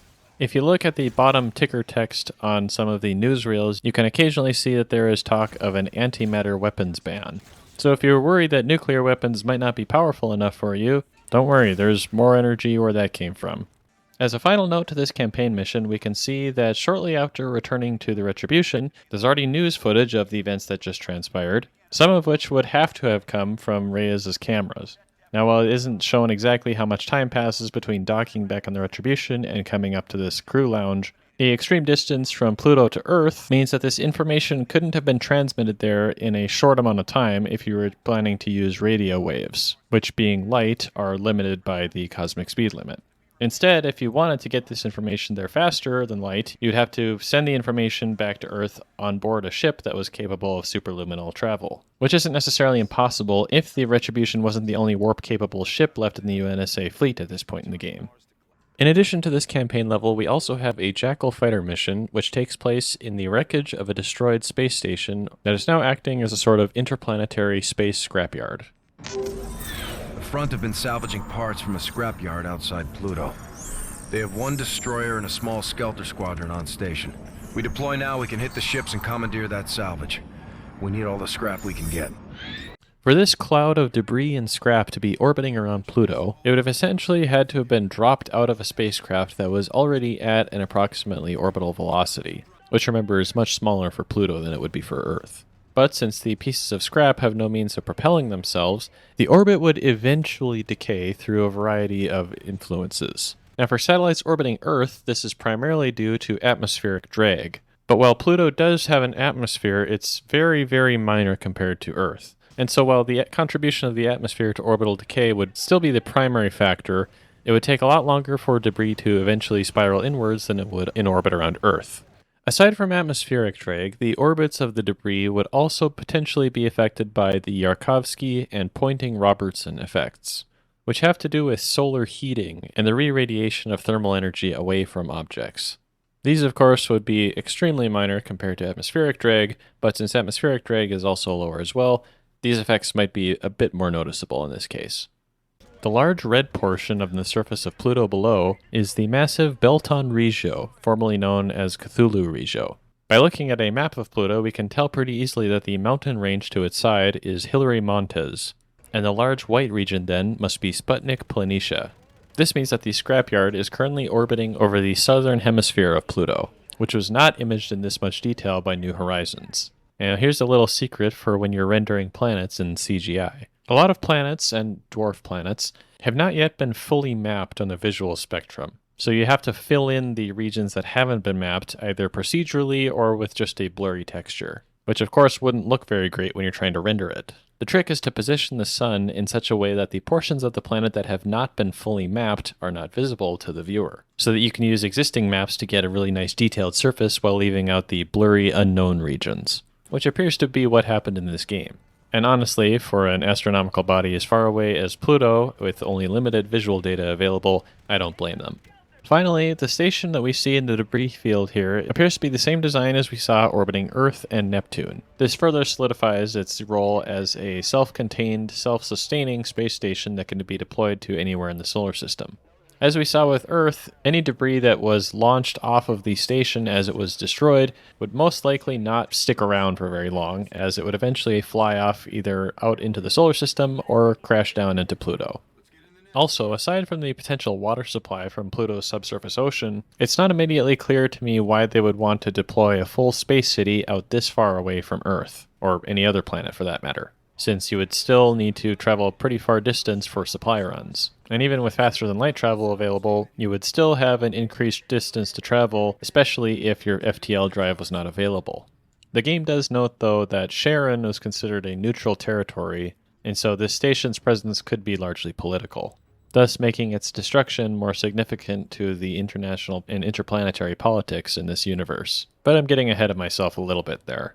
While we're still at the edges of the solar system, and before we return towards its center, we can also take a brief look at the in-game description of Eris. The game correctly notes that methane ice is likely to be found on the surface of the dwarf planet, as well as its extremely large orbit that would take a considerable amount of time to reach from Earth or Mars. However, they also mention the economical point that the amount of methane required to reach Eris would outweigh the amount that could be gathered from it. Now, if we're talking about chemical rocket propulsion, yeah, that's definitely the case. It would also take a completely infeasible amount of time to get there with such rockets, so I think you'd have bigger problems to worry about. This then must be referring to faster-than-light travel, and would suggest that the faster-than-light engines utilize methane in some way. Now, since the operation of an Alcubierre drive at this point seems likely to require exotic matter of some kind, it's difficult to predict how useful methane could be for a faster-than-light drive, except as a means of power generation when burned in an engine with oxygen, or other oxidizer. But if the problem is power generation, then you still have nuclear fusion available to you, which from an efficiency and power density perspective kind of defeats the purpose of using a methane combustion powered generator. Who knows, maybe this means the secret of the Alcubierre warp drive somehow lies with methane. Or maybe more likely, the writers of the in-game description didn't consider this detail. So now that we've reached the edge of the solar system, as far as the game is concerned, we're going to jump back to the sun and work our way out from there, as the rest of the campaign kind of neatly follows that trend. This will be the last time we need to jump around the solar system like this, though. And so with that, we'll jump all the way back to the orbit of Mercury.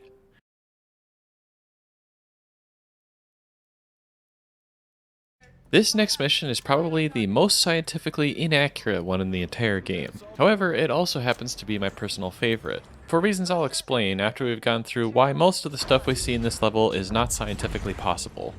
And so this mission takes us to the asteroid Vesta, located in the vicinity of Mercury. Now if you've ever heard of this asteroid before, or even just heard of the asteroid belt, you'll know that it doesn't belong in an orbit around Mercury. The easiest solution to this would be that asteroids from the belt are being brought to Mercury for improved access for mining operations. Whether or not this actually makes any sense depends on the level of space infrastructure you already have in place in either of these locations, since distance from Earth isn't really much of a concern anymore at this point now that we have faster-than-light transportation. On the one hand, the asteroid belt is much further away from the sun, and therefore heat shielding wouldn't be as much of a concern. However, this also means you would have less solar power efficiency than you would at Mercury. But at the same time, asteroids in the belt are much more spread apart than you typically see in science fiction. So you'd actually have to go hunting for asteroids a bit more than you would be able to just pick a rock out of the cluster.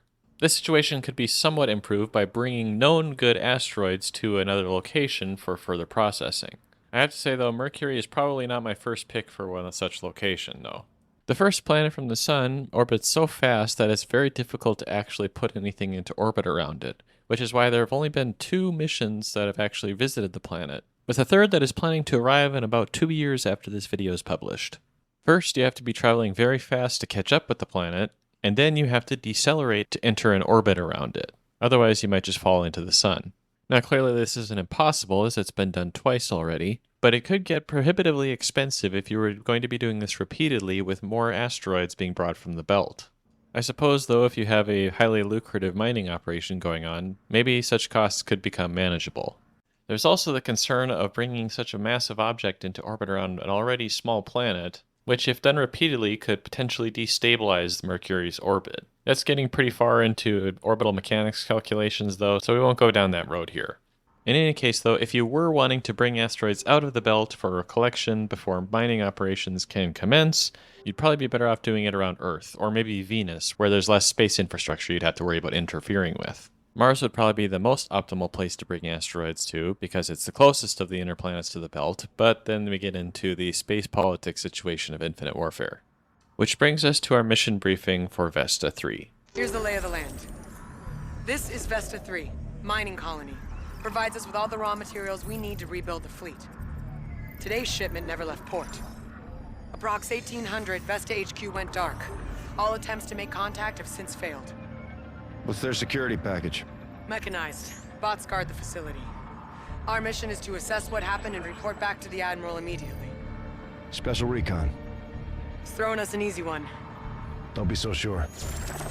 Now first of all, the most egregious error in this mission briefing is the name Vesta 3. In modern astronomy, asteroids are designated with a number to indicate the order in which they were discovered. So Ceres would be number 1, even though now it's technically a dwarf planet, but we won't get into that right now.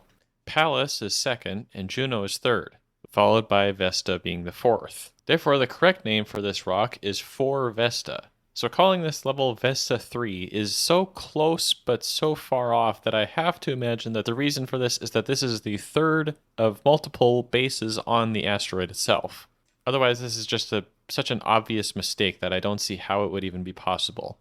Another concern brought up during the mission briefing is the design of the planetary base, or more accurately asteroid base, which is constructed in a very linear fashion, in a sense that there's only one way to go across the facility while remaining indoors the entire time. If any sort of damage or blockage were to occur at one of these points, you'd be blocking off access to a large portion of the facility for anybody who might happen to be trapped on one side or the other, which would then require them to go outside. Now this might not be a huge concern for a place such as Earth's moon, for example, but as we'll see here, going outside on the surface of an asteroid that is so close to the sun could be a potential problem. I will give this base some credit though, in that it is primarily operated by robots. Anytime you're going to have human operators involved in a space mission, the complexity and cost of the mission increases dramatically. Especially for an environment where life support and keeping people alive is going to be extremely difficult due to the added challenge of extreme temperatures. So in this case, having a robot crew with perhaps a few human overseers makes a ton of sense. Although if you want it to be even more efficient, you could probably get away with having a crew composed solely of robots. What do we got? The asteroid's not where it belongs, sir. Its orbital path is well off its natural course. I've got a radiation trail. Where does it lead? Toward the sun, ma'am. How close? Just outside the operational boundary, Captain. Our equipment can handle it? If repairs from the blowout hold, I can wrestle it in. Let's go for it, Captain. You heard the man. Let's drop. Now we'll talk about solar heat shielding later in this level, but for now it is worth pointing out that the Retribution is somehow able to track this radiation trail while presumably still in orbit around another planet, whichever one you happen to be at before starting this mission. But we could explain this as being the result of accessing data from local space monitoring systems. How does an asteroid get that far off course? Let's go get that answer. We're not rocket scientists. Well, I guess it's lucky that I'm here then, because this is a question that does deserve a proper answer, which we will get eventually in the level, but not necessarily a satisfactory one, at least from a physics perspective. Once again, I'll play the opening cutscene to this level, as there are some important details that will be relevant to our analysis, but also because it is very well done artistically. Boosters in 3, 2, 1. Good set. We're in scanning range in 30. Check all frequencies for distress signals. Raj, radio's up. No Marines ever been this close to the Daystar, that's for sure. Ah, you hear that, Lieutenant? We're setting some sort of record. Stop talking, Cash. That's an order. Asteroid rotation's fluctuating. About a minute, give or take. That's 100 times normal spin. Let's get a look at the day side.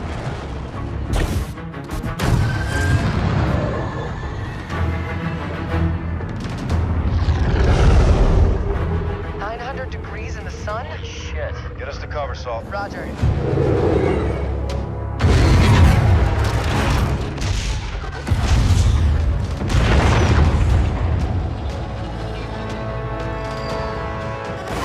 We got a beacon. No, nobody could have survived this. We don't know that. The facility's toast. Let's get back to base and report to Rains. We should find a place to land. That is not advisable. Staff Sergeant. You pick your mission, Captain. Don't let it pick you.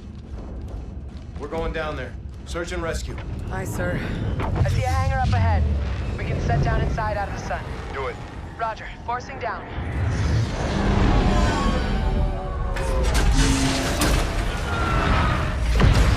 The inclusion of magma flows on the surface of Vesta actually does have some basis in reality, although at present it is certainly not as active as we see in the game.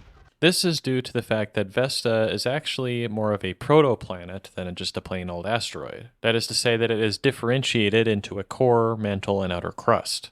And if it had continued along the path of typical planetary evolution, it might have one day turned into a planet. For whatever reason, though, it is not a planet now, and has cooled down in the time since. So while it might have been volcanic in the past, it hasn't been for 1,000,000 years or so at least. Furthermore, even if there were still to be magma underneath the crust of Vesta, any mining operation would have to actually be drilling below that crust to bring the magma up to the surface. Or the crust itself would have to have been otherwise compromised from other methods. And from the research I've found, this crust has a thickness of somewhere between 10 and 100 kilometers. So while I will give the developers credit for picking the one asteroid in the solar system where it might actually make some sense to have volcanic activity, the way it's depicted in-game is still not realistic. 900 degrees in the sun? Shit. Get us to cover, Salt. Roger. Assuming we're using Fahrenheit here, this temperature actually seems pretty reasonable for an asteroid that's been launched towards the sun from the orbit of Mercury, since Mercury itself can reach up to 800 degrees Fahrenheit. This is partially due, however, to Mercury's tidal locking, which results in parts of the surface facing the sun for longer periods of time. For an asteroid spinning as fast as depicted in the game, it's possible that the side that's facing the sun might not have enough time to reach these high temperatures, before spinning around to the dark side and radiating some heat away. Asteroid rotation's fluctuating. About a minute, give or take. That's 100 times normal spin. Now this high rate of rotation was immediately suspicious to me, and after doing some calculations it seems even more nonsensical. As stated during the opening cutscene, the rotation is fluctuating, so it's a bit tricky to nail down the exact rotation rate. Indeed, based on the path of the sun in the sky, we might almost have another example of the Janibikov effect that I talked about in my Ghosts review. But for now though, let's keep this as simple as possible and consider that this is the entire asteroid Vesta at its current real dimensions, rotating about a single axis such that the sun rises and sets at the same point in the sky every time. Vesta itself has a mean diameter of 525 kilometers. Based on the observed rate of rotation in the game, we have approximately 20 seconds between the time the sun sets and the sun rises. Now from this data we can calculate our centrifugal acceleration in G's, or factors of Earth's gravity. This is essentially the same calculations that you would need to calculate the artificial gravity produced by a spinning toroidal space station. And by doing this we can see that the acceleration produced from the spinning motion of the asteroid would be equivalent to over 2,600 G's away from the surface of Vesta, which would require some pretty significant artificial gravity systems to actually hold you down. However, if we go off of the stated rotation in the opening cutscene, where the rotation rate is stated to be about once per minute, this brings us down to closer to 300 Gs, which is still probably too high to be considered reasonable. However, Omar says that this once per minute rotation rate is 100 times the normal speed of rotation. So putting that number in, we get a centrifugal acceleration of only 0.029 Gs, which you could easily overcome with artificial gravity systems. Interestingly enough, if we go off the current mass of Vesta itself, we can find that the acceleration due to gravity is approximately 0.025 Gs, meaning that the normal rotation stated in-game would approximately balance the gravity that you would experience on the surface of Vesta, so that you would be almost completely weightless while you're working on the surface. This detail makes me think somebody on the development team might have actually sat down to calculate this, which is pretty impressive to me. As we see in game though, if all my calculations are correct, if you were to step foot on the surface of this spinning rock, you would quickly be thrown off into space due to the extreme rotation rate. Furthermore, to even set down on the surface of the asteroid, you'd need to be traveling up to 80 kilometers per second to match its tangential velocity, which isn't necessarily impossible, but unless the dropship we see in game is getting launched from the Retribution at an already high velocity, it probably isn't going to be capable of accelerating to that speed on its own. So overall, I don't think I can say that this rotation is completely impossible, but it seems extremely unlikely that it would actually play out the way we see it in the game. As long as we're walking on some sort of platform, it makes sense that we could have artificial gravity here that would hold us to the surface of Vesta. However, this doesn't necessarily apply for any of the debris or magma being launched up into the air that wouldn't necessarily be pulled down by the artificial gravity plating. And so most of this debris would be just launched off into space, which we do see happening here, but we shouldn't see much if any of it actually come back down to the surface. You called it, Kashima? Generators are cooked, they can't hold the charge. Whoa, power with the light and a blackout with the dark. Let's keep eyes on, use it to our advantage. As we see throughout this level, the power generation infrastructure seems to be still functional, but the power storage is not. And so whenever the sun comes around, the entire facility powers up, then shuts down back to emergency power when the sun sets. Airlock's running on backup. Triggers in an emergency. Yeah, well, I'd say this qualifies. Unfortunately, there is still emergency power reserves in the facility, and if the only thing you had to worry about here was extreme heat, you would definitely want to make sure that your power storage system was equipped to handle much more than the expected temperature loads that you're going to be encountering, along with other radiation hardening technologies. As we'll see though, it was more than just a high temperature that knocked the asteroid out of orbit. It is probably worth pointing out too that in this universe we have nuclear fusion power available to us, but on Vesta it seems that we're relying solely on solar power. Granted, being close to the sun does provide a good opportunity to use solar power more effectively, but presumably it wouldn't necessarily output more power than a capable nuclear fusion reactor. But a decent explanation for this could be that since this is a mining operation, they could have gotten by with cheaper equipment to increase their profits in the long run. Or perhaps even more simply, it could be that solar power is still much more easily implemented than nuclear fusion. Once inside the facility, we see a pretty spacious living area, complete with crew quarters, a galley, Samsung smart fridges, hygiene areas, staging areas, and recreational space. Notably, there's no exercise room, but considering the work that's going on here, that seems pretty reasonable. Another important place to have in such a habitat that isn't directly shown in-game would be a radiation bunker, which is essentially a highly shielded room that would protect against solar storms. On a few occasions, the astronauts on the ISS have had to relocate to more shielded modules of the station because of a potential influx of radiation from a coronal mass ejection. And this doesn't happen very often in the orbit of Earth, but that's 93 million miles away from the Sun. Now, when you're within the orbit of Mercury, you're more likely to get intense radiation storms more frequently. In addition to radiation shielding, you would also want to have a sort of lifeboat with a backup life support systems, where a crew could gather in the event of an emergency, such as the one we're experiencing now. In such emergencies as well, the lighting in the room should be set up such that the emergency lighting will help guide crew members to the emergency room. In-game, it's a little hard to tell, but it appears that the remaining illuminated exit signs are leading to the exterior of the habitat, which is not where you would want to go in this situation. Inside the staging room, there is an emergency shower, presumably used for decontamination. The primary purpose of this, of course, would be to remove dust from the spacesuits after coming in from the exterior. Now, while the space weathering effects on Vesta are different from those encountered on the Moon, a good case for the benefits of a decontamination system could be made from the toxicity of moon dust. In addition to concerns with chemical reactivity and electrostatic charges that could impact equipment, moon dust can also be irritating to eyes and skin, similar to allergies, and more potently could cause potential issues with the lungs of astronauts who might breathe it, since the rough, jagged particles of moon dust are potentially dangerous to the linings of the lungs. All that is to say that lunar dust is coarse and rough and irritating, and it gets everywhere. Lights out. Night cycle. Drones must be tied to the power then. Good call, Mom. The idea of having the worker robots tied to the main power grid without any sort of onboard battery is a curious one for a number of reasons. For one, not having any sort of backup on board the individual robots means that if they're performing some safety or process critical task and the power shuts off, they could easily interrupt the process or potentially injure someone. Even if it's not something critical, you would still have an interruption that could have been resolved by including a battery on board. It could perhaps be argued that the wireless power is needed in order to provide the amount of power output that the drones require to perform their tasks, but at that point the solution is still to just install a bigger battery on the robot, or better power delivery circuits for your already existing batteries. The second concern with this would be the actual implementation of the wireless power system. Now, this isn't impossible by any means, and there have been some experimental and consumer versions of this technology that have worked in the past.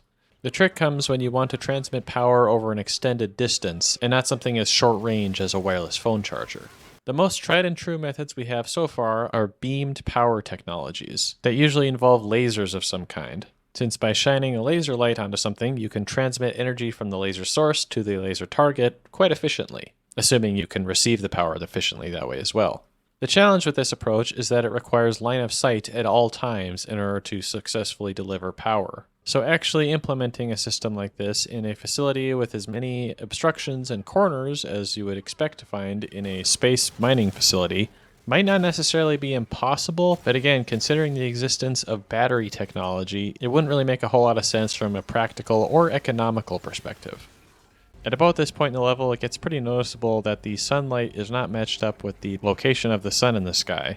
Now, this is probably just a game optimization thing, but to give it the benefit of the doubt, we could say that it's possible that the surface layer of the asteroid is starting to vaporize and perhaps form slight clouds of debris and maybe some gas that could be diffusing and reflecting the light back towards us. But typically, though, the sunlight should still be coming from the direction of the sun. There's an anti-gravity version of the quadcopter drone that we've seen in other Call of Duty games that we get to use in this level. Considering that we are operating in the absence of a substantial atmosphere, this is probably going to have to be explained exclusively by our miracle exception of artificial gravity technology. If I had to give it a best guess, though, I would say that this drone is using some sort of ion engine to stay afloat, which is a bit of a long topic to discuss for something that might not actually be the case here, but I will say that ion engines do still require propellant in order to operate, and the drone doesn't appear to have any sort of tank on it whatsoever. I'm not enough of a computer scientist to say if this proximity hack technology is absolute nonsense or not, but I imagine it would take quite a lot of predictive algorithms to be able to actually hack into a doorway just by holding up your hand and clenching your fist. Assuming we don't have any sort of computer vision assistance going on with this thermal scope, it would probably be fair to say that the robots are likely to be at a similar temperature to the surrounding environment. That is, unless they were previously located inside the facility, in which case they should be colder than the environment. In either case, they wouldn't be highlighted as obviously on this thermal scope. If we want to go a bit more in detail here, though, we could say that it is good to see that these robots apparently have high emissivity from their surfaces.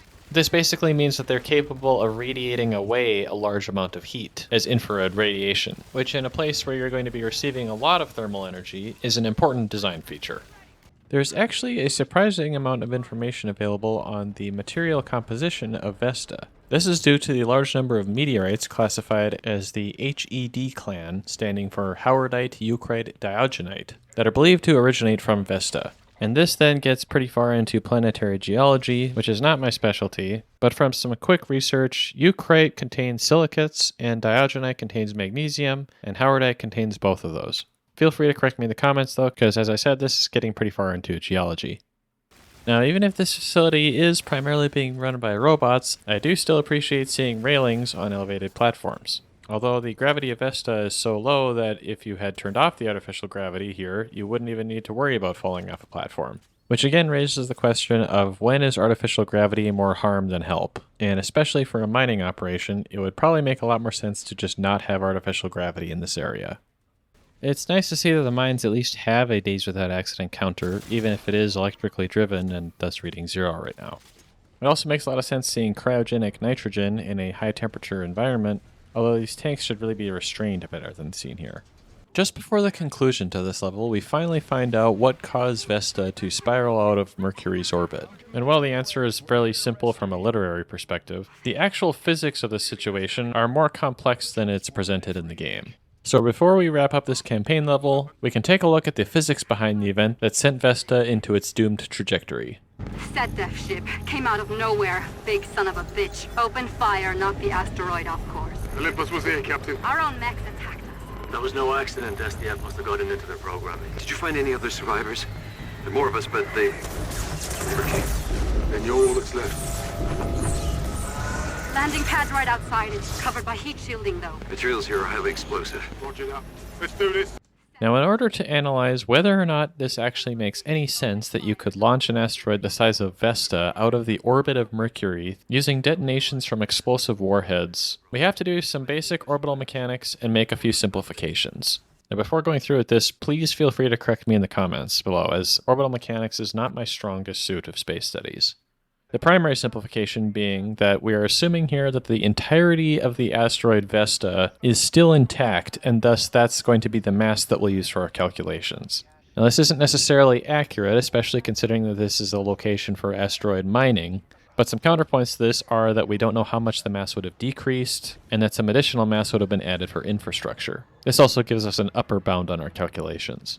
With this in mind, it's also worth noting that orders of magnitude can be a little bit difficult to visualize. I imagine you're familiar with exponents if you're watching this video, but basically the difference between 10 to the second power and 10 to the third power is a multiple of 10. So every increase in an exponent is multiplying by 10 again. Easiest way I think of this is that 10 to the third is 1000. So increasing the exponent by 3 means you're multiplying by 1000. Now I say all that because once we get into the order of magnitude of planetary masses, it gets pretty tricky to understand what the numbers we're using actually mean. So for reference, the mass of the Earth and the mass of the Moon differs by only 2 orders of magnitude, which is also the difference between Earth's moon and Vesta. And while we're on this point, interestingly enough, the difference between Vesta and Mercury is only 3 orders of magnitude. The last caveat to mention here is that since orbital mechanics isn't really my specialty, I am using a few simplified equations.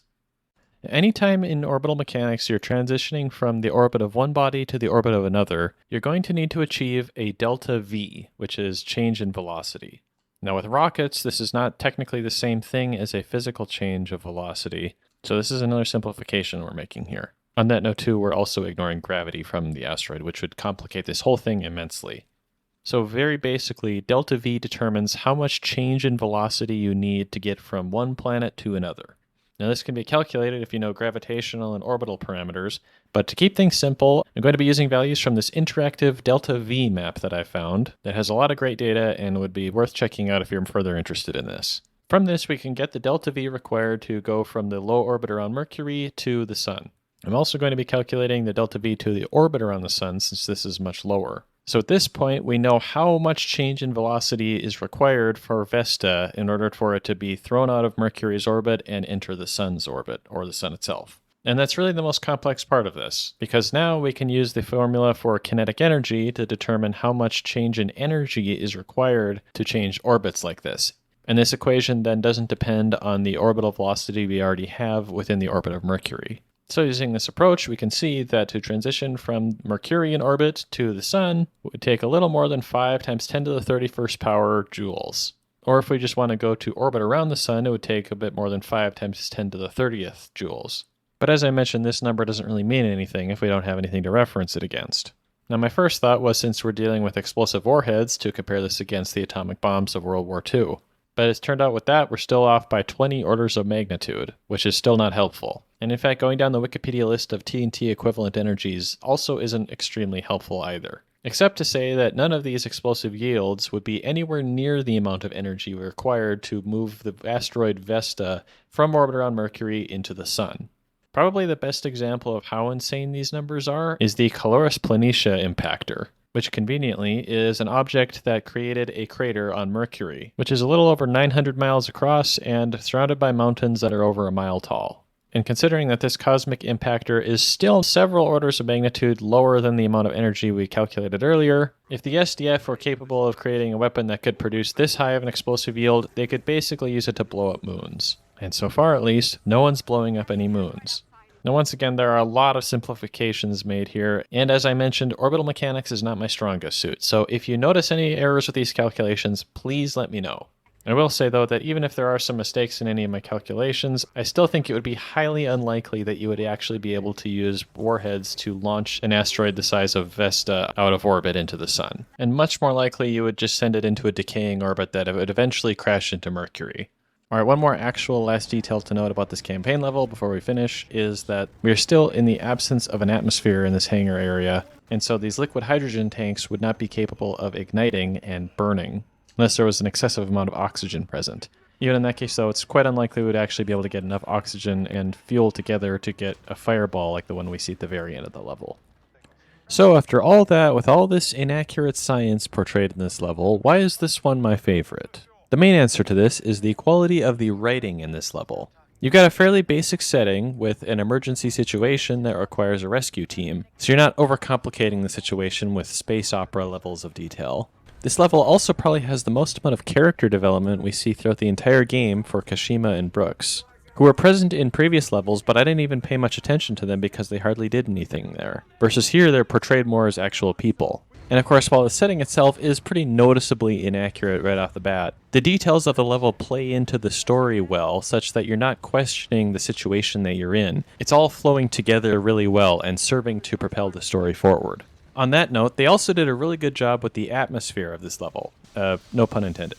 Immediately, you're instilled with a great sense of urgency that this is a time-sensitive situation here. And the crazy environment you find yourself in also adds to the sense of urgency. There's also some pretty well done horror elements throughout the level as well, which you don't tend to see very often in Call of Duty games. And to that point too, admittedly, I have always enjoyed Call of Duty Zombies much more than multiplayer, so this was a bit more entertaining gameplay for me. One last thing that we'll cover more in the conclusion of this video is that, at least for me personally, this level is a lot more enjoyable because it is a rescue mission, more so than a military operation with an objective of eliminating the enemy. As someone who is wanting to be an astronaut themselves someday, I could imagine myself in a situation where I need to be rescued, or I could be in a situation where there's other astronauts in need of rescue. So to some extent, it is a matter of realism, but it's also a bit more of an optimistic level than much of the rest of the campaign. As much as they say throughout the game that the stated objective of the missions is to protect lives on Earth, in this level we are actually directly saving lives on Vesta. And so in this level we're putting aside all the moral quandaries of war and politics, and instead of one side fighting against the other, it is a group of people helping others in need. Now before continuing the story, we do have a multiplayer map and another Jackal fighter mission located near Vesta. So if you'd like to skip to the next part of the campaign, you can go to the on-screen timestamp. Otherwise, we'll look at these other two levels at this location. Starting with the multiplayer map Scorch. Also, just as a quick heads up, there's a few audio glitches occasionally throughout this level, but they're few and far between and they don't come out for the rest of the video. No, I don't think it's actually said in-game that this takes place on Vesta. As we previously discussed, the volcanic activity means that it's most likely intended to be referencing the historical lava flows that the protoplanet Vesta could have had in the past. As we said back then, too, the crust of Vesta is estimated to be multiple kilometers thick, so the lava flows don't really make a lot of sense anyways. But this is the future, and since we don't know all the technology that we have at our disposal in this situation, we can proceed with our research based on what we see in the game versus what the real-world situation is. Now for this point, I'm going to go out on a limb and not do the math behind this, but I will say that given the size of the sun in the sky it is very unlikely that anything would actually be able to survive on the surface of this asteroid, whether structural, organic, or robotic. And as we'll see in the Jackal mission later, the apparent size of the sun is also suspect in this location. But we'll come back to this later after we finish reviewing this map. Now at first glance, a security checkpoint on an asteroid orbiting Mercury, now flying into the sun, might seem a little bit out of place. And to an extent it kind of is. I mean, if you're going to be traveling to this asteroid in the first place, imagine you've gone through several layers of security to begin with. But given this is a wartime situation here, and there are very valuable resources being extracted from the asteroid, it does make sense to an extent that there would be heightened security measures. I imagine, though, this is probably more likely to be for preventing people from smuggling weapons or dangerous items into the base, and also possibly to prevent workers from smuggling valuable resources out. The first area past the security checkpoint on this map is the shipping hangar. As we saw hinted at on the moon, at this point in the future, the space economy has progressed to the point where shipping and logistics of space resources has become a pretty well-oiled machine. A big part of why things are so expensive in space today is that the infrastructure for them is so expensive itself. What we see in-game is that the infrastructure for space shipping and logistics has been refined to the point where it can become commonplace. That is to say, the technology is cheap enough and the processes are well understood enough that they can be deployed with relative ease, compared to today at least. And assumedly, there's pretty good profit margins involved as well. Now, space economics is a pretty big field on its own, so if this does interest you, I would recommend looking up some more informed sources than myself. At several places on this map, we can see asteroids off in the distance that are floating in midair, and while they might be spinning, they don't seem to be moving in relation to the asteroid we're standing on. Now, typically, if there were to be smaller chunks broken off of the main asteroid, they would most likely be traveling faster than the asteroid itself, because some force would have been applied to separate them in the first place. So what you would most likely see here instead is that these asteroids would be flying off into space, maybe slowly, but still gradually. At another landing site, we see that there is a tunnel that connects the landing pad to the building that we're in now. Or at least it does most of the way, because there's a gap between the tunnel and the building itself. Now the tunnel itself makes sense to have here for radiation shielding, but the fact that there's a gap means that if you wanted to have the tunnel pressurized, you would need to have another system for that, so instead it's probably just a radiation shield. And in that case, why not just continue the shield up to the point where it connects to the building? We do see on the platform next to it that there's a stairway down to the asteroid surface, but even so, why not just have another doorway here? It's not the biggest deal in the world, but the fact that there's going to be so much radiation here in the first place means that any time you can protect against it is probably worth doing so. It is probably worth noting here that this days without accidents counter specifies that this is counting days without a lost time accident, and not necessarily close calls or things that almost happened. Now, of course, you do want to avoid accidents happening in the first place, but part of that is recognizing when there's close calls that you need to be more aware of in the future. We can see in the shipping area that there are a large number of tanks that are packaged up that appear to be intended for shipping. This would suggest that the resources being extracted from this asteroid are fluid in form, or at least are being shipped in that manner. This essentially disqualifies any sort of minerals from being shipped in this manner, since packaging them and holding them at high temperatures to the point where they could be molten is probably not going to be very efficient. The most likely fluid resource that you would actually be shipping away from an asteroid would be water, which on Earth we don't really think of as valuable, but anywhere else in the solar system is going to be essential for human presence. Now granted, extraction and shipping of water from places other than Earth seems a little bit less important considering that faster-than-light transportation is available here, but perhaps the smaller quantity and reduction in transportation costs could make this more economically viable. However, these tanks also have warning labels on them, which wouldn't really make sense if this was just water, so another option could be that this is either gaseous hydrogen or helium. Hydrogen being used for rocket propulsion and nuclear fusion reactions, and helium being used for the latter. Both of these gases would, of course, also be extremely valuable in this space economy. While we're still in a pressurized environment, these emergency phones do make a lot of sense as a way to quickly alert somebody in case of an emergency. However, if the atmosphere were to be ventilated from this room, this phone becomes essentially useless, since the microphone wouldn't be able to pick up any sound waves. Although you could probably get away with putting the phone up to your helmet and then using the vibrations of the helmet from your speaking to translate into the phone's microphone. There are some big red buttons on this control panel that seem to be pretty important. If these are for some sort of mission critical function, then they should probably have some sort of cover over them to prevent them from being accidentally pressed. However, if they're supposed to be emergency stop buttons, then it's good that they're easily accessible, but they should probably be labeled as such so that you don't accidentally emergency stop something important. There's a charging station inside the shipping hangar that appears to be designed for robots to use to recharge themselves. This would, of course, appear to contradict the wireless power systems that we saw in the campaign level, but in any case, this does make a lot more sense to have portable batteries on board your robots. It does, however, introduce an additional challenge to their design for heat shielding because, depending on the battery type you're using, it could be sensitive to high temperatures. So you would want to either have very good shielding of those batteries or a very high temperature tolerant battery design. The doorways in and out of the shipping hangar appear to be just simple doors that open directly out into the exterior. This would of course prevent any possibility of pressurizing the inside of the hangar unless the entire room has to be evacuated before you open one of these doors. Otherwise you're just going to be venting your valuable atmosphere. If instead you were okay with having the inside of the hangar be a vacuum, such as for use by robots or people with spacesuits, then this isn't really much of a concern. But it could be a problem in emergency situations when somebody needs to get oxygen immediately. On that note, we also see some fire extinguishers near these doorways, which, as I've hinted at by now, would only work in the presence of an atmosphere. So if this room is being evacuated, then there's no way that a fire could form in the first place, and if there is a fire, then you could put out the fire by just opening a door and losing all the air, which probably isn't ideal, so it is good that there is fire extinguishers if this room is actually supposed to be pressurized. While I can't identify most of the machines in this level, this one here has several warning labels on it that suggest a possible usage for it. The toxic gas, inhalation hazard, and radioactivity warnings suggest that this could perhaps be some sort of uranium enrichment device, but I won't be discussing the specifics of such a machine for hopefully obvious reasons. Anyways, if they are trying to be extracting radioactive materials from asteroids, that would also make sense if fission reactors are being used throughout the solar system as well as fusion. Which, if you're already in a high radiation environment, adding a nuclear reactor to the mix isn't probably going to make a whole lot of difference. This does also suggest that perhaps the containers being shipped from this location could contain gaseous uranium hexafluoride. The presence of these pipelines and the apparent flow paths into the asteroid suggests that liquid nitrogen could be used here for fracking the asteroid. Short for hydraulic fracturing, this process involves pumping pressurized fluids into the ground to force apart rock formations to allow trapped fluids inside to flow more freely.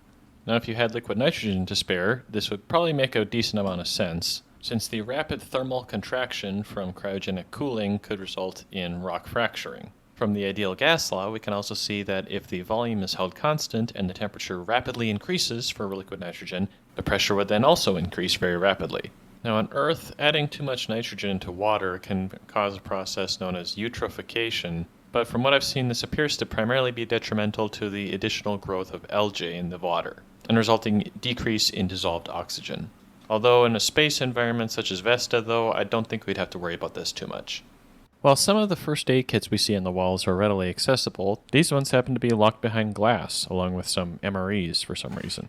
Unless the contents are vacuum sensitive, you would definitely want these to be easily accessible in the case that they are actually needed for something, such as a worst case scenario like a person missing their breakfast. There's an openable shutter on the upper half of the wall in this facility that seems like it would serve absolutely no purpose other than to vent the atmosphere from this room. By now it seems that is somewhat intentional, but if it's not, I don't see why this sort of thing would be useful here. Exiting the facility onto the surface of the asteroid, we see a large turbine machine that is labeled on the map as lava pipes. Now, the design of the machine itself is a bit difficult to decipher, but I think part of that is because it is a very compact version of what we could say is a power generation system. The abundance of lava on the facility means that we have a large supply of thermal energy available to us. We just need to be able to extract that thermal energy somehow. Today, the most commonly used technique for extracting thermal energy is to use a steam engine, which is also the way that a lot of nuclear reactors work today. What's likely happening here then is that the heat from the lava is being used to heat up and expand some sort of working fluid, whether that's air or water vapor or another substance that's available on site. And then that gasified working fluid is then pumped through the turbine that then produces rotational motion, which can be used to turn a generator that generates electricity. And so this sort of tube turbine that we see here appears to be a very compacted version of this system, with air or some other transparent gas as a working fluid that flows over the lava container and directly into the turbine. Now the puffs of smoke we see in the turbine are flowing in the opposite direction to this, but it wouldn't make any sense if you were trying to flow your working fluid over the lava to cool it down as it's exiting the turbine. In that case, you're just dumping heat out and not making any use of it. So the flow path of the air is backwards, but aside from that, it's not entirely nonsensical. An additional detail that actually would make some sense is that the turbine shaft is concentric to the lava container, which could also mean that the turbine shaft is used to stir up the liquid lava, preventing it from solidifying, sort of like in a cement truck. Now granted, we are located extremely close to the sun, where solar power would likely be plentifully available, but if today's technology is anything to go off of, solar panels are not very efficient compared to other means of electricity generation. And even nuclear processes would also essentially require the same sort of engine to be producing usable electricity. So in this case, at this location, it might almost make more sense to have a geothermal power source than something nuclear or solar. Outside of the facility, we see that the only thing stopping you from accidentally falling into this giant lava pit is a deployable barricade that has fallen over. This is also right next to one of the primary entrances to the building we were just in. Given that this is even more hazardous than the ice crevasses on Europa, and that in a partial gravity situation you could trip much further than you could on Earth, this is an especially bad safety hazard. In contrast to the larger, taller, and thus deeper drilling machines we see around the map, this portable drilling vehicle does not appear to be capable of reaching such deep deposits. Instead, this might make more sense as a sort of scouting vehicle for probing deposits or likely areas before deploying a dedicated drilling machine there. This could especially be useful to avoid requiring human workers to be present for such an operation, as if the ground were unsecure or there is a pocket of hot gas trapped inside nearby, a human worker could easily be injured from such exploratory drilling. While this cargo lift is seemingly nicely designed with railings and access control systems, the truss structure that's supporting it does not seem to be capable of actually moving the lift downwards very far, making its usefulness questionable as is. Even so, it would still be good to have some way of accessing the lava flows if you absolutely needed to, although you probably would only want to have robots do that.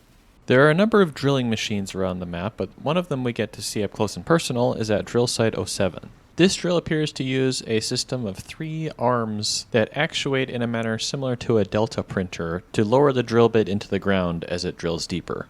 This is in contrast to the linear actuation system that appears to be used by the drill towers outside the map. Now, petroleum engineering and oil and gas industry is a pretty big field on its own, which I am not super experienced with, despite being from North Dakota.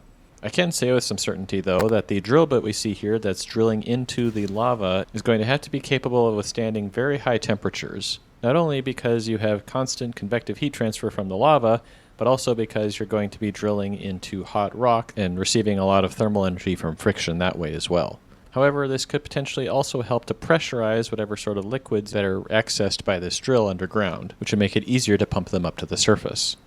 In contrast to drill number 7, if we look at the ones outside the map, we can see that they are not fixed in place, but instead have a drive system for moving about the asteroid. Now this sounds great for being able to extract more resources from the asteroid, as long as you have a way to bring the collected resources back to base, which might involve installing another pipeline. Alternatively, perhaps these mobile drills are used for exploiting smaller deposits of resources, where it wouldn't necessarily make sense to build a large fixed drill. The little bits of sparks and ash that we see flying through the air move in a way that is reminiscent of particles flowing through air on Earth rather than flowing through a vacuum, since they appear to tumble and change direction fairly frequently. This motion would normally be induced by thermal diffusion into the air, causing turbulence. However, since there's no medium through which these particles are moving, we could expect them to mostly be following straight paths and spinning about an axis, depending on their initial velocity. The low gravity also means that there shouldn't be very many of these particles that are actually returning to the surface. But at this point, this is quite a nitpick, since to fix this, the developers would have had to make a whole new particle system for this level. For some reason, the doors leading to the control room for drill number 7 appear to lower into the ground when opened, rather than side to side or moving upwards. Now this would of course depend on the mechanism, but in this case, presumably the doors would fail open by falling downwards due to gravity, even though there should be pretty low gravity here. This would then mean that unless the door is locked sufficiently, that a power failure could result in the room being evacuated. Also, as we see here, if the door fails partially open, then it might completely block access to the room if you're not able to climb over it, which could have implications for emergency scenarios when people could be injured in trying to escape. There's a machine on the exterior surface of the asteroid with a surprising amount of detail inside, which appears to be a sort of battery charger. We can see each of these units has a display indicator showing the level of charge available and the current status. Now, having a battery charger in an easily accessible location on the surface makes a lot of sense, but the ergonomics of the machine itself could probably be improved, as you have to reach inside the machine and mount these batteries directly to the structure without any sort of handles or easily accessible charging locations. Also, for some reason inside this machine, we see 2 composite overwrapped pressure vessels, or COPVs. This essentially accomplishes the same task as a typical metallic pressure vessel, but the composite overwrap allows it to be made with less weight and potentially increased strength. In this situation, it might also result in reduced radiative heat transfer from the massive ball of plasma in the sky. As I'm sure I've mentioned by now, I am no geologist, but at least to an untrained eye, the rock formations on Vesta do appear to resemble volcanic rock. Again, there's a lot of science behind this, so if you really are interested in planetary geology, there are plenty of resources on this field available for research. Inside the crew locker room, we can see a number of pressure suits that are different from the ones that we saw in the campaign. It's possible that this is just an interior liner designed to be worn underneath an additional heat-resistant layer. Additionally, though, these suits are white, which in addition to being a cool color for a spacesuit, is the best color for reducing thermal energy absorbed from the sun. So the suits we saw in the campaign would probably make more sense if they had a white exterior than an orange one anyways. There's another emergency shower in this locker room that again makes sense to have here, since if the dust that's found on an asteroid such as Vesta is anything like the dust from Earth's moon, it can be quite hazardous if it's inhaled or it comes in contact with the skin. Once again, we see that the doors leading into and out of this locker room are plain doorways that don't have any way of sealing in an atmosphere while allowing a person to exit. In addition to being a safety hazard, this means that you would have to use the entire locker room as an airlock if you wanted to go between the exterior and the rest of the building. Which could make sense, but considering the fact that this is apparently supposed to be a staging area for getting into your spacesuit, it would make so much more sense to have another airlock between the locker room and the exterior. There's a sign on the wall next to these pipes that says to avoid damaging connections, but the pipes themselves don't have any actual protection to prevent anything from accidentally bumping into them. The building that appears to contain the armory and presumably the crew quarters and habitation area is suspended out over the cliff, with some of the structural supports being planted into the ground near a lava flow. Granted, there is supposed to be reduced gravity in this asteroid, so the structural considerations might not be as much of a concern. However, the increased thermal load on the support beams would add additional thermal stresses to the considerations, as well as potentially reducing their lifespan by thermally induced buckling. This is because generally yield stress and strength of material will generally decrease when exposed to higher temperatures. And this depends on material heat treatments as well, so as long as you had materials that were designed for this sort of environment, you'd probably be okay. However, this is a general purpose structure that's deployed on multiple asteroids or locations throughout the solar system at different temperatures. You might run into trouble. Additionally, there are some pipes on the lower surface of this structure that presumably are designed to receive less thermal energy than the upper surfaces where the sun is going to be shining. Here, though, they are also receiving thermal energy from the lava below. So you would want to make sure that these pipes themselves are either insulated or properly designed such that they can take that thermal energy, and that it's not going to mess up any of your life support systems, for example. I think by now I probably expressed my feelings about unguarded ledges sufficiently that you can probably tell what's wrong with this scenario here. There is a bridge crossing over a chasm here that appears to be intended to be capable of being raised and lowered from the control panels on the bridge itself. Why exactly this would be necessary here, I'm not entirely sure, as usually the reason you have these deployable bridges is so that you can allow ships to pass underneath them over water. Unless this is an artifact from when the bridge was initially built, it doesn't really make a lot of sense why you would actually need this. And finally, for this multiplayer map analysis, we can see that activating thermal vision on this map makes absolutely no sense whatsoever. Now, there is one more campaign mission that doesn't take place on Vesta 3, but apparently is within its vicinity, which is a Jackal fighter mission on another asteroid mining facility that was attacked by the SDF, and launched on a trajectory into the sun in the same way Vesta was.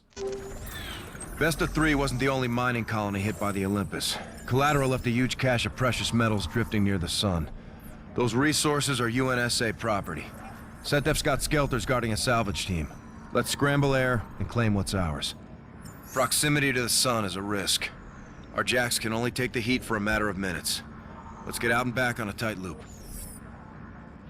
During the introduction to this level, we can see that the maximum temperature that the Jackals are rated for is 700 degrees Celsius. And in-game we have 5 minutes to avoid thermal damage to the Jackals. And we can attempt to calculate how close we are to the sun based off of the field of view that we have in-game. Now, I couldn't exactly find a conclusive answer as to what the default console field of view is, since I used a PlayStation 5 to record this footage, but most numbers I found were close to 80 degrees diagonal. If we try to approximate the diameter of the sun in terms of multiples of the diagonal distance on the screen, we can then say the sun's approximate angular diameter on the screen is 150 degrees.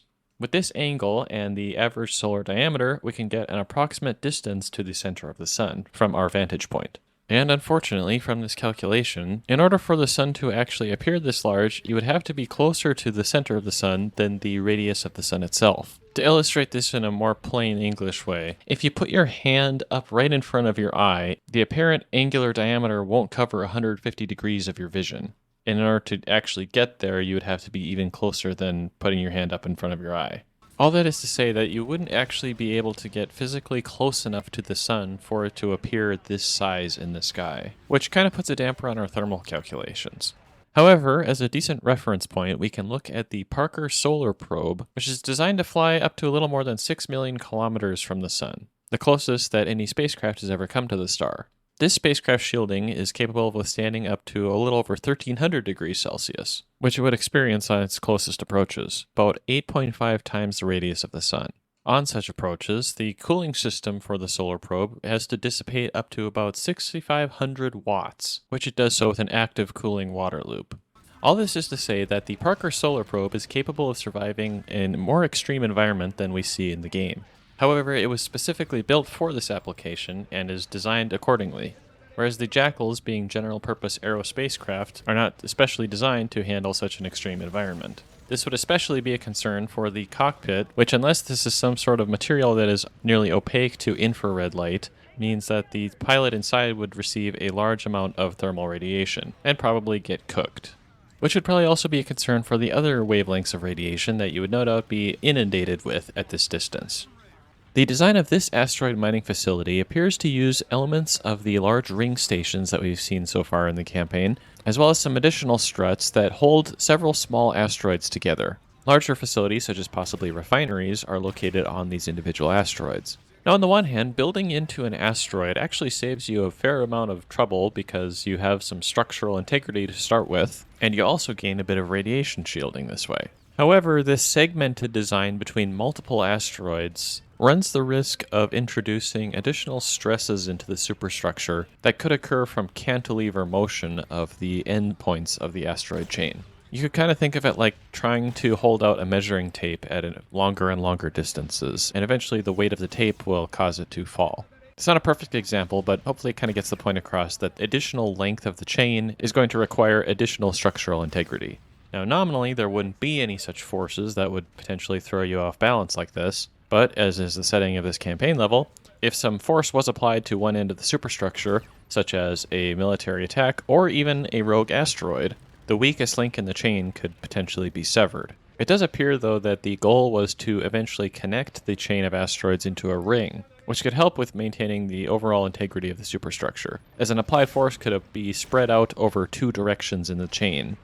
We can also see in the background that the Milky Way and apparently Mercury are visible in the distance. However, in order for the pilots to not be completely blinded upon reaching the area of operations, the cockpit canopy would have to be extremely darkened in order to limit the amount of visible light entering. In other words, you need to have extremely dark eclipse glasses, but for the entire canopy. As a result of this darkening, then you wouldn't be able to see other light sources that are below this minimum intensity that is capable of shining through this darkened material.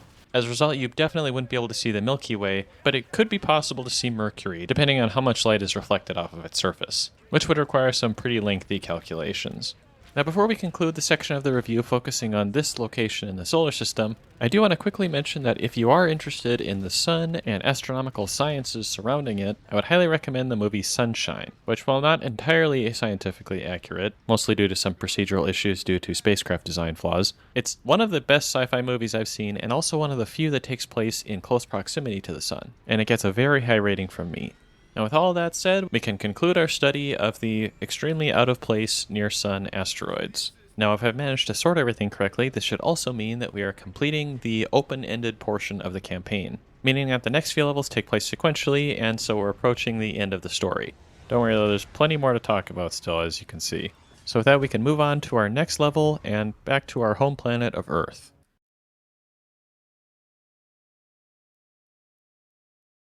We are now getting back into the linear portion of this campaign, and so to bring everyone up to speed on the main story that's been happening in the background this whole time, I'll play a few clips from previous levels that I have saved until now so that we wouldn't lose track of how the story has been progressing. Go ahead, Admiral. This is an update on the Eris gun saboteur. Our team has completed a forensic evaluation of the SDF asset we now know as Raya. An internally planted device was found on the prisoner. It's a transponder, emitting as we speak. What message is it sending? We're still decrypting it. In the meantime, I briefed Lieutenant Salter on the developments in the field that need your attention. The war goes on, Captain Reyes. Defeat is not an option. Top Cat out. All hands, condition 2. This is a classified briefing regarding the POW known as Raya. Identify yourself. Commander Nick Reyes. 3, 2, 1. We believe Raya's mission was to incinerate himself along with the Eris. His implanted transponder would have been destroyed, halting its signal, sending an all-clear to the enemy fleet. Stratcom can only assume an invasion would follow. We need to act on this intel, Captain. Make it your purpose. Top Cat out. SDF is guarding targets of opportunity out here. We're gonna turn the tables. Set up an ambush of our own back home. Earth, sir? We lure the Olympus to Geneva and take it out. I love this plan. Interrogative. The guns won't be down, sir.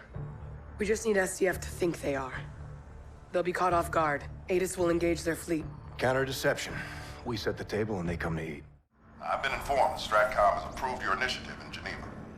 At your behest, the prisoner will be transported to UNSA headquarters.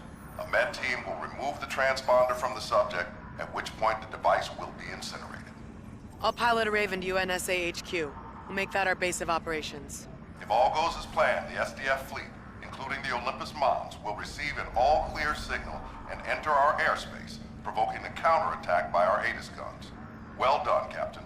Top Cat out.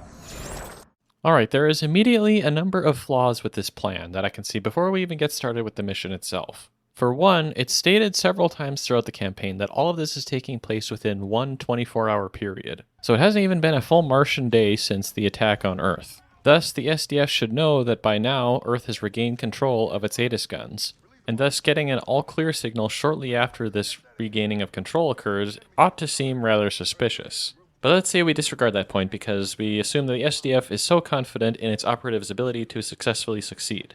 If the trigger for the invasion is for the transponder to stop transmitting, you immediately run into a few challenges with making sure that the SDF wouldn't receive a false positive. And really any sort of communications disruption would mean that the SDF could receive an all-clear signal before it's actually time to invade.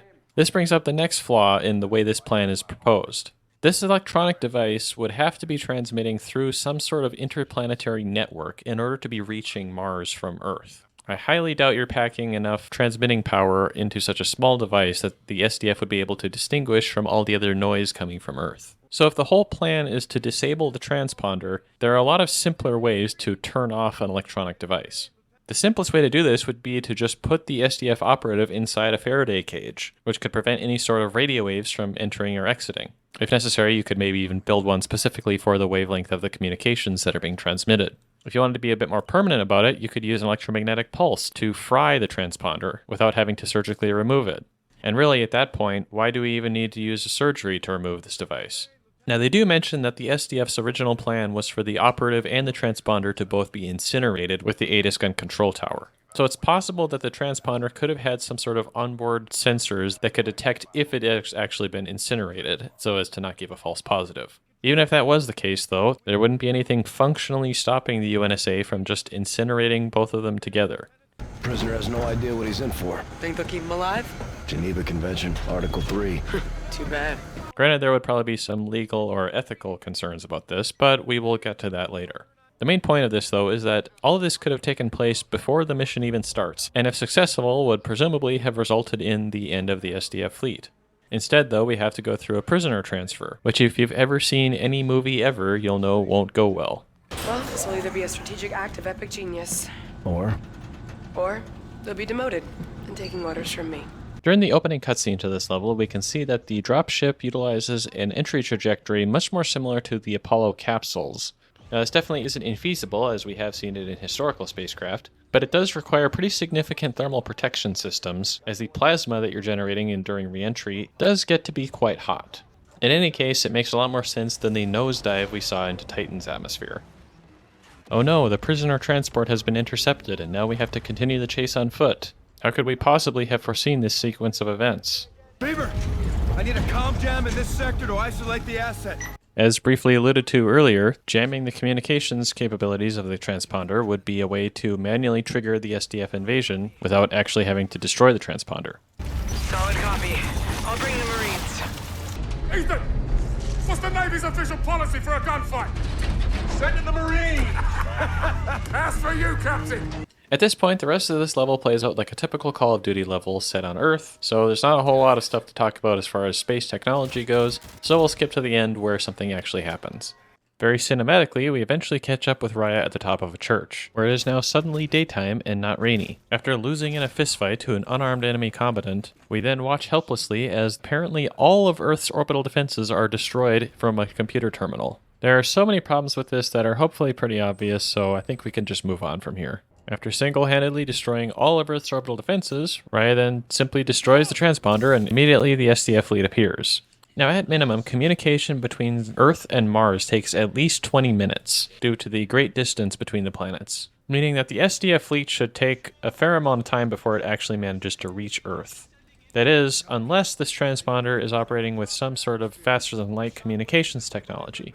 Now, we have seen a few instances which appear to be using faster-than-light communications, but it's never specifically been said that this is actually what's happening. If we wanted to add instantaneous quantum communication to our list of futuristic sci-fi technologies, we could probably do so with the caveat that this would not fall under our single miracle exception of artificial gravity. As the Retribution jumps into within Earth's atmosphere, a maneuver cited as risky during mission planning, it creates an electromagnetic pulse that disables the Jackal and to some extent the Olympus Mons. Now, we have not seen this behavior occur while jumping in space, and during the mission briefing sequence it is also mentioned that this shockwave occurs because they're dropping into the atmosphere. Now, while we don't know exactly how the Alcubierre warp drive is working here, and the effects that a collapsing warp owl could cause within an atmosphere, we do have some relevant historical data from nuclear testing, from which electromagnetic pulses were observed to occur on many occasions. A notable example of this might be the Starfish Prime test, which was one of 5 American tests of nuclear weapons in outer space. This detonation of about 1.4 megatons of TNT caused electrical disruptions at the Hawaiian Islands, which was over 900 miles away from the detonation point. Now, the mechanism of action for a nuclear MP results from extreme heating of atmospheric particles. This extreme heating produces a current through the Compton effect, and the movement of electrons from this current produces additional radiation. This additional radiation is then complemented by the initial gamma radiation, which then furthers the effect of the pulse. Now, even without knowing the specific mechanism of the warp drive, we can probably say that the sudden influx of mass into an atmosphere is likely to cause rapid displacement of particles within the atmosphere. As there's already an atmosphere present, though, this would cause particles to move quickly past each other, resulting in aerothermal heating. And after all, high particle speeds are effectively the same thing as high temperatures. So we can't necessarily say that this is for sure what would happen in the event of warping into an atmosphere, but it is at least somewhat sensible based on historical data. After boarding the Olympus Mons, the ensuing battle in its cargo bay and chase through its decks to the bridge are very well executed, but also go pretty fast, so there's not a whole time to review the surroundings for details. Upon arriving at the bridge, we utilize the hacking module to control a worker drone on the inside and head straight for the captain. Interestingly, or rather conveniently, this robot appears to be much more durable than the military-grade ones we've usually been fighting against. Also, after the worker robot is destroyed, Ethan has already taken control of all the other robots on the ship, which I suppose shouldn't be surprising given his hacking prowess in previous levels, but they also don't mention him doing anything in the meantime. Captain has the con. And so, with the capture of the SDF flagship, we are now ready to conclude our mission on Earth and finally take the fight directly to the SDF homeworld, where we will be spending a considerable amount of time reviewing the science and engineering details of humanity's settlement on Mars.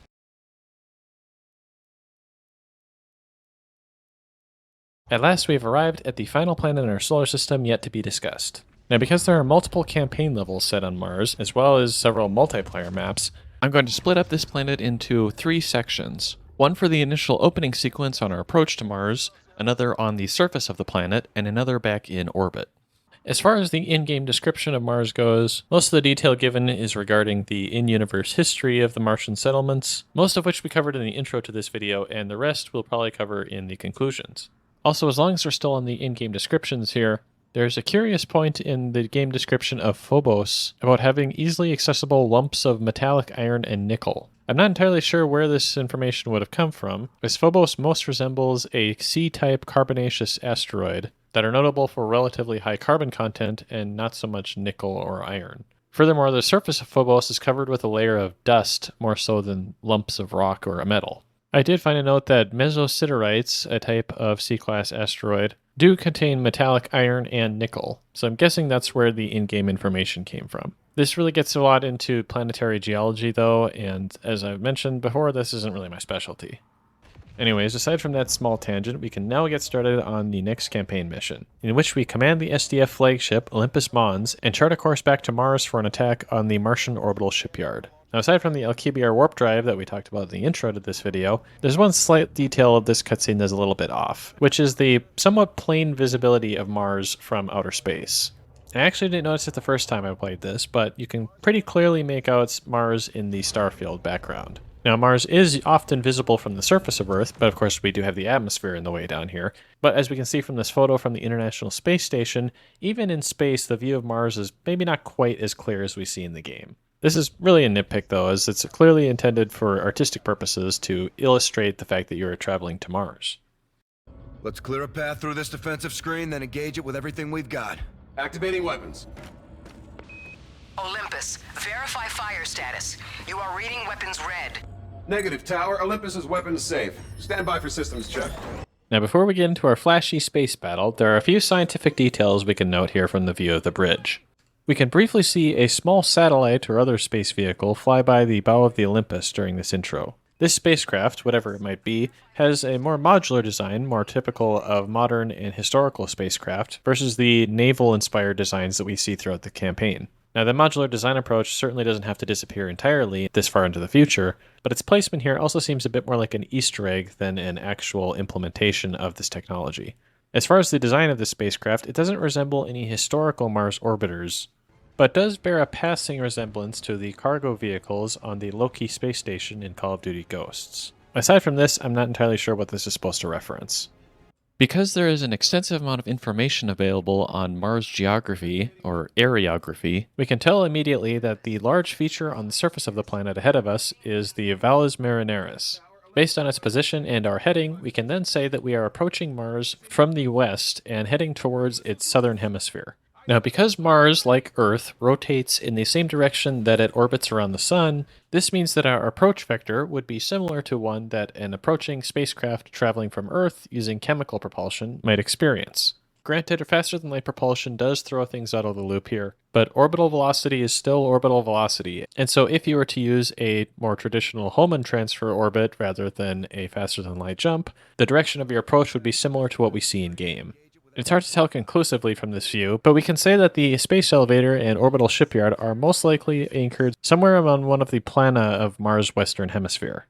Also from this geographical survey, we can see that the moon to the left, which is most likely to be Phobos given its shape and size, is probably orbiting at too high of an inclination compared to the actual orbits of Mars' moons. That is to say, both moons orbit approximately around the equator of Mars, whereas this one appears to be following an orbit at an angle to the equator. This again, though, is pretty difficult to say for sure, as we are only seeing the moon from this one vantage point.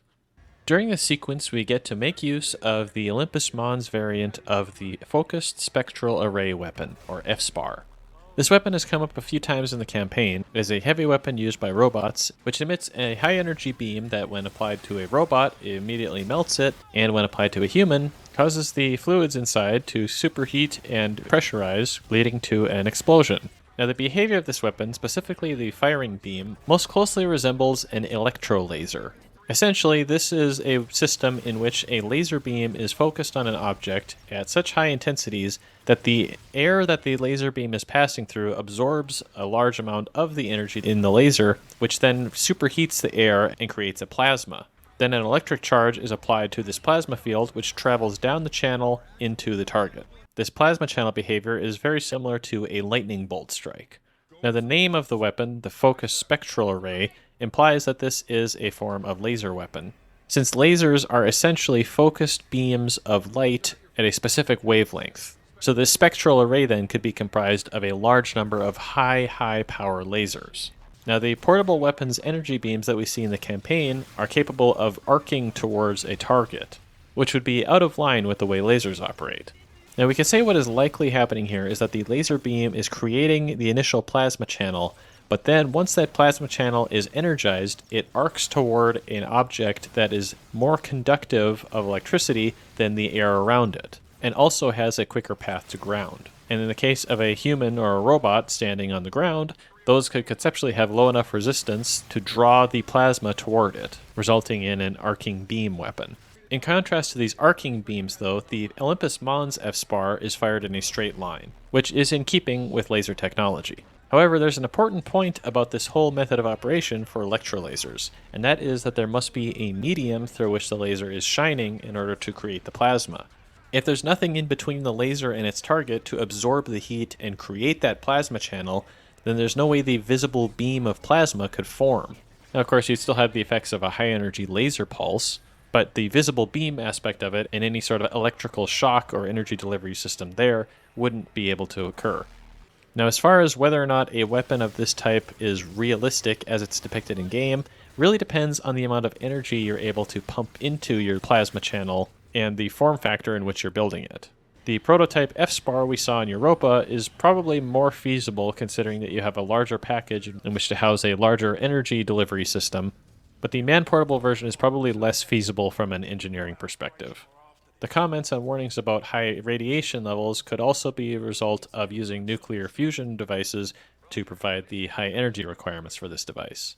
The ship-mounted variant of this weapon is probably then the more feasible engineering package for the system, but again, its functionality would not be as it appears in game. So as far as sci-fi super weapons go, in concept this isn't necessarily an unrealistic idea, but its depiction in game might be a little more so. It is nice to see that there is a manual override for these airlock doors in the event that the panel goes out, which we see happen in game. Unfortunately, this also leads to another decompression sequence. Even worse in this one is the fire spewing from the ship that doesn't seem to be emanating from any sort of chemical leak. So if you want to have a fire-lit room, don't vent your atmosphere first.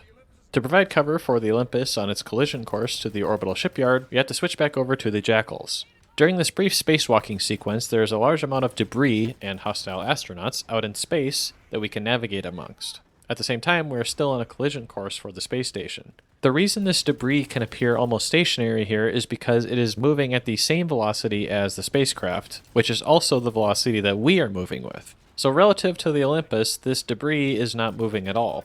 Or at least it shouldn't be moving very much, since it seems highly unlikely that this debris would have absolutely zero relative velocity and appear to be completely stationary. Since, as I mentioned on several occasions, if something is going to be destroyed and knocked off of its parent structure, it's probably going to be flying away from the object it was separated from. One is hit, double engine stall, trying auxiliary. Middle one, this is it. After a short, unsuccessful space battle in an attempt to defend the Olympus, both it and the Retribution are shot down over Mars. Now, this particular sequence has quite some implications from a tactical perspective, which we will discuss in the conclusion section of this video. But from here, we can transition over to the second part of our Martian review, which will be the surface. Rapid descent.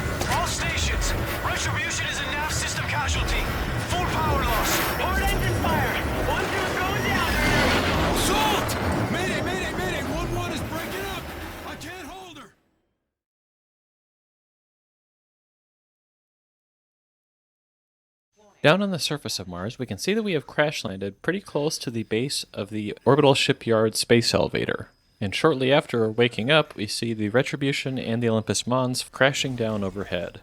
Now, there's a pretty significant inconsistency here in the altitude at which both these spacecraft are flying. As we just saw, the collision in space was approximately at the same orbital altitude as the top of the space elevator, yet here we're at the base of the elevator and both spacecraft are flying at an altitude closer to that of a traditional aircraft.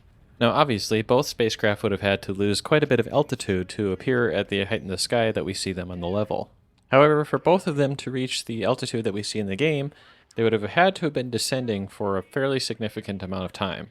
But of course, this would take them away from the location of the space elevator base. It would technically be possible, though, that neglecting changes in direction, if both spacecraft were to complete another full orbit of Mars during their descent, they could end up at approximately the same location as from where they started. Given the damaged state of both ships, it's maybe not unreasonable to assume that they might have limited directional control. However, I do still think the likelihood of both ships crashing near the space elevator base, one shortly after the other, is probably not how this would play out. Now, from our orbital perspective of Mars, we could see based on the position of Valles Marineris that we were flying from the west to the east. And assuming that we were still following that heading upon impacting the surface, this would mean that the sun ahead of us is rising from the east, which is similar to how the sun rises on Earth and is accurate to the direction of Mars' rotation. This is fortunate because the rest of this level takes place during the Martian day. Probably more noticeable than the position of the sun, though, is its color. Normally, during the day, the large amount of dust in the Martian atmosphere will absorb most of the blue light from the sun, and so the surface appears reddish. However, near sunset and sunrise, the light from the sun has to pass through an increased amount of dust particles. These dust particles similarly scatter light in all directions, but primarily scatter blue light in the same direction that it was originally traveling. Thus, most colors of the light are scattered away from the light's path, except for blue, and the end result is a blue Martian sunset and sunrise. Also, as part of the sunrise, we can see two bright points in the sky that are likely to represent the two moons of Mars. At least in the case of Phobos, this placement is mostly consistent with the arrangement that we saw from orbit on our approach to the planet. However, the brightness of the moons is a little bit suspect, especially because Phobos is so much larger than Deimos that it would be obviously brighter in the sky. It would also appear larger than the other moon, to the point where you could actually make out some of its shape depending on the phase of the moon. Both moons also orbit at pretty different velocities, so it's unlikely that you would get both of them lined up in the shot like this, but it does still make for a neat artistic element of the scene. Out in the distance on the Martian landscape, we can see several dust devils in the background. These are actually quite common on Mars, and often larger than similar ones would be on Earth. There is some research to suggest that these dust devils can occur about once per Martian day per square kilometer. These storms lift Martian dust up into the atmosphere, adding to the atmospheric dust content and contributing to the blue sun we just talked about. While this can be hazardous for Earth-made vehicles on the surface of Mars, it is suspected that on several occasions, dust devils have actually cleaned Mars rovers of dust. One other related note, as long as we're talking about this, is that in the movie The Martian, a dust storm occurs that ends up causing significant damage to a human settlement. It's not much of a spoiler, it happens right away at the beginning. The point being, though, that Mars's atmosphere is not substantial enough for a storm of this magnitude to actually occur, which makes this one of about 2 inaccuracies I could point to in The Martian.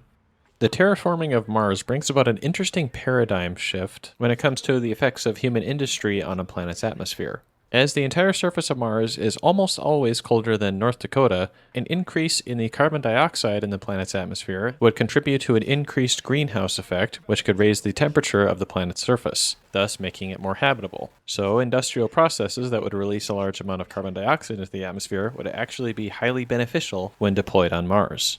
Now, similarly to how I mentioned that the Vesta level was probably my favorite out of this game, despite its lack of realism, this level, and specifically this moment, are about my least favorite in the entire game, for the exact opposite reason. But I'll explain this in more detail during the conclusion of this video.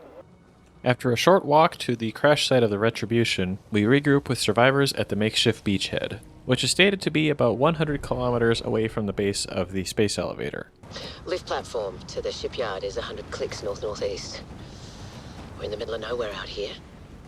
Now, on the one hand, it does seem a little odd for something as important to space infrastructure and logistics to be located out in the middle of nowhere, away from shipping routes and easy access to maintenance and resupply.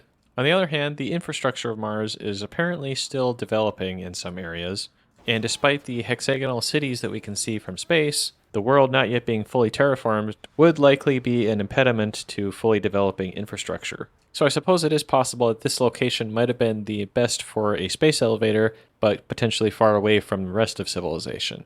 Alternatively, or perhaps in addition, it could be possible that they intentionally placed the space elevator far away from other settlement infrastructure, just in case something were to go wrong that could potentially be damaging to nearby settlements. We're not staying here. We're engaging, up there. Storm the gates. Fight our way to the top, get ourselves a ship. Pass word. Raj, I'll get a transport set. Check your fire!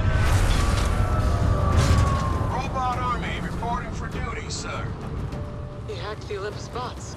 Smart bastard. How many did you get? Full company, sir. I mean, they're idiots, but they can fight. Now, far be it from me to detract from Ethan's hacking prowess, but the number of robots that we see in this ship and on the ground shortly afterwards doesn't really come close to the amount of personnel you would have to properly form a full company of soldiers. While I couldn't find a conclusive answer as to what number this should be, it's most likely a lot more than we see in game. Be advised. They're dumber than I thought, sir. That's okay, Ethan. They're cannon fodder. Good call, sir.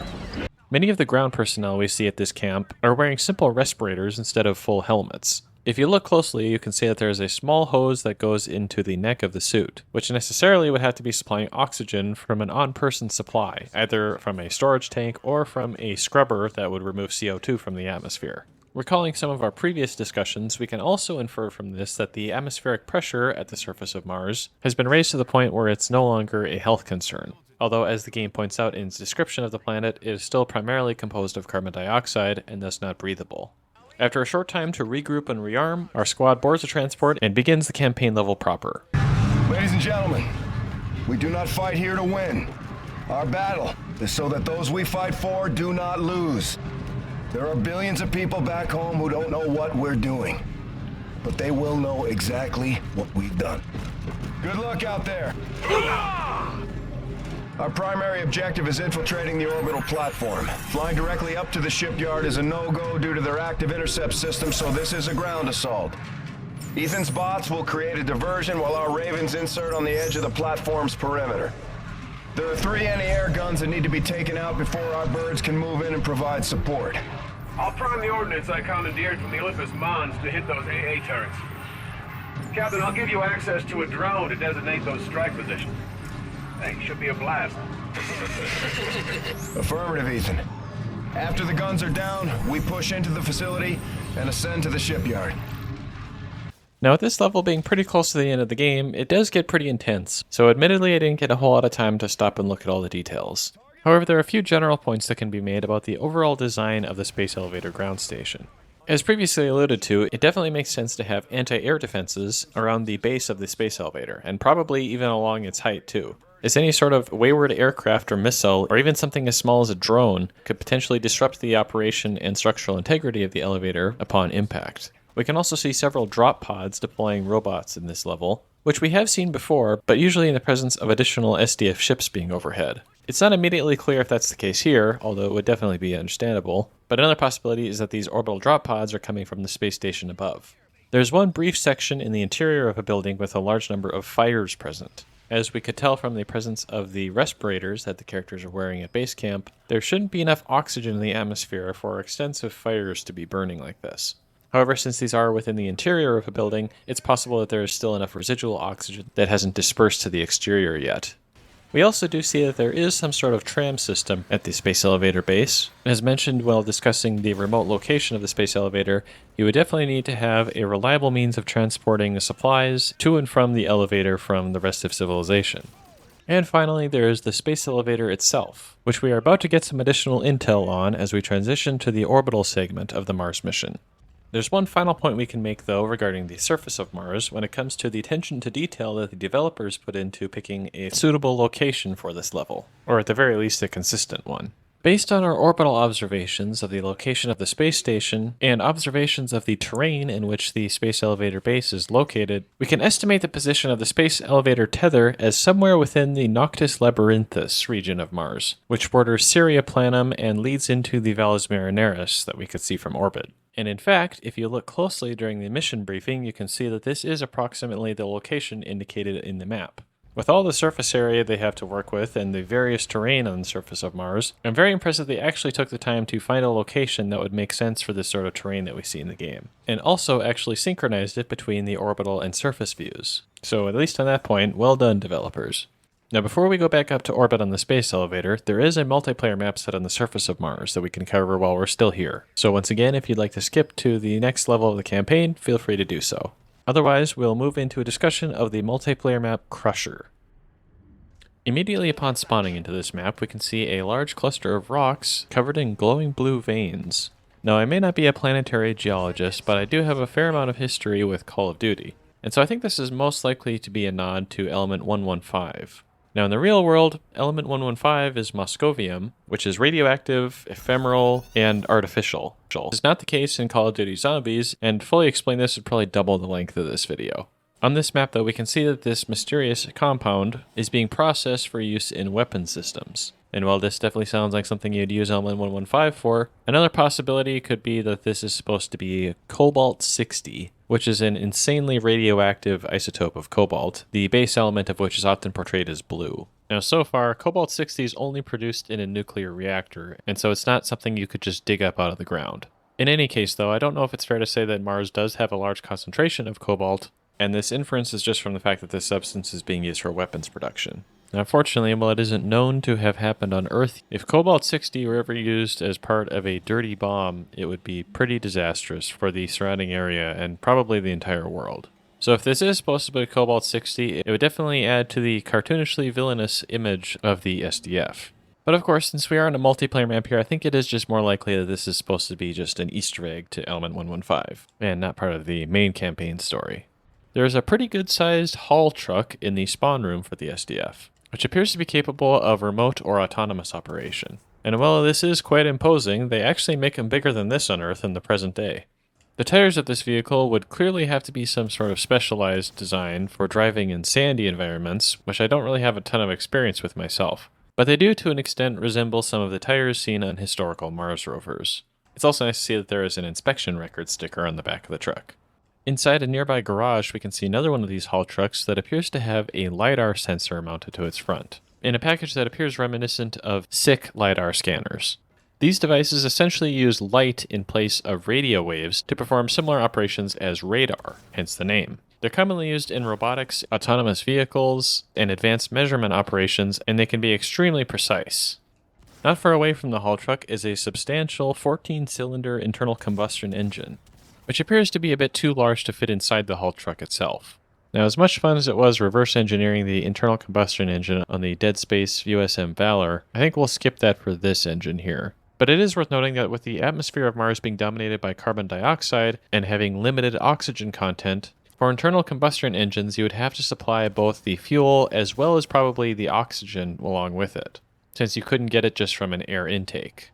At the other end of the spectrum of having not enough warning signs and safety labels is having too many. Warning high voltage electrical equipment is a good sign to have. A random sticker saying stop without any noticeable reason for that sticker to be there isn't really helpful and could potentially lead to confusion, especially if there were to be an excessive number of safety signs that are not necessarily applicable, in which case you could get some information overload. There is an industrial 3D printer in the maintenance section of the garage. The design of this machine most closely resembles a fused deposition modeling machine, which is the type commonly used for plastic materials. However, for 3D printing metal, this technique isn't really the most optimal, as if you were to use it, you would have to get a hot end that would be capable of melting the metal that you're trying to extrude. Now, this isn't necessarily impossible, especially in the future, but at least nowadays, most metal 3D printers use a sort of powder bed fusion technology, which involves metallic dust and lasers. And it's probably too complex to go into detail at this moment, but there is a lot of information out there if you want to look into it further.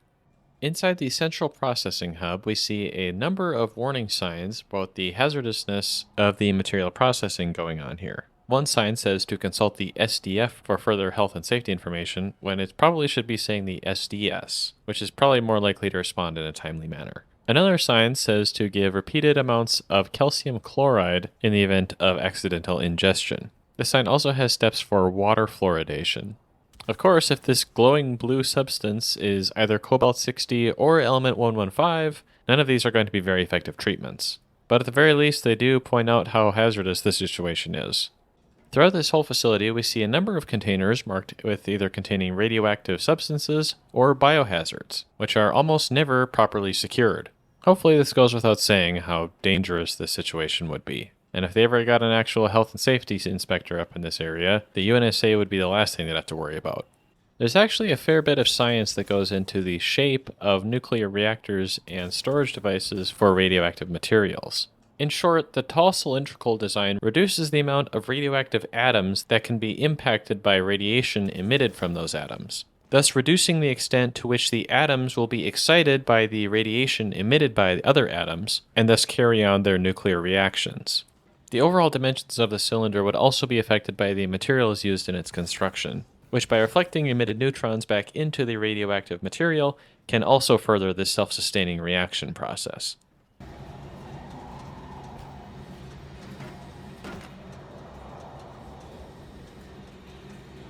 Inside the mess hall area, at each of the dining tables there is a food dispenser. This could be convenient if you had a kitchen area on one side of the room, but we see these dispensers and tables on both sides of the mess hall, so I imagine the food delivery system would be a little bit convoluted and might limit the amount of dishes you could actually deliver this way. So unless you're really working hard to automate everything, I'm not sure it makes a whole lot of sense to put dispensers here. Also on the mess hall tables we see several bottles of spring water. And there's basically three possible explanations for this. The most likely of which would be that this is water extracted from underground ice or even potentially liquid aquifers on Mars. These are theorized to exist, and there has been visual identification of underground ice that has been exposed to the surface, in addition to fairly common surface ice. Alternatively, it could be possible that purified spring water could be imported from Earth as a sort of luxury good, perhaps. Given its presence here in a military barracks, though, it makes me think this is probably not the case here. And a third possibility could be that this is just recycled water that has been labeled as purified spring just for marketing purposes, which, depending on how cynical you want to be, is also potentially likely. On this propaganda billboard, there is a video playing that briefly says the distance between Earth and Mars is approximately 113 million kilometers. This number is not necessarily inaccurate, but the distance between Earth and Mars does fluctuate as both of them travel around the Sun at different rates. The number shown on the screen is almost the closest that Mars will come to Earth in the near future, and Mars will be this distance from the Sun at approximately 9 a.m. on December 8th, 2024. The processing ready room has a strange Y-shaped airlock room attached to it, and apparently double airlock doors at either exit. The double doors could be useful for redundancy, but the two entrances to the airlock seems a little unnecessary, and it seems especially out of place considering there's hardly any airlocks on the rest of the map. This tank-like vehicle is described on the minimap as a shuttle bus, which presumably would be used for transporting people around this facility. However, there's not really a clear way to enter or exit this vehicle, aside from some rather inaccessible hatches on the top surface, as well as no windows either. The large crane on the front makes me think this is probably a more specialized utility vehicle than one for general-purpose transportation.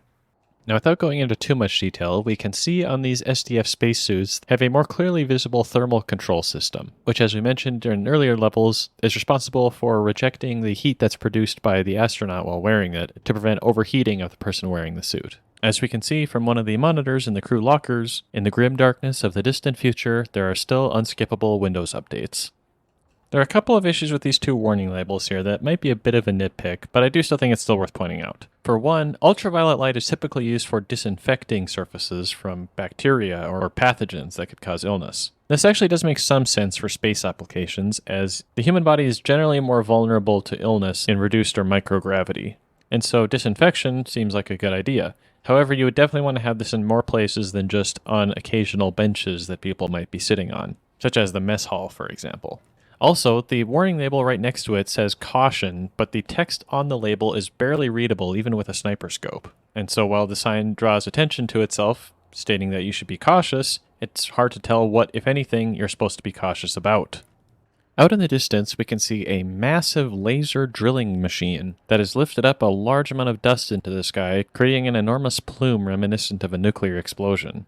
Now, while laser drilling does exist today, it's primarily used for precision applications, and not, as far as I could tell, for mining. This might be in part due to the massive amount of energy required to produce a laser that would be capable of actually drilling into the surface of Earth, or Mars for that matter. Add to that the massive scale of the operation going on here, and the power consumption would likely be quite immense. Of course, if we have fusion technology available, this might be attainable, but at the same time, the laser is essentially just melting the material that it's lasing, and so any sort of resources that you would hope to extract from the mine are basically being evaporated. On that note, a possible explanation for the height of this dust plume could be the superheating of air and particles within the hole that's cut out by the laser, which then, through buoyant forces, rises high up into the atmosphere, as hot air tends to do. With a plume of this scale, though, you're essentially creating your own weather patterns at this point, and adding a significant amount of dust into the sky that could conceptually even potentially lower the temperature of Mars in its vicinity, similar to a volcanic eruption on Earth.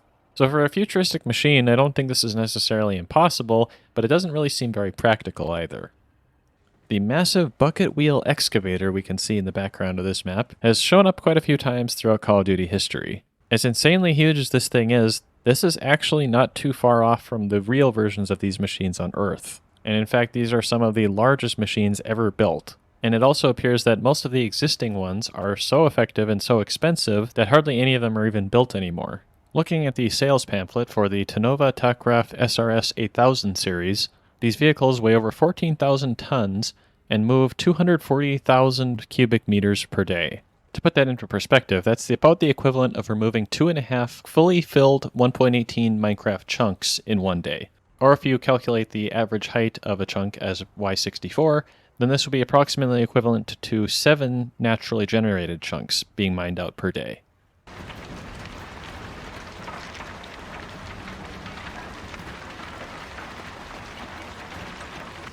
Now, I'm sure if I had paid more attention while watching Gold Rush, I could probably explain this mining equipment a bit more effectively. But it is worth pointing out that regardless of what other material resources you might be looking to mine on Mars, the Martian regolith itself could perhaps be useful for creating a sort of concrete, which would be invaluable for building materials as it would provide radiation protection and be a readily available resource for construction. Considering the amount of metal that's being used in this facility, though, perhaps the asteroid mining game has gotten so good that this isn't really much of a concern anymore. But at least for early human settlements of Mars, this application of Martian regolith could be a very valuable technology. And with that, we can proceed to the next level of the campaign by taking a ride up to orbit on what is no doubt one of the wonders of the Martian world.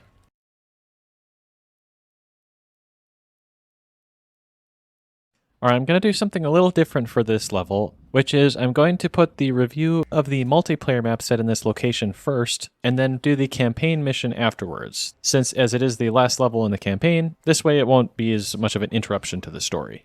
So with that, we can move on to reviewing the multiplayer map Skydock, set atop the Martian space elevator. Now we'll talk more in detail about the space elevator during the campaign level, but for now we can take a look at the ship construction facility that we have going on in the space station.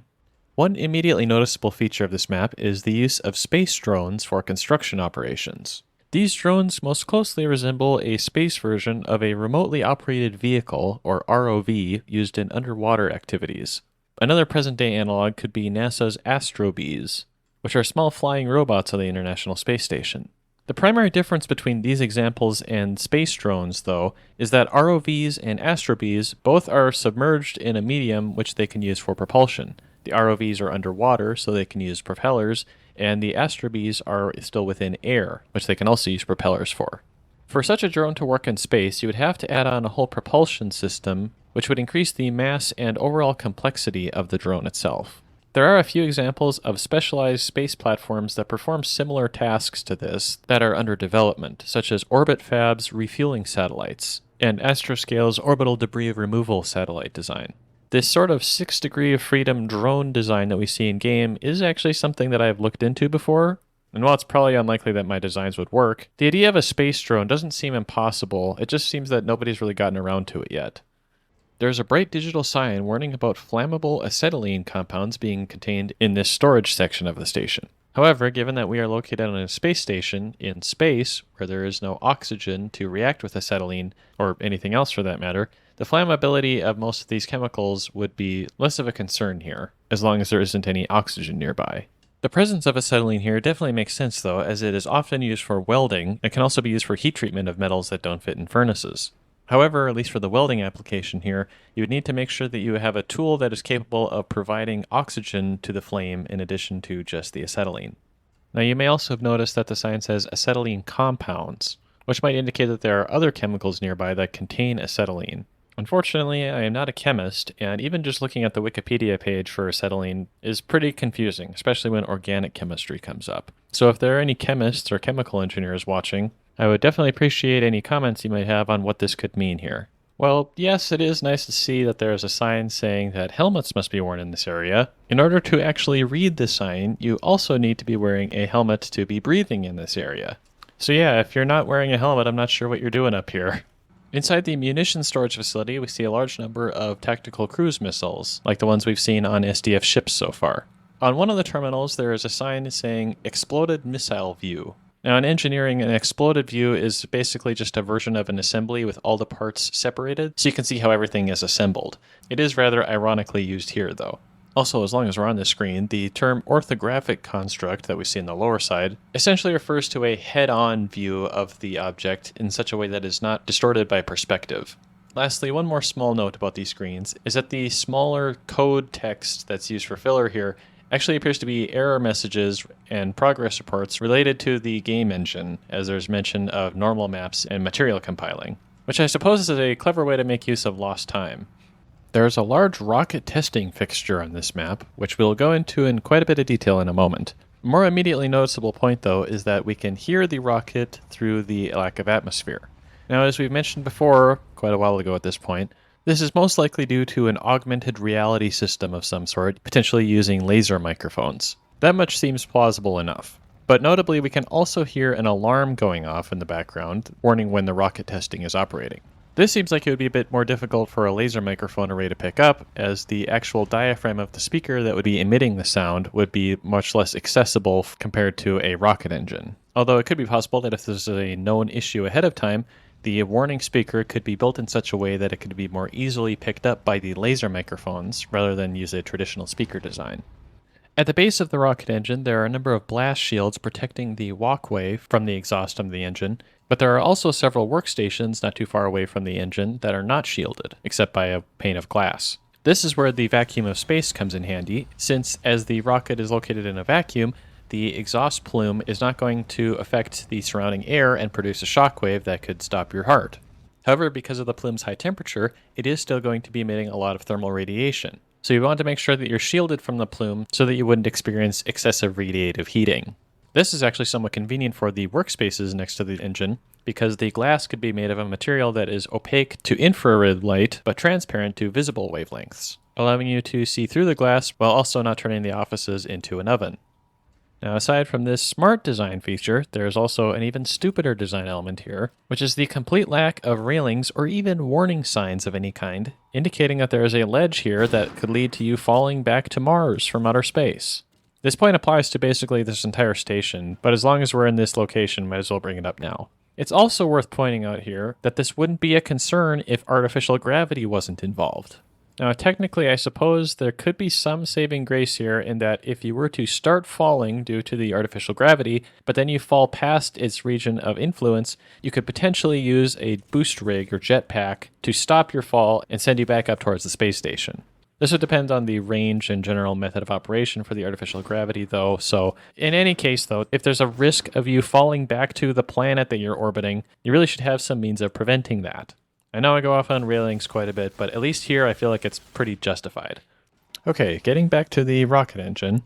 This test stand has two large cylindrical tanks of flammable materials that are piped up to the top of the rocket engine. This is pretty sensible if you're using a bipropellant combination. However, at least externally, there does not appear to be any sort of turbo machinery to actually pump these propellants into the engine. The top of the tanks are hastily modeled piping connections, and at the top of the rocket engine, it appears that the tubes just plug directly into the top of the engine. It could perhaps be possible that the turbo machinery is located inside this upper section of the engine, but with how big and complex turbo machinery can get, and given the fact that you also need to fit the combustion chamber in this space, it seems more likely that the developers just forgot or didn't know to include turbopumps. The overall structure of this whole test stand is not set up in a very convenient way to actually absorb the thrust force of the rocket engine in the axial direction. Most, if not all, of the beams connecting the engine to the ring structure around it are aligned radially towards the axis of the engine. There are a few beams that are pointed upwards at an angle, which would absorb some of the axial force. However, with the beams built like this is also going to produce a pretty significant moment, or torque, on those beams, which would have to be built to support that moment. Or rather, the fixture of the beams to the overall ring structure would have to be very strong and specially designed for this application. Now, presumably this is the case here, since this engine test doesn't actually result in it shooting off into space. But there's a lot easier way of doing this, which is by having the fixture be solid at the front of the engine and have it directly absorb the force of the engine that way. This is just overcomplicating things and adding additional failure points. There is a pretty significant inaccuracy in the shape of the exhaust plume coming out of the rocket engine. Depending on the exit pressure of a rocket nozzle, the flow can be said to be either overexpanded, underexpanded, or optimally expanded. In underexpanded flow, the outlet pressure is greater than the ambient pressure of the air, or in this case vacuum, around it, so the exhaust spreads out past the edges of the nozzle. When a nozzle is overexpanded, that means that the pressure at the outlet of the nozzle is lower than the ambient pressure around the nozzle, so the exhaust is compressed into the central part of the nozzle. Optimal expansion means that the flow proceeds almost straight out of the nozzle and gives you the best performance. In order to get optimal expansion, the outlet pressure has to be equal to the ambient pressure. Either underexpansion or overexpansion will result in losses of performance and other potential negative effects. It would take a long time to go into all the details of that. So based on the exhaust plume that we see from the rocket engine in-game, we can tell that the rocket nozzle would have to be overexpanded. But this means that the pressure at the nozzle exit must be lower than the ambient pressure, which, since we're in a vacuum, is zero, or effectively zero. Thus, it wouldn't be physically possible for a rocket nozzle exhaust to appear as it does here, at least assuming the rest of the nozzle is operating similarly to a historical nozzle design. This elevated fiery fixture is a gas flare that is typically used to burn off unwanted or excess flammable gases to prevent them from potentially becoming a hazard. Typically, this is something you would see at a refinery or from a gas extraction site, where there may be additional undesired gases being produced along with the intended products. They can also be used to relieve excess pressure within other piping systems. In any case though, since we are located in the absence of an atmosphere, meaning that there is no oxygen for this gas to react with, the flammability of these gases, as we previously mentioned with acetylene, is greatly reduced here. Furthermore, if you actually did want to burn these off, you would have to be supplying your own oxygen, which could also be used for other more important things, such as rocket propulsion or breathing. There is a random chemical drum sitting off in a corner with a NFPA hazard label showing the maximum hazard ratings for its contents. Unfortunately, aside from this, there's no information as to what is inside this barrel, or if it's even still full. Especially for something as hazardous as this, you definitely need to have labeling on such containers to indicate what chemicals are inside it, how long they've been there, what the plan is for disposal of them, and various other information, none of which is present here.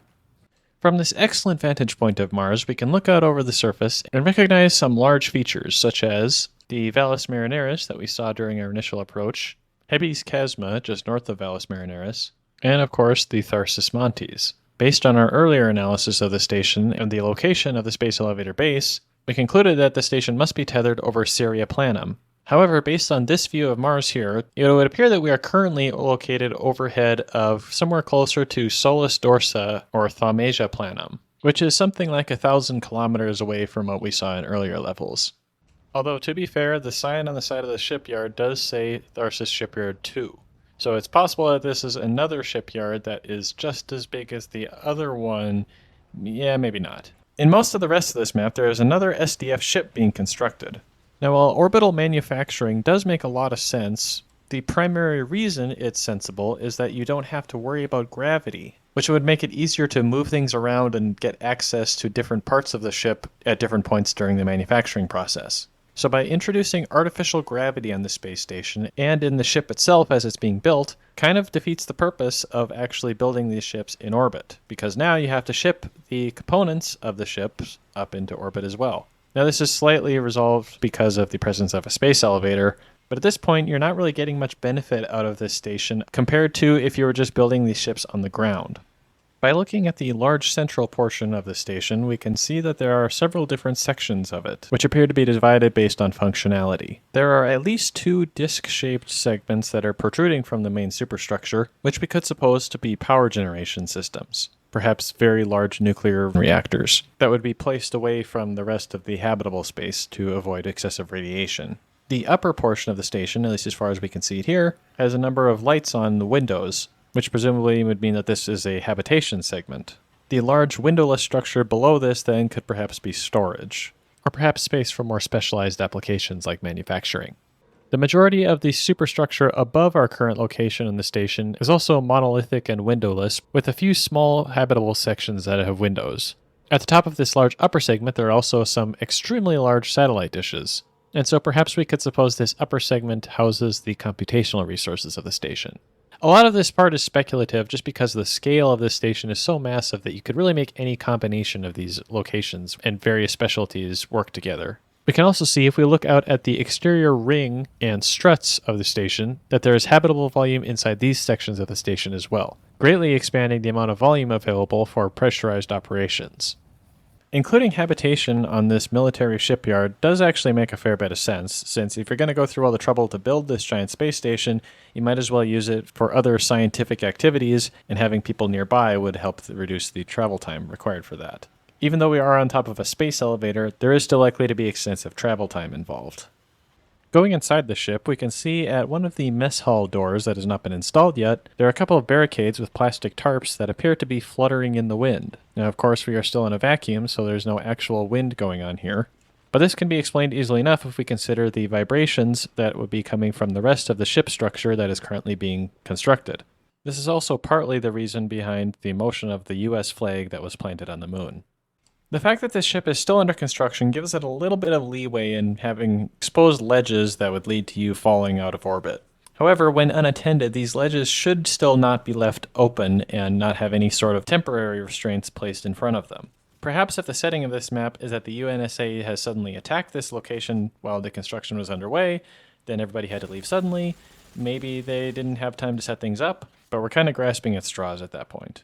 Now, unfortunately, I have not done a whole lot of welding myself, so I don't know if there's special tricks to get around this, but these notes saying that somebody needs to paint the contact points before welding them on these metallic plates seems completely backwards, as generally you want to remove paint from a surface before you're going to weld onto it. I suppose in the future it could be possible that this is some sort of specialty coating that maybe holds onto welds better, but as far as I can tell, this is backwards here. So if anybody would like to correct me or validate that, I would definitely appreciate it.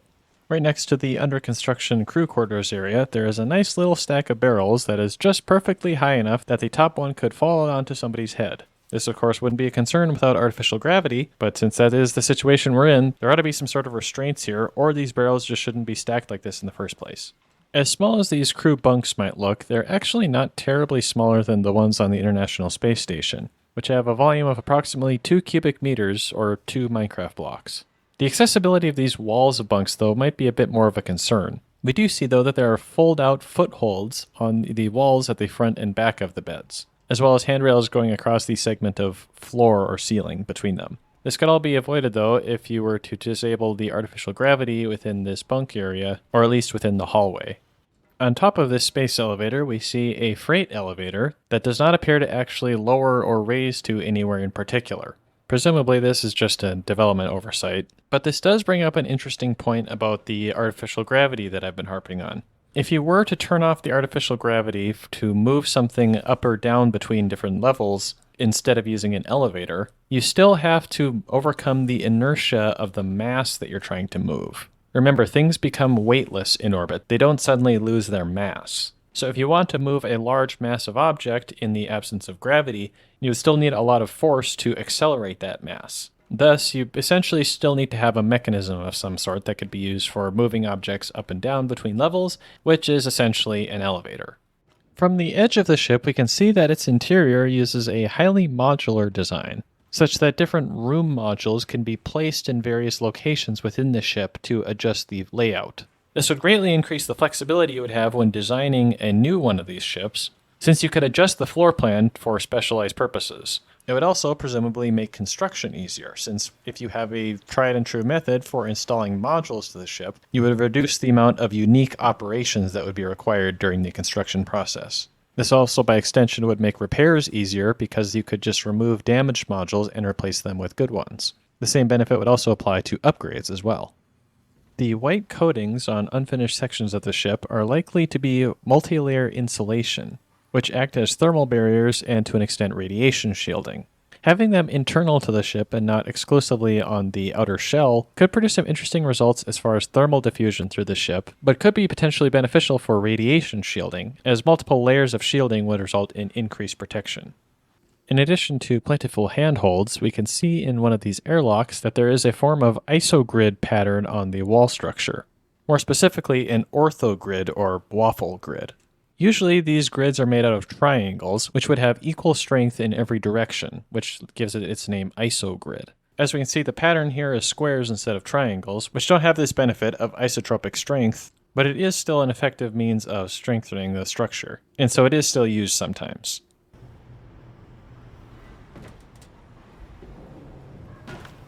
The ship under construction is named the SDF Cydonia, named after a region on Mars that is named after a region in Greek antiquity. A notable historical element of this region is that it is the location of the Face on Mars rock that was sighted from early orbiters. Unfortunately, this turned out to just be an optical illusion instead of alien contact.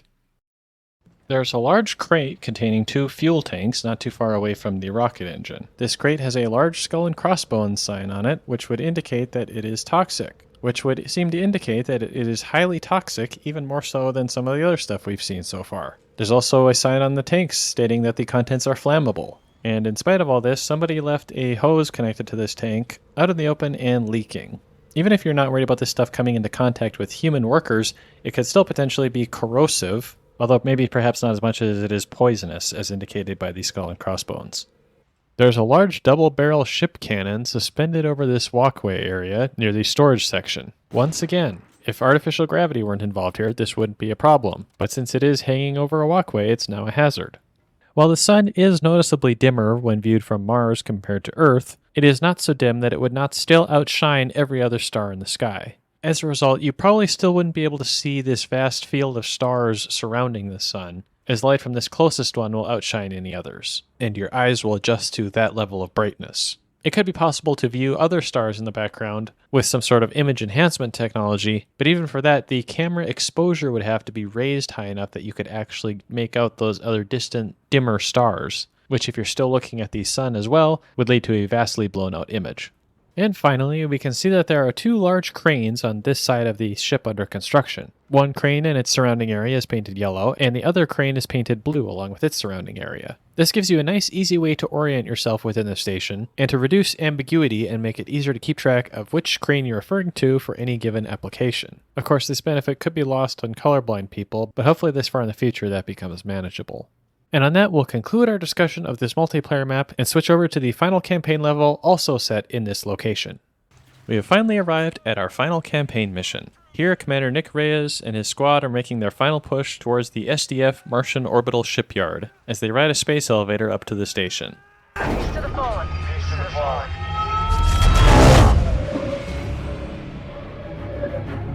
Ethan, bring up the shipyard schematics. Roger. Streaming? These SDF vessels are in dry dock, sir. They're being built, repaired, or resupplied. Can you identify a ship we can use? Yes, ma'am. I've located one with drop capabilities. Good. That's our ride. What's our plan of attack when we get to the top? They will ambush. He's right. This elevator is the only way up from the surface. I'm sure they're tracking us now. Sir, I can engage the emergency lock before we get to the summit. We'll go exterior. Our boost rigs will give us an edge. Ambush the ambush. Once we're clear, we can move the elevator up. Affirmative. Salt, Chief, you with me. Brooks, Ethan, we don't make it, you head up there and kick all the ass you can find. Ethan can fly that ship. Solid copy, Commander. Plan is to rally at the top. Get her done, sir. The space elevator itself is a concept that has existed for over 100 years, and is often proposed as the ultimate non-rocket space launch solution. With a structure such as this, payloads could be brought into orbit for a fraction of the cost that a rocket launch would require, which would revolutionize access to space and the space economy. Unfortunately, actually building a space elevator involves numerous massive engineering challenges. One of them is actually building the thing and delivering material and workers to the proper places along the tower as it's being built. Another major challenge is the materials that would be used for the tether and/or structure of the tower. Modern materials such as carbon fiber, UHMWPE, and carbon nanotubes are all very promising in this matter. Even if a material was found that could survive the stresses that would be required in a structure such as this, it would also no doubt be quite expensive to build, if nothing else due to the massive amount of material that would be needed. However, once you have the infrastructure in place to build one of these, you could conceptually build another for cheaper. The theory for how a space elevator would work is that it is essentially a long tether that is attached to the Earth, or planet, on one end, and attached to a counterweight at the other. This counterweight is held out past geostationary orbit. Now, because of its immense length, the cable would experience tensile forces due to both the motion of the Earth and the weight of the cable itself. On the section of the cable closest to Earth, the primary force that it's going to be experiencing is its own weight due to gravity. On the section of the cable that's outside geostationary orbit, the force that it's experiencing would be outwards, away from Earth, due to the centrifugal force produced by the planet's rotation. So right at geostationary orbit, the goal would be for these two forces to balance. And so anything launched away from the space elevator above geostationary orbit would accelerate towards the counterweight instead of falling back down to Earth, thus allowing it to enter orbit. Now, while Earth is most likely to be the planet with the first space elevator in the future, because Mars and other planets have lower gravity than Earth, the required strength of the materials in the structure is also reduced, making building a space elevator there much more feasible. Mars also has a unique benefit in its moon Phobos. The moon orbits very close to the surface of Mars from an astronomical perspective, and also orbits very quickly, completing 2 orbits every Martian day. So Phobos could conceptually be used as a midpoint for a space elevator, with one half extending away from Mars to provide a counterweight, and the other half extending towards the Martian surface. You couldn't tether it to the ground, but the rapid rotation of the moon means that it would be quickly accessible multiple times per day. Now, the space elevator we see in Infinite Warfare instead uses a truss system, on which several maglev rails are used to power the ascender. This isn't necessarily a deal breaker though, since as long as the truss is held up by the cable, the forces that the truss would experience could be distributed along the cable length as well, adding to the strength required by the cable, but not necessarily invalidating its design. For a counterweight, the space elevator uses the entirety of Tharsis shipyard. This might introduce some interesting challenges, since as ships dock and undock with the station, they're changing the mass of the counterweight that's holding the space elevator in place. Now, if the mass of the ships was sufficiently low in comparison to the rest of the station, this might not be such a huge deal. But you would need to make sure to take this into account when designing the space station to make sure it always has sufficient mass to actually hold the elevator up.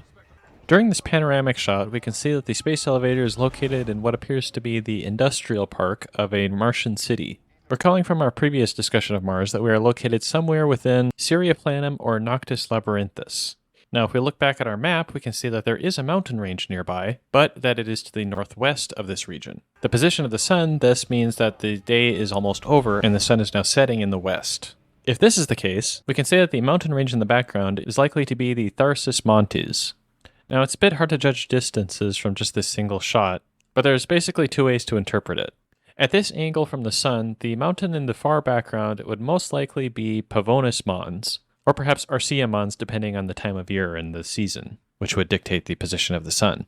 A more artistic interpretation could be that the closer mountains are the Tharsis Montes, being from south to north, Arcia, Pavonis, and Ascraeus Montes, and in that case, the mountain in the far background would then be Olympus Mons.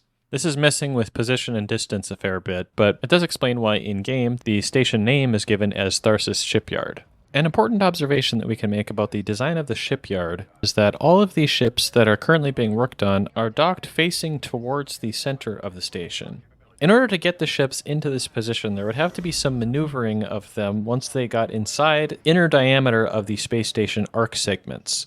Now, this isn't necessarily impossible, but it does add a fair amount of complexity to the docking process of actually having them dock with the station. Also, since at this point all the gravity appears artificial, You could have the ships dock such that their top or bottom surfaces are tangential to the ring itself, instead of docking to the forward or rear section of the ship. Another potential issue with this is that if one of these ships were to come loose or need to make a quick escape, they have to make sure to pull up immediately after exiting their docking position. Since if they were to fly straight forward, in most cases they would just impact the space station. Speaking of the in-game station... Hold it here, Ethan. Roger. Hang on. There's an additional maglev drop pod track alongside the elevator that we were taking up this far. From the exterior views we got, this track does not appear to extend the full length of the elevator, and so instead is likely to be a launch system for shooting drop pods down to the surface. Remember, once you're far enough up the elevator, you no longer will fall back down to the surface, and so the drop pods would need to be accelerated downwards. Alright, this next cutscene is a bit long, but it is highly relevant to our discussion of the overall story of this game. We'll talk about it in more detail in the conclusions part of this video, but just for the sake of continuing the story, I'll play it here first. Clear! All clear. Which ship is it, Ethan? Right there. That's a destroyer. It's got a full payload. Can we use it? To fight our way out? No. To level this place. The ship on fire, Captain. The weapon system is not enabled. Forget the weapons. Let's release the moorings, key in a drop, and go. Boats. How can we enable the payload? Firing control, sir. Where's firing control? Command center, ma'am. It's a shuttle ride that way. Who's gonna do that? Me. You'll never make it back to the ship. If we wait, they'll fire on us. You're not gonna wait. Captain. How will you get home? No one's going home. You board that ship and you terminate this place, Salt. Do as much damage as you can before SDF takes you out. I can do both. I can hit the shipyard and drop out of here. You won't have time. Watch me. You got the green light to do whatever it takes. Just finish the mission. Everybody good with this? You'll need a crew to launch. We'll have to fight our way on. Shuttle. Brooks, take him out. Ethan, with me. No, ma'am. Captain's gonna need my help to get to the command center. Damn you both. Did you know we were gonna finish this here? No. I think Mac did.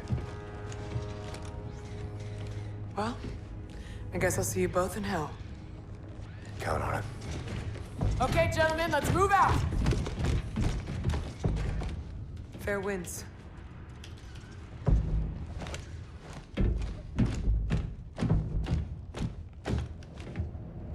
The shuttle pods that are used to transport people between various locations on the shipyard are little more than cylindrical pressurized vessels with airlocks on either side, with of course their own propulsion system and presumably life support.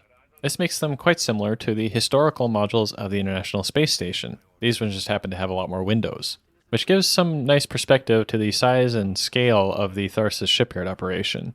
During this sequence we can also briefly see both moons of Mars, Phobos and Deimos. Phobos is nearly twice the size of Deimos and orbits closer to Mars, thus it should appear larger than Deimos, which is consistent with what we see in-game.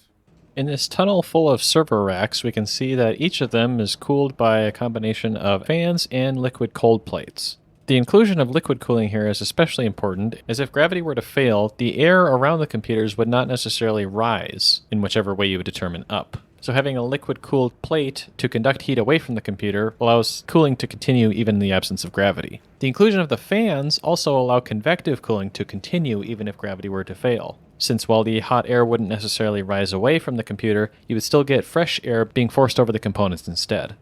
There's a large high-pressure vessel located within this maintenance room that we could suppose probably contains something like rocket fuel, seeing how it is marked as toxic. Now, most common rocket fuels like oxygen or methane are not especially toxic, but there are some less common rocket fuels that are quite dangerous to human health. That's not the problem, though. The problem is that this pressure vessel containing toxic gases is not protected when there is a walkable surface right next to it, and someone could easily fall into this, or a massive object could accidentally fall onto the pressure vessel and puncture it. Judging from the variety of other fans here, it's possible that this could also mean that the toxic gas could get into the ventilation system, which would not be good for anybody in this section of the station, except maybe the robots. I guess they'd probably be okay. Ethan!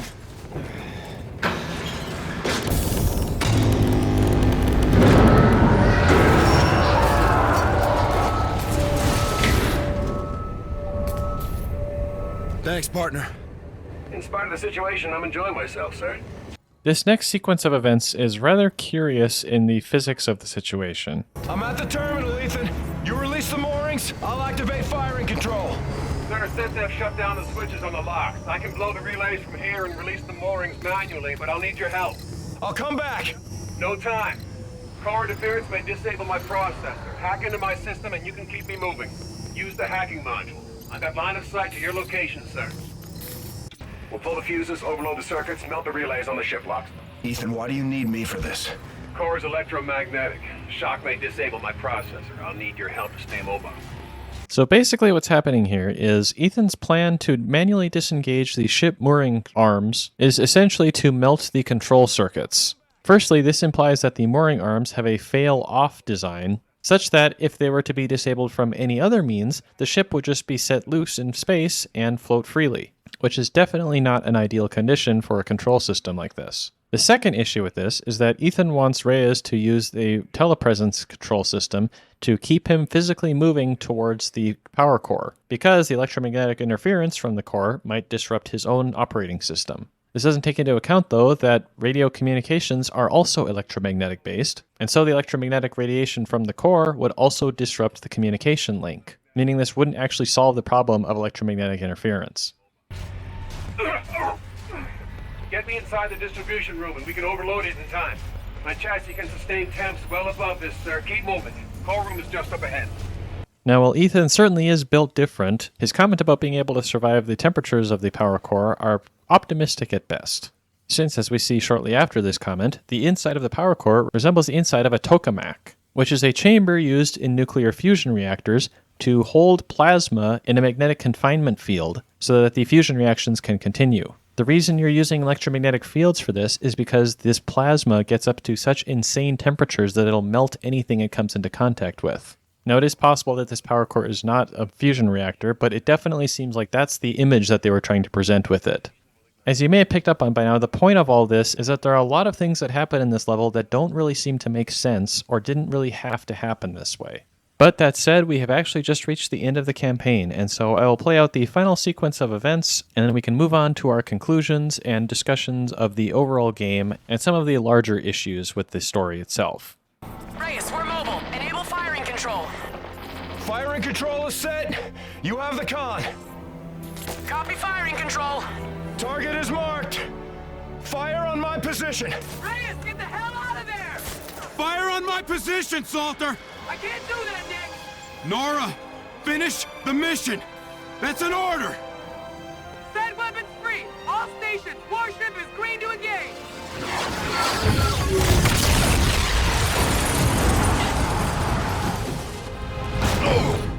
Guns! Swivel mount fire one! Open fire! Open fire!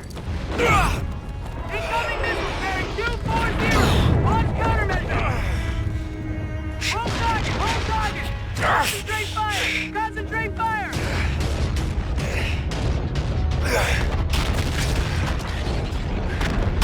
Enemy has locked! Enemy has locked! We're hit! Remember, switch off fast launcher! Fire starboard launcher on!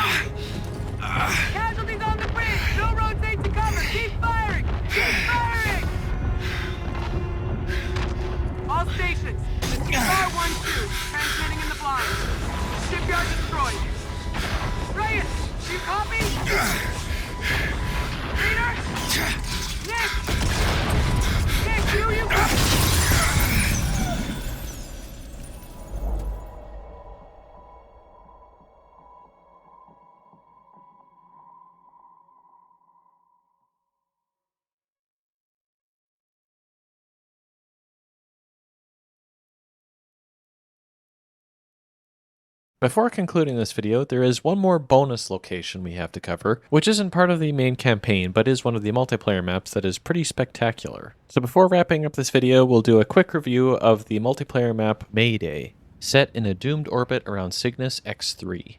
This massive compact object is in fact a black hole, and this ship is in a very bad situation. Cygnus X-3 is located within the Cygnus constellation, and emits large amounts of X-rays, hence its name. Now there's an awful lot of astrophysics that goes into describing how black holes operate, and that would go very far beyond the scope of this video, especially considering the timestamp. So to avoid talking for several more hours about how black holes work, I'll just give you the basics of it that are applicable to our review here. Black holes are formed from the collapse of stars. When this occurs, they form a massively compact object that has such an extreme gravitational field that not even light can escape from it. So anything that gets close is basically dead. However, things often don't fall straight into the black hole, and instead will orbit it for an extended period of time before they get too close to the event horizon, which is the point beyond which nothing can escape.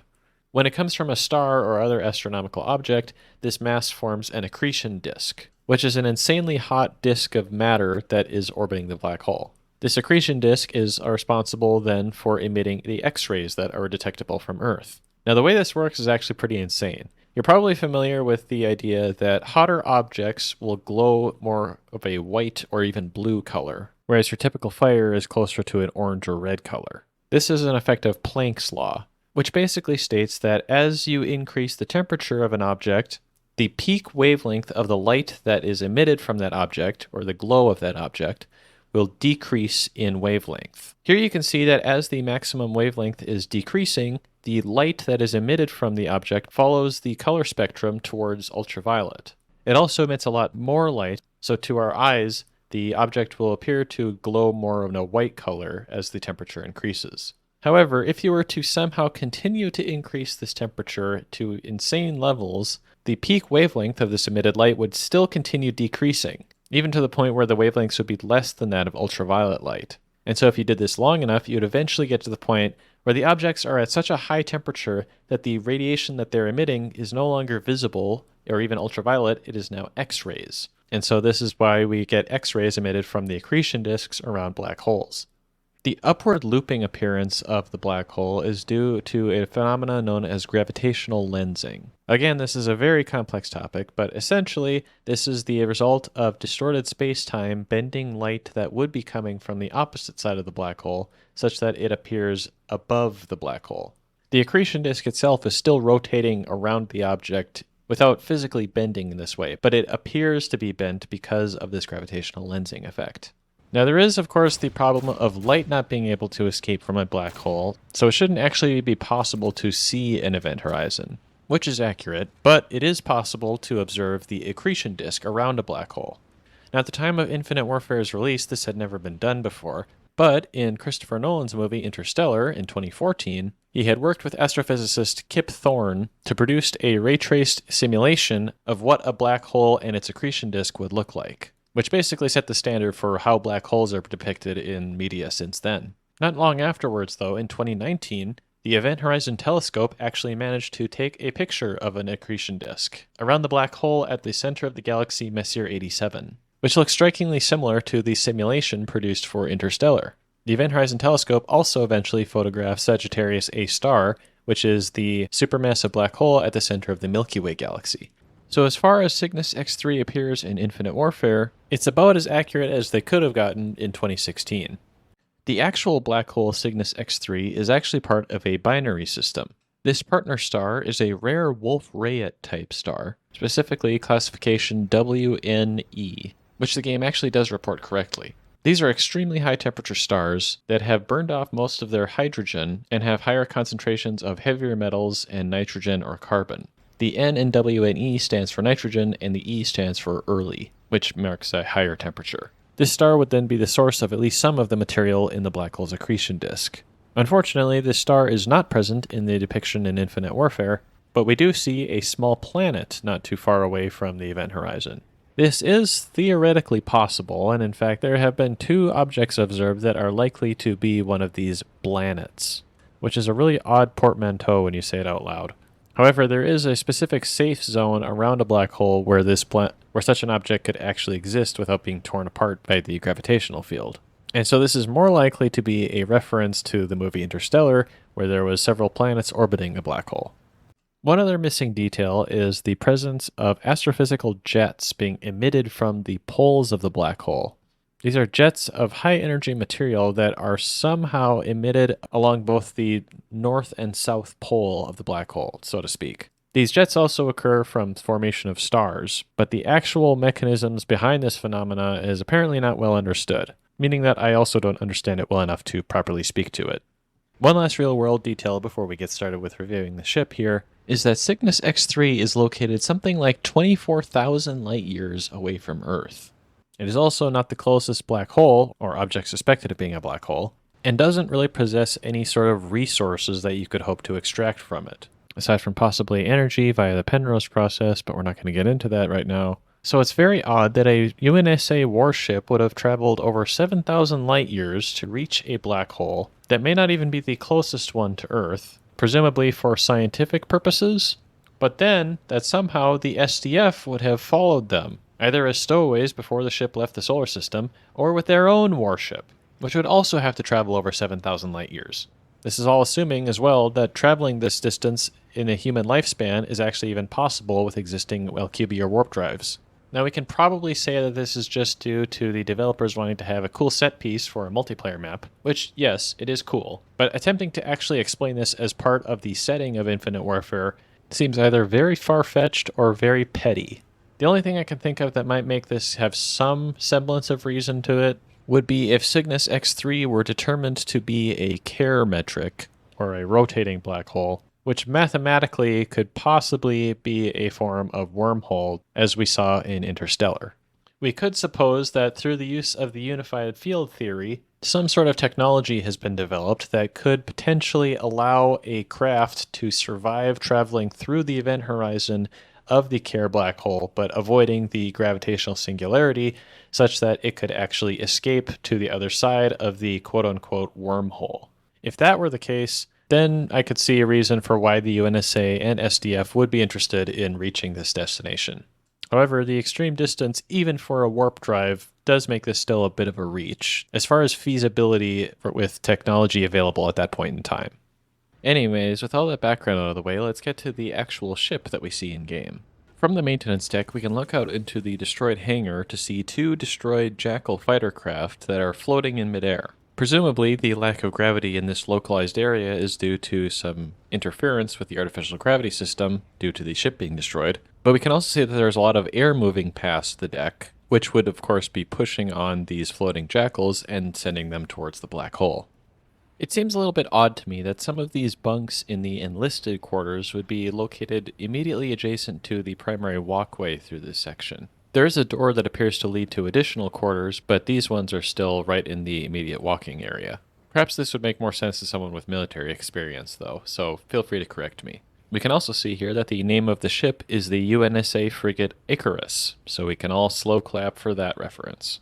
All of the escape pods from this deck have been ejected, but whether or not they would actually be useful to escape from the black hole would really depend on how far away the ship was from the black hole when the escape pods were launched. At this point then, the only way of actually escaping would be through the ship's faster-than-light engine, if it's even functional this close to such a large gravitational anomaly. On one of the large bridge displays, we can see that Cygnus X-3 is displayed along with some other text and numbers underneath its name. These are actually the physically correct designations for this object in astronomical databases. 3U2030+40 is a reference to a third catalog of X-ray sources captured by the Uhuru satellite, and 18P57 is a reference to the object as a radio source. And so if for some particular reason you wanted to search up the object using these designations, you would find Cygnus X-3, or at least its binary system. We can also see on this screen that the ship's computer has plotted out the exact location on the black hole's surface where the ship will cross over the event horizon. This is essentially the same as calculating the impact trajectory on a planet, except that instead of landing, you are crossing the point of no return. Inside the ship's engine control room, we see what at first looks a lot like a Star Trek warp drive, but on closer inspection actually resembles the reactor core of a nuclear thermal propulsion system. I have another short video explaining this topic, but for simple explanation here, Essentially, this system involves using the heat from a nuclear fission reaction to provide large amounts of heat to propellants by accelerating them through the nuclear reactor and out through a nozzle. This type of engine has actually been tested and would likely have been pretty successful if the program hadn't been cancelled. But some more modern experiments have been going on recently in the hopes that such an engine could be useful for a Mars transfer vehicle. As we see it in-game, the column of water surrounding the engine core could be for radiation absorption, since water is actually fairly effective at absorbing radiation. However, the placement of this engine core within engine control room, not far away from the bridge, and presumably pretty far away from the actual engines themselves, doesn't really make as much sense, since the idea for one of these nuclear thermal engine cores would be that the nozzles would be directly behind the actual reactor. If the core were to be located so far away from the actual nozzles, then you'd be losing temperature and thus energy as the propellant flows away to get to the nozzles. So maybe it is more likely that this is just supposed to resemble a Star Trek warp core. And so this concludes the final location we'll be reviewing in this video, and we can start wrapping things up in the conclusion section.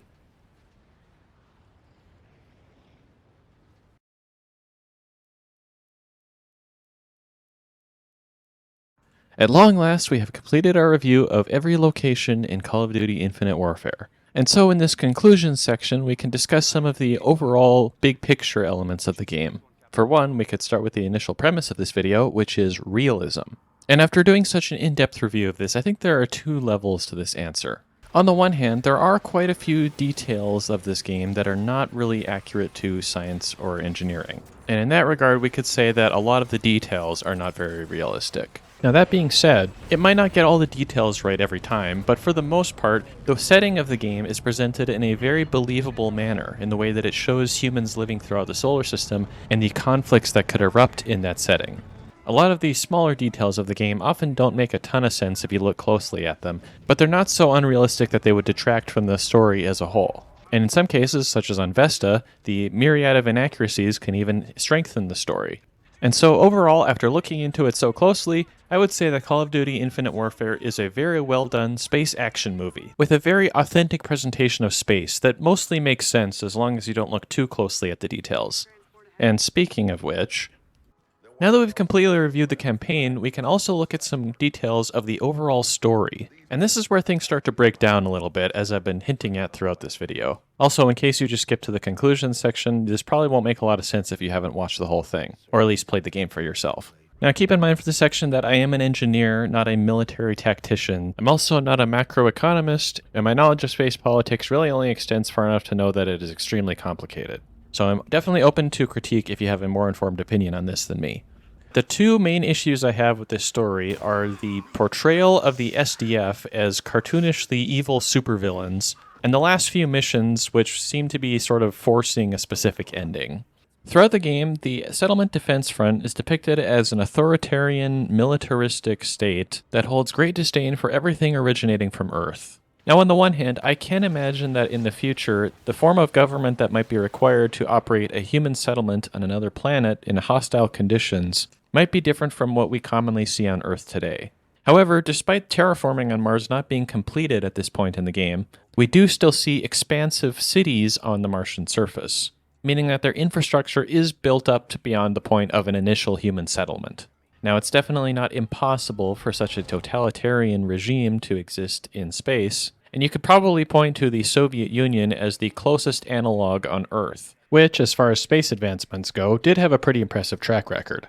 A big challenge to their space superiority, though, was that their economy was not built up in such a way that they could actually support their massive space program. And in fact, I have heard that their Buran orbiter program, which was technically successful, actually ended up bankrupting the Soviet Union. On this point, too, we see throughout most of the game that most of the enemy soldiers have Russian accents. Which, to be fair, is probably more just the fact that this is a Call of Duty game than an actual story point. Now, the Settlement Defense Front is in a unique position where Earth has a great demand for the resources that Mars can provide to them. So, supposing we can just hand-wave away the economic element of such a large military space program, I'm personally still pretty doubtful as to whether such an authoritarian regime could actually function and stay in power in the harsh environment of an off-world colony. There are points throughout the game that point to cultural indoctrination against Earth influences, which could perhaps feed support for this authoritarian regime, but as far as it actually remaining functionally in power, I'm still rather skeptical. Now, there's potentially a flip side to this discussion. We have seen on at least one occasion that there is blatant propaganda being disseminated from the SDF to the UNSA. However, throughout the game we have very little interaction with the SDF itself. Aside from some stealth missions and brief direct communications with Admiral Koch, the only details we get about the SDF directly are in relation to its military capabilities. And notwithstanding the many war crimes we see the SDF commit throughout the game, it also seems not impossible that the UNSA has its own propaganda to portray the SDF in a more villainous light. While the SDF see the solar system as their inheritance, the UNSA equally sees Mars's resources as their own. Peace? After what they did to us? That dude's out of his damn mind. We should be turning Mars to glass. To hell with all of them. Another particular example of this could be that throughout the game, the SDF is portrayed as being violently opposed to anything originating from Earth. However, we eventually find out that Captain Bradley Fillion was originally from Earth, yet he still has a high-ranking military position. So none of this, of course, is to say that the SDF is particularly heroic in any regard, as again, we do still see them committing war crimes regularly, but I also got the sense that the UNSA might not necessarily be as perfect as it seems. Now, the other main point in regard to the overall story that we can look at is the ending. Within the last few levels, there are quite a few events that occur that don't really seem to make a whole lot of sense. Some of this we discussed in the second level set on Earth towards the end of the game, where the whole plan of baiting the SDF into a trap is overly complicated to the point where the plan fails due to the increased complexity. Shortly after this, on our approach to Tharsis shipyard, Ethan is overeager to power up the weapon systems on approach, thus setting off alarm bells from the SDF command. Instead, they could have just faked damage to the ship, or even physically damaged the ship, to give them an edge and approach the shipyard to a range where they could use the F-spar. Also during this level, Commander Reyes did have an opportunity to destroy the shipyard with a direct impact from the Olympus Mons, but decided not to in the effort to save his own ship, which was already going down anyways. This one is a bit more understandable, but the point remains that there was another opportunity to completely destroy the shipyard before heading to the surface of Mars. Now, from the surface, we could easily say that the space elevator could be knocked out of commission fairly easily just by crashing into it, which neither of these giant vessels ended up doing, though to be fair, they did have limited control at the time. This at the very least have complicated SDF access to the space elevator, but it still could potentially have been accessible via spaceships. Best case scenario, the motion of the tether could have actually destabilized the orbit of the station, although this could also probably have been remediated with numerous spaceships on the station as well, to provide counterbalancing forces. So if we wanted to be thorough about it, yes, it would probably make sense to actually go to the station to actually properly destroy it. Upon reaching the station though, the logic seems to quickly vent out of the numerous airlocks. And this level especially really seems like they didn't have to go the option of a mission. Do we still have to censor that?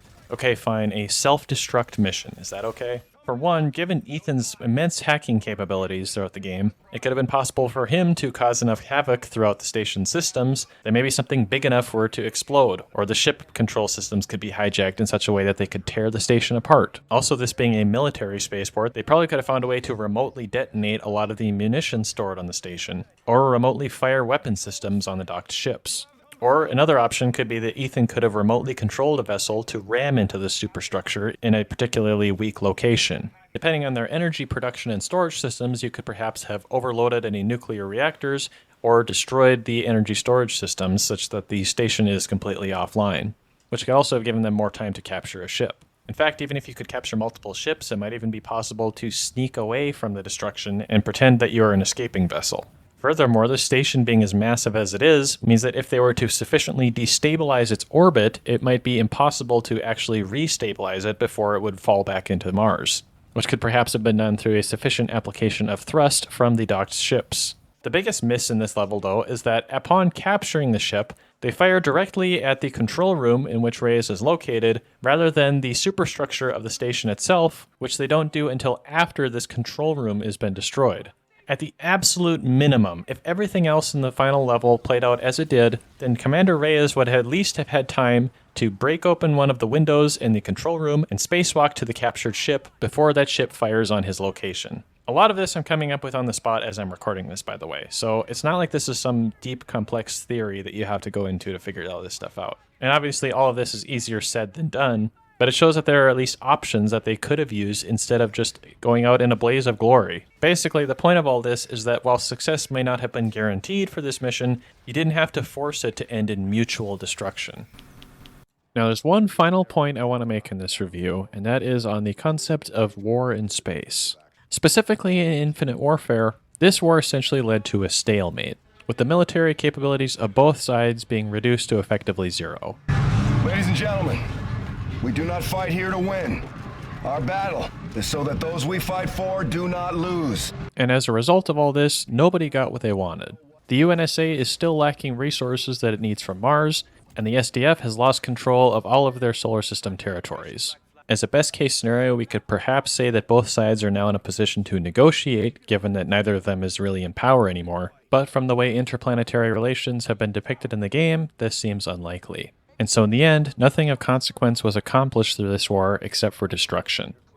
I mentioned earlier that there was a sequence on Mars that I found to be my least favorite in the entire game, which is just after the Retribution and the Olympus Mons crash into the Martian surface. As someone who has been highly invested in progress of humanity into space for multiple years, and now finally having the opportunity to work towards that end, it was especially disheartening for me to see war on Mars. And while it is perhaps somewhat poetic, it is definitely not the future that so many people have been working towards for so long. Now personally, I am of the belief that human nature is not in fact inherently good. You're welcome to disagree with me on that, but I might have a few movie recommendations for you in that case. As a result of this though, no matter where in the solar system or even the universe that humans eventually end up going to, they will still always be bringing human nature with them. And as a result, perhaps it is inevitable that someday there will be an interplanetary war throughout the solar system. But at the very least, in the present day, while there are still conflicts ongoing on Earth, we have not seen that happen yet in space. And in fact, as far as we know, today space is a place where a large amount of international cooperation is occurring. Which means that today we have an opportunity to preserve the peace we have in space for as long as we possibly can, and to promote that peace as much as possible. And so for a closing note in my review, I will point to the words of the Apollo 17 plaque, which was left on the moon during the last human mission to a celestial body other than Earth. Here, man completed his first explorations of the moon, December 1972 AD. May the spirit of peace in which we came be reflected in the lives of all mankind. I was strolling on the moon one day in a merry, merry month of December. Now, May, when much to my surprise, a pair of bunny eyes. Do-do-do-do-do. Oh, is this a neat way to travel? Isn't it great? Dum-da-dum-dum-dum. Dum-da-dum-dum-dum. Dum-da-dum-dum-dum. I like to skip along, but me, boy, skip. Oh wow, that was quite a long video. Thank you so much for watching all the way to the end.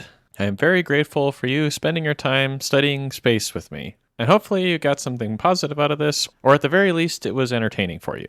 I would love to read any and all comments you have on this video, so please feel free to leave them in the comments section. And if you enjoyed this extensive research project of mine, click the like button and consider subscribing. Both of those are really helpful for the channel, and it's encouraging for me to continue doing more of these reviews. There are some other games that I am interested in reviewing, but I'm going to need quite a break after this one, I think. So I might have some smaller projects I upload in the near future as well, though. So if that sounds interesting to you, or if you just want to be notified the next time a review goes up, feel free to subscribe. But yeah, I'm going to go do something else now. So once again, thank you very much for watching.